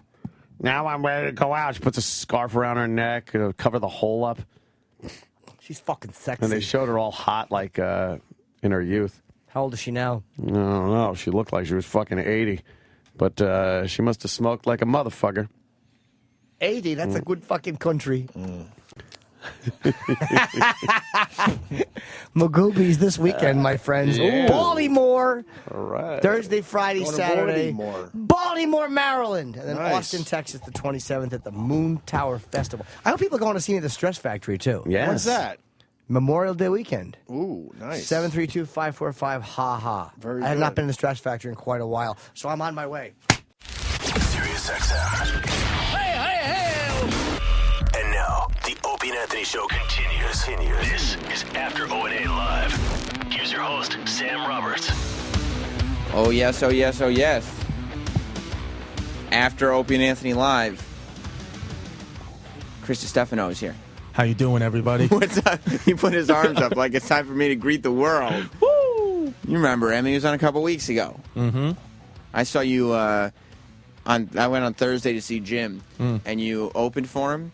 And I went over to my parents' house over the weekend because then they were there too. Right. I don't know. Did you meet my parents? I met your parents. And Okay. it's crazy because you and your brother have the exact same hair, and then your dad just has almost no hair. Which right. It's not. It's like, where do you get it from? Something happened. I don't It's great. exactly know. I'm surprised my dad doesn't have more questions about that. Yeah, you're half Jamaican. Yeah. Yeah. Like, You're this Jamaican isn't- in the haircut. This isn't right. But my mom goes, oh, and who was that? That Chris that came out? I was like, yeah, Chris Stefano. Oh, he was so funny. And you know why he was great? And I go, you explain to me, Mom. You're the comedy expert now. You went to a comedy show. She's never seen any stand-up before. Right. And she goes, you know why he was great, especially for that audience? Why? I go, why, Mom? Why? Because he was smart enough. He was local, and he mentioned the roads and everything. That was really funny. That was it. That's the only thing. Nothing else. So what? The roads? You mean? Oh, like in the city area? Yeah. Right. So like the fact that you mentioned highways by name. Oh. Really put my mom over the map on that. Like, that was it. Right. Well, have your mom know that if I go to the New England area, I change those to New England Thruway. You do. If I go West Coast, I change it to a Pacific Coast Highway. Yeah, like, I hate to tell you, Mom, but he just kind of looks at street signs of whatever town he's in. Yeah, that's what it is. Sorry. I-95 is an easy one. Yeah, because it's like across the East Coast. East Coast. I got that on all the East Coast states. Yeah, you guys been on 95? Yeah! Boom! Figured. Yeah. You're in Nebraska. No, what's up? Oh, fuck. God damn it. Shit.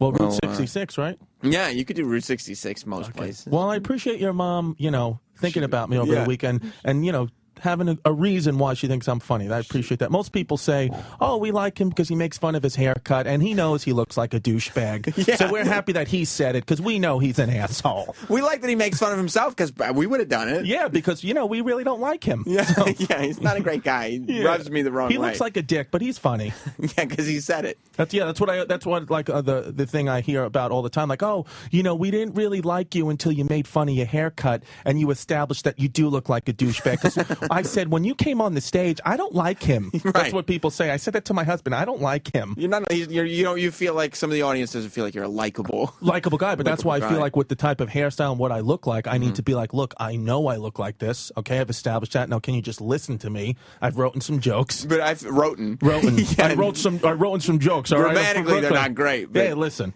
But do you feel like because you have a haircut and you Google him if you don't know what Chris? It's spelled like Di Stefano, but it's Di Stefano. No, but it's Di Stefano, but it said Di Stefano. You spelled my name wrong. Somebody spelled my name wrong downstairs, and the people like, yo, we can't let you in. I was like, well, it's just that they probably spelled it D-E, and it's D-I, and they were like, oh, yeah, you right. You right. My fault, yo. There's no way it could have been a typo. They're like, I know, you figured it out. Yeah, it's Di Stefano, D-I-S-T-E-F-A-N-O. I got to actually think of, maybe I should do like some type of bit about that because everybody always spells my name wrong. And they're like, I can't find you. I'm looking for you on Facebook and Twitter. I'm like, well, are you doing D-E? And they're like, yeah, well, it's D-I. What's your Twitter? At Chris D Comedy. See, that's smart. Thank you. I appreciate because that. you just throw the D on it and nobody's got to figure out how to spell this name. It's not, yeah. Kobe in Ireland. In Ireland? Yeah, what's up, Primetime? How are you? I'm good. How are you? I'm great. What are you doing in Ireland? Living here, pretty much. Oh, great. Well, what are you doing listening to this in Ireland? Well, I've never heard of Opie and Anthony, but I just tuned in for the shit show because I'm a big fan. Nice. So you're just an after show guy. There's a lot of those guys. Yeah. Are you Chris Di Stefano guy? Well, no, not at all. Well, fuck you then. Yeah, you fucking asshole. It's the haircut, isn't it? What's going on?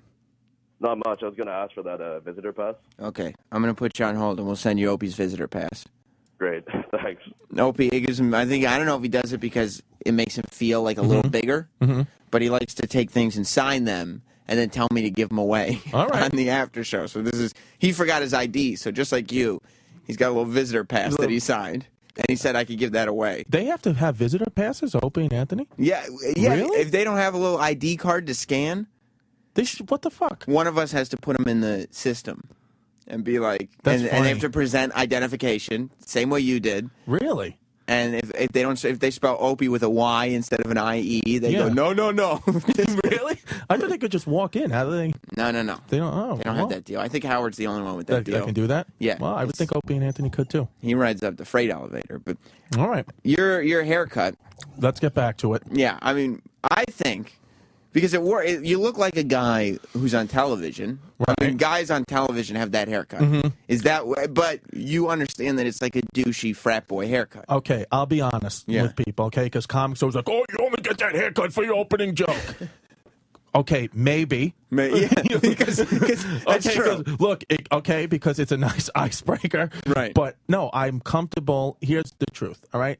I used to get a different type of haircut, a more low haircut. I have, just on the left side, a bit of a receding hairline, okay? Oh. So when I have my hair like that, it kind of looks like I just have like a shit streak going around my head. It looks like somebody, you know, like when like you go to like the ghetto barbershop and they zeke you and they put like that little part in your hair. Right, they put like, especially they did it in the 90s all the time, that fake little swoosh. Yeah, I have like a, you know, little Gary Coleman I have part like a in the Lower East afro. Side gang member, 1990s, you know, Spanish haircut, swoosh, and I keep checking my head.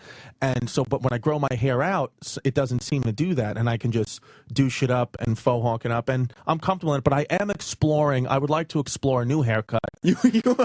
How long have you had the faux? Chris has a faux hawk. That's what it is. And like you said, it's something that you get on the stage, you're aware people are judging you for it. Right. And it's something that you address in your comedy. Right. Which, again, if you got a new haircut, you got to write a new joke, and it's like, oh, fuck. Well, and, you know, in I got to go back. I got to do more material about roads. Exactly. And it's like, how many fucking streets can I make fun of? There's only so many streets. But, so, I will be honest, though. I used to have the same bit when I had a different haircut, but it would be about my bone structure. I know I have douchebag bone structure. Oh, okay. So I do I was exploring that. I knew that I was a douchebag from when the first time I looked in the mirror when I was about 2 years old. I was like, not the haircut. Yeah, I was a baby douchebag. So it's not so much the haircut, but the haircut does make an easier platform to leap off of, if you will, for the douchebag jokes. But because people are not sitting there going, because people might have been sitting there going, well, I really wasn't paying attention to his bone structure. It's kind of a reach to start the conversation on bone structure. Well, I used to be locked into the joke where I would only open with that. But now what I do is I try. Like there was no sense of spontaneity on stage. No. Like, I have my 3 minutes, and that's what I do. And that's what I'm going to do.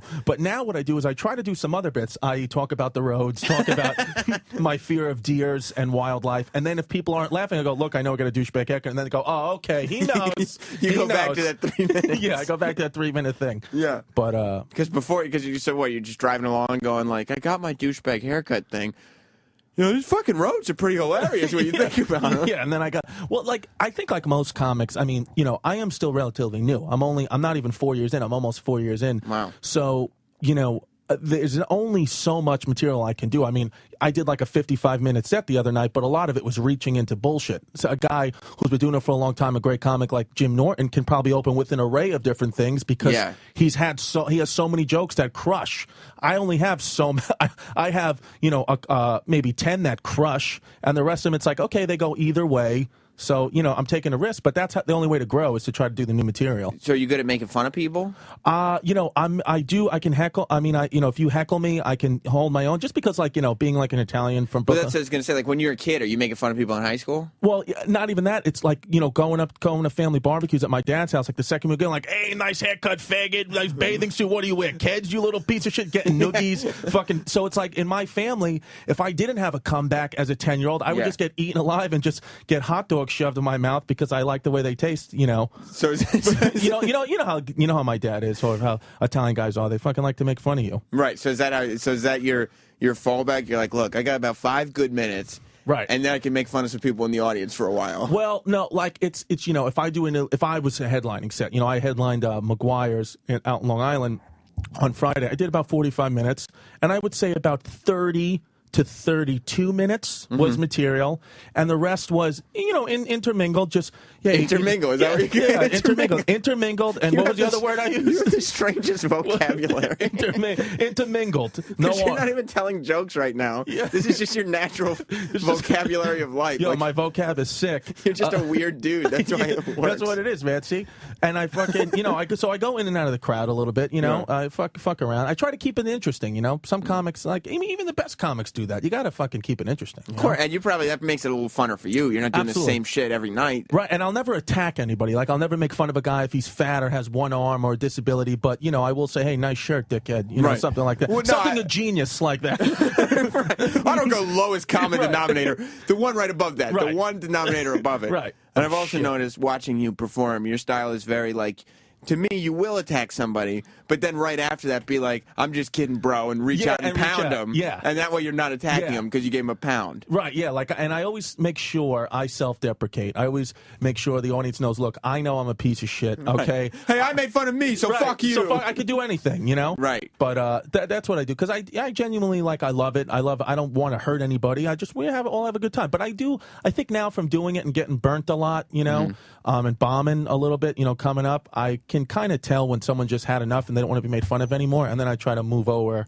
Give them a little more, and then you. One more, just zing, and they're back. All right, good night. Yeah, make it hurt, and then move on. Move past. Right. So our other comics, you've only been in it for like 4 years? About 4 years coming up. Yeah, I started in, here's what I did. I took a class at Gotham Comedy Club in April of 2008. How'd you do? Awful. You did like D's? Yeah, it was just awful. And then there was only 8 sessions, and you do comedy on that, every Sunday. So I did like 6 of them. So I really only did comedy 6 times in like 3 months in April 2008. So, I guess technically I started them, but I really don't count that as my start. I count my start as August of 2009 is when I really... So what are you doing from April to August? I was getting my doctorate in physical therapy. You were a doctor?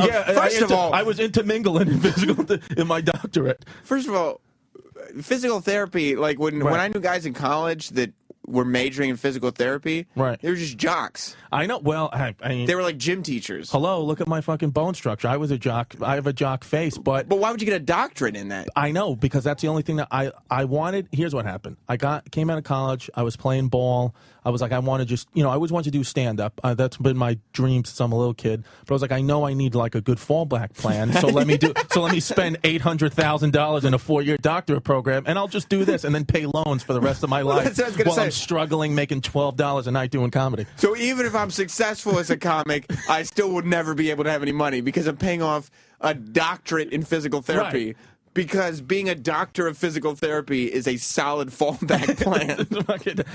I took it to the extreme, but so, and it's just funny to me because it's like a doctorate in physical therapy. Like, we're not real doctors, like some of the kids I go into school with, like they're like, oh, I'm Dr. So-and-so. It's like, Dick, you can stretch people's hamstrings. What the fuck? You're not a doctor. Right. At all. What are you going to do? Like, if someone has a fever, what are you going to do? Just massage their elbow? Get the fuck out of here. So your parents, like, when you're like, no, comedy is going to be what I do, are they going, what about your doctorate in physical therapy?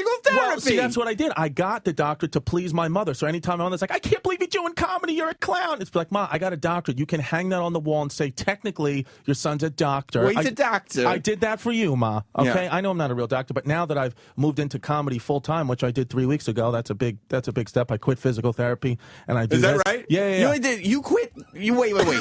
You quit your day job 3 weeks ago. Yeah, I spent. 4 I thought I was talking to a real comedian. No, listen. I spent 4 years getting my doctorate. Okay, and then I spent 2 years being an actual physical therapist, and now I'm a comedian. So $100,000 in debt. Are people going up to you in your physical therapy office being like, aren't you the dude from Guy Code? Exactly. That's what started happening. I was a pediatric physical therapist. Yeah. So I was working with kids in a school in Chelsea, and they're like, the 10, 11 kids be like, yo, you that guy from Guy Code, son? I'm like, yes, I'm also your physical therapist. So, Yeah. and what happened was not that I got forced to leave, but they were like, look, the kids know who you are. It's not an appropriate show. You've missed 25 days at work. They're like, you're going to get fired, so why don't you just leave? Actually, the last time I was here, I posted I was going to be on the show on Facebook, but I took off from the Board of Ed, so you can't do that. So that's why they were like, look, you got to fucking go. Last time you were here was 3 weeks ago. Fired. No. That's great. No, but I'm happy to be it. I'm happy that this happened. Well, yeah, I mean, we should be getting you fired. You're not supposed to be like, being on, because you're one of the guys from Guy Code, right? Which is like, that's a pretty big gig, I would think, for a comic. It's a pretty big gig, especially since MTV2. That's like the only show. They have old sitcoms from when I was a kid, right? And Guy Code. Yeah, and you texted me on Saturday. You were like, you keep seeing commercials, and you were like, I can't see your stupid face. I just saw it on Thursday. I can't take this shit. I was sitting there, and maybe it was my fault for watching. All Saturday morning, I was watching Saved by the Bell and Smart Guy. So I was like, oh, Saved by the Bell ended at like 11. And I was like, well, I guess it's time to start the day. And then it was like, he's a smart guy. And I was like, whoa, Smart Guy Marathon? I'm sticking here. Yeah. Every other commercial break, it was the same goddamn commercial where they were taking the guys from Guy Code, but also promoting Girl Code. Right. Which you said last time, your girlfriend Carly is on Girl Code. She's on Girl Code. And she's on the commercial with you. Right. And it's the same commercial. And every time it's you going, oh, I hooked up with somebody from Girl Code. And then she goes, you live with your mom. And then Charlemagne goes, you're a hashtag loser. Loser, right. And I'm like, I've seen the goddamn commercial. Yeah. Why didn't you film more commercials? Well, now they're airing new ones. I'll have you know. So now there's a commercial where I'm like, saying like, yeah, I'm going to teach you guys how to hook up with girls, and then I make a makeout thing like to Carly, and she's like, disgusting, and then it's like, watch. It's the show that's promoting is called Code Wars, which will be on April. Okay, it's fucking code everything. We go code crazy. This is why you're so lucky, because MTV2 came up with one idea. Absolutely. And they were like, we will base our network around this one idea, and you will be part of that idea. And you're like, holy shit, what golden hunk of dog shit did I just step into? Let me tell you something, okay? And this is not in my head at all. Like, I was at the Smith Haven Mall on Long Island, all the way on Suffolk County on Saturday with my girlfriend, Carly. Her family was out there. I took about 20 pictures, was signing autographs. What? The 16-year-old white kids love fucking Guy Code, and they were going crazy. They even knew Carly just from those commercials, because all they do is watch MTV2. What else are you going to do in Suffolk County, Long Island, besides watch MTV2? I guess so. I don't know what else. Do coke? And when you get to 15, you can start doing coke. Cocaine. But it's like the show is huge. Like, I literally there was a segment that aired with my mother and I. We did because you were making fun of me because the joke's about me living with my mom. Actually, on one of the episodes of Guy Code, there's a whole segment about me living with my mom where they took the cameras into my actual mother's house. I'm like, this is his room, and making fun of me. Ever since that aired, almost every day, some 16-year-old white kid has come up to be like, you that dude from Guy Code? And I'm like, yeah, you the one that lives with your mom? I'm like, yeah, like, you're a fucking loser. I'm like, thanks. Yeah, but can you tell them that you live with your girlfriend now? Well, yeah, now I do. Or is that they don't believe me. I'm like, well, you guys know I live with my girlfriend. I'm like, yeah, whatever, just take a picture of me. And then they'll tweet it at me. Yo, saw at Christy Comedy, the one that lives with his mom. Yeah. Tell your moms I said what's up. Yo.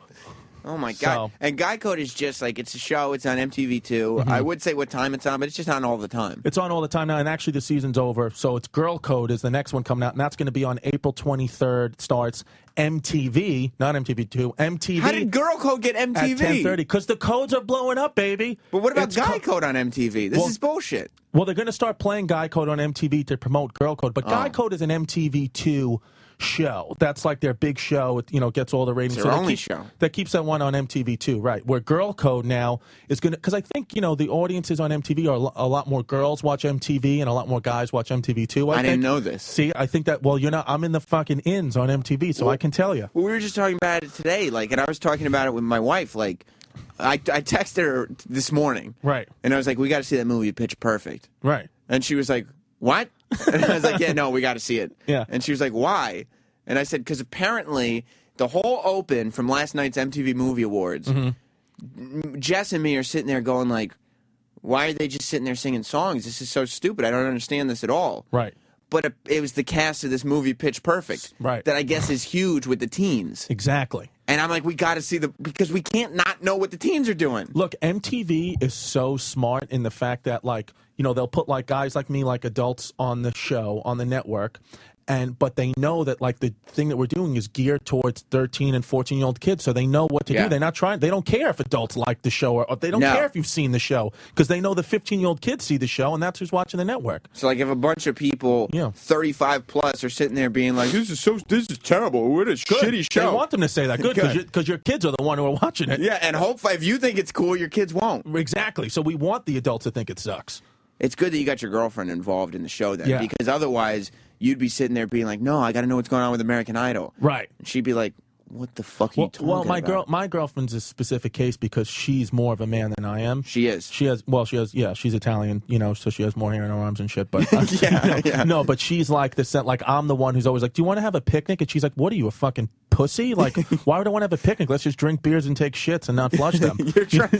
You're trying to think of romantic ideas. I always try to do like, "You want to walk on Highline Park?" And she was like, "Are you fucking serious, Chris?" So you're the one who's in the bathroom, like letting the faucet run while you're shitting, and then lighting a match and spraying some shit. And she's like, "Chris, you got to see the floater I left in there." Totally. Oh, Totally. God. She's more. So she's like the edgy girl on Girl Code. But how are you with that though? Because like, for me, I don't any of the shitting habits that go on with my wife.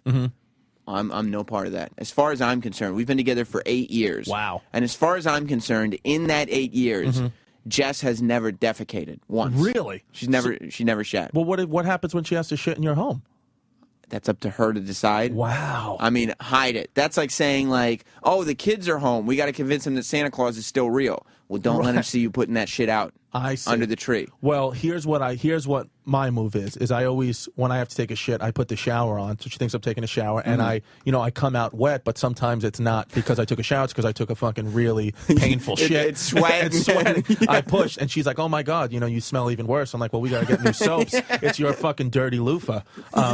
But obviously there was some Carly left over on this. What she used to do, now it's okay. Now she just takes, full-blown shits and lets me know, and it's fun and it's cute. But she used to say... Is it? She used to be like, "Chris, we need milk." And I'm like, "We have 3 cartons of milk." And she'd be like, "Just go to the store and get milk." And I would come back, and the whole room would be lit up in candles and incense.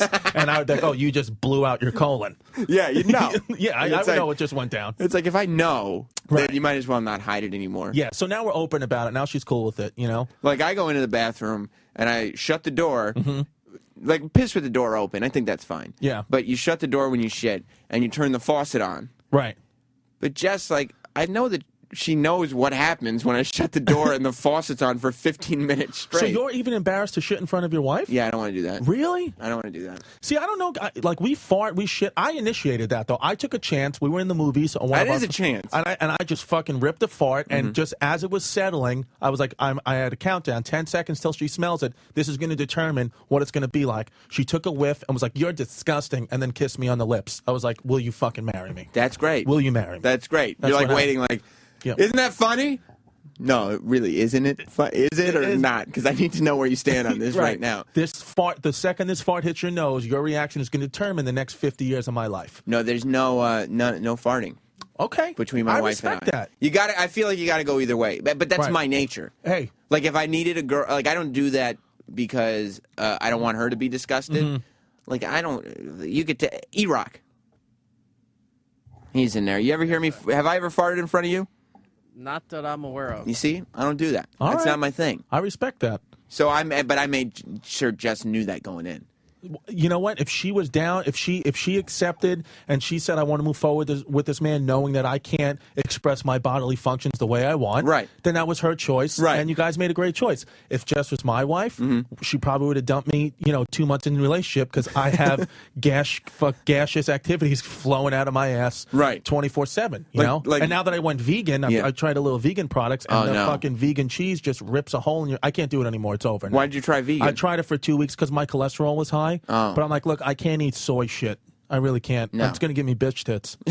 Yeah, and you're a physical therapist by trade, a doctor of physical therapy. Yeah. That's the last thing you can have. I was out, like, me and my wife went to dinner with my brother, like, a couple weeks ago, and I don't know, something happens sometimes where my body tells me you got to change your diet because I eat a lot of fried food. Right.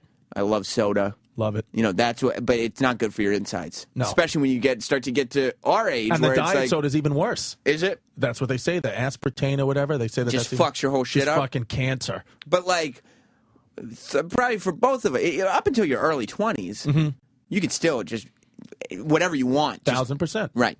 So this is a point where we're learning your body responds negatively to a lot of this stuff. Sure. So there are times when it's bad, and I'll get these, like, horrible pains, and I'm like, this is going to be 45 minutes. Right. and it happens immediately. 45-minute shit. Yeah. Okay. 45 minutes, and it's up and down, and it's like, I think I'm done, but I'm still in a lot of pain. Is it Obviously, I'm not solid? done. No. Okay, messy No. shit. It's like an explosion. Right. And then still pain. Okay. And so you know there's more explosiveness to come. So it's Right. like you might as well stay in the bathroom. Yeah. So like I had to, I went to the bathroom while we were in the restaurant. Mhm. And I was down there for like 10, 15 minutes. 10 minutes. That's ballsy, man. 10, 15-minute shit in a restaurant? Yeah. Because now the other tables realize, where'd that guy, where is he?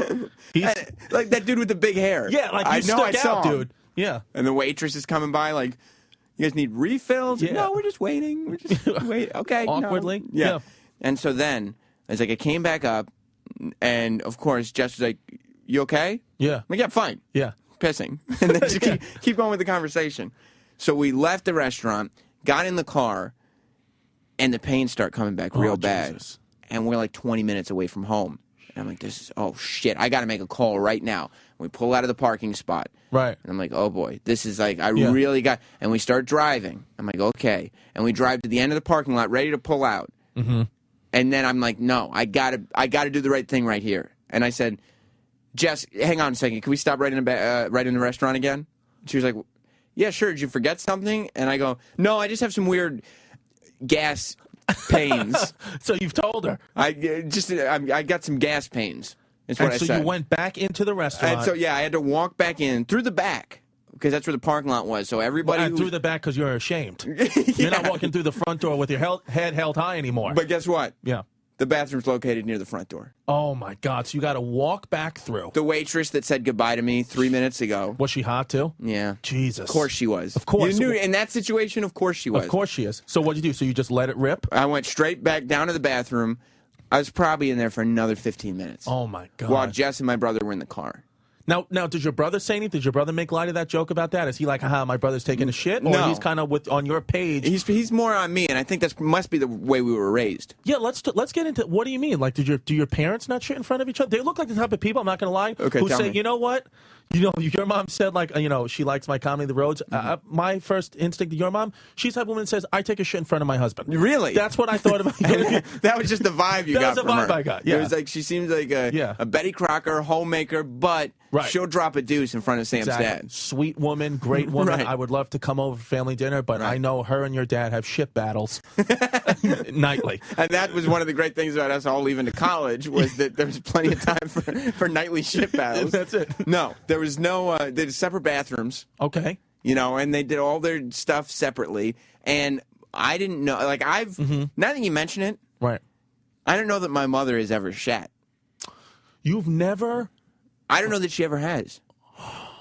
Interesting. I have no memory. I know my dad has. Sure. Not because of when it's taking place, but because, literally, you could walk by the bathroom and know what had just happened in there. Really? Oh, yeah. So it smelled. But my dad, let me tell you, and I've told the audience about this before, like his idea of a snack on a Sunday afternoon, like this is he calls it some of the world's great treats. He said that. I swear to God, that's his quote. Your dad's awesome. He will eat a sardine and onion sandwich with buttermilk.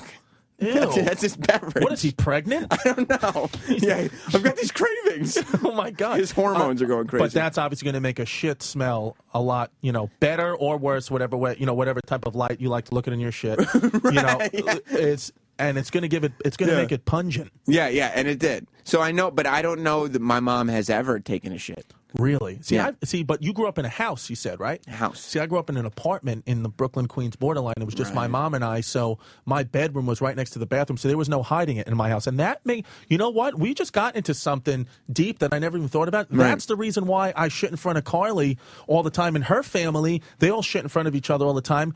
That's the reason why we're comfortable with each other, because I had no choice but to let my mom know that I was shitting and her let I know that I was shitting. Our apartment was too small. There was no hiding it. You could not mask it. You couldn't mask the smell. You couldn't mask the sound. We always had a toilet that would clog. It's like, we know what's going on. Yeah. My dad wasn't around to fix it, so there was plenty of times I had to go in there and just take care of my mom's Vietnam shit. Oh, Jesus Christ. Yeah. And you're like, this is where I need a father. where- What happened to you, Why Dad? is my dad in prison? Yeah. Horrible. Yeah. Let's go to Ken in Texas. Hey, how you doing, fellows? I think we need to now broach the subject, which women are totally in denial of. They fart in their sleep. This is something I'm on patrol over. I've never known it to happen with my wife, but I mean that's something I will blame her for. Like she can, I don't want her farting in her sleep. Right. I got to. I mean, this farting thing is I got to serious. fart right now. You.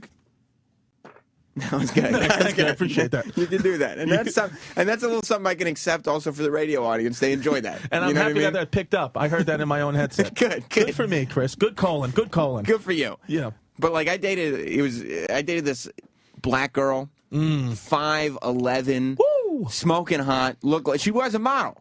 Really, she was hot. She was hot. All right. And we walking up her driveway, right?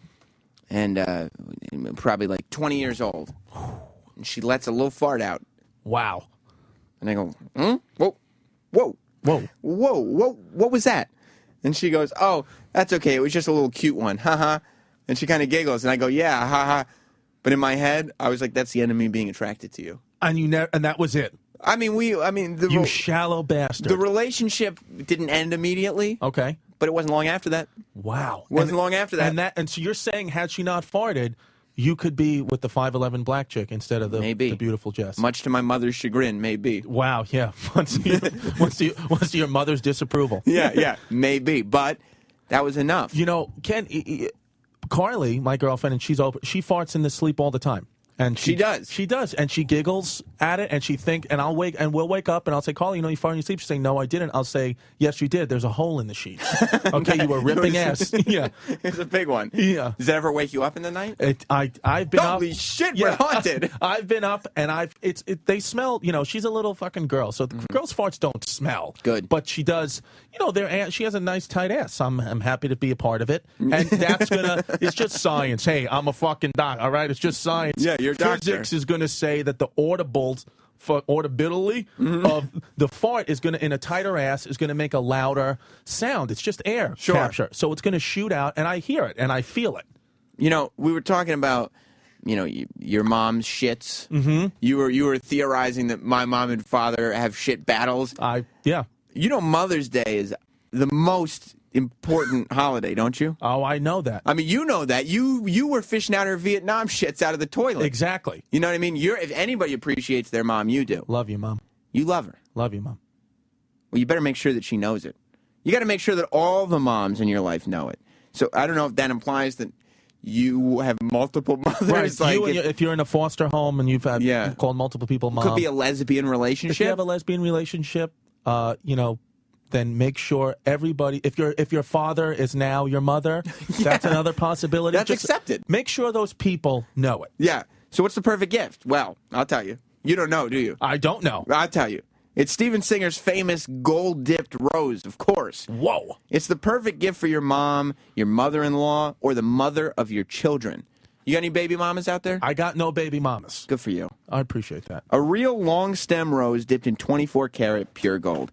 This is the gift that lasts forever, and it's only $69. Yeah, only $69. That's it? That's it. Steven Singer's real long-stem roses come shipped in a beautiful gift box with your own personalized Mother's Day gift card. What a wonderful gift. Steven Singer has special colors available only for Mother's Day. You could choose from peach, which symbolizes appreciation. Really? You appreciate your mom, don't you? I appreciate you, Mom, and she loved peaches. The classic all gold, which symbolizes respect and eternal love. Right, and she loves gold. She's a gang member. Right, yeah, right. Yeah. All gold in my rose. Yeah, that's all gold in my grills. Paul Wall. Or brand new for 2013, timeless turquoise.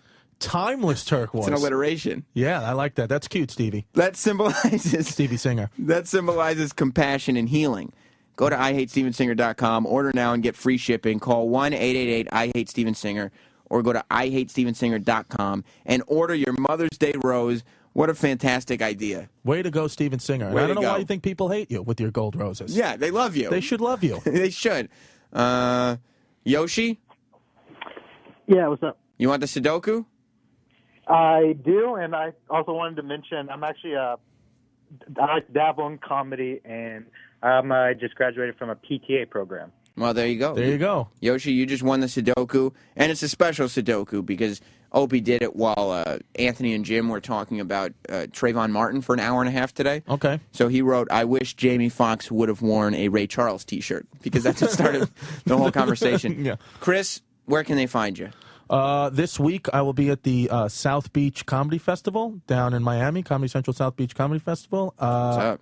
Yeah, that'll be fun. And you can catch me tomorrow night, Tuesday, at Gotham Comedy Club for the Comedy Juice show. Check him out. Yeah. Chris D. Comedy on Twitter. Chris D. Comedy on Twitter, ChrisDComedy.com website, Chris DiStefano, D-I-S as in Sam, T-E-F-A-N-O on Facebook. And Ron and Fez are up next. We'll see you tomorrow. Goodbye. The Opie and Anthony Show is now over. For real this time.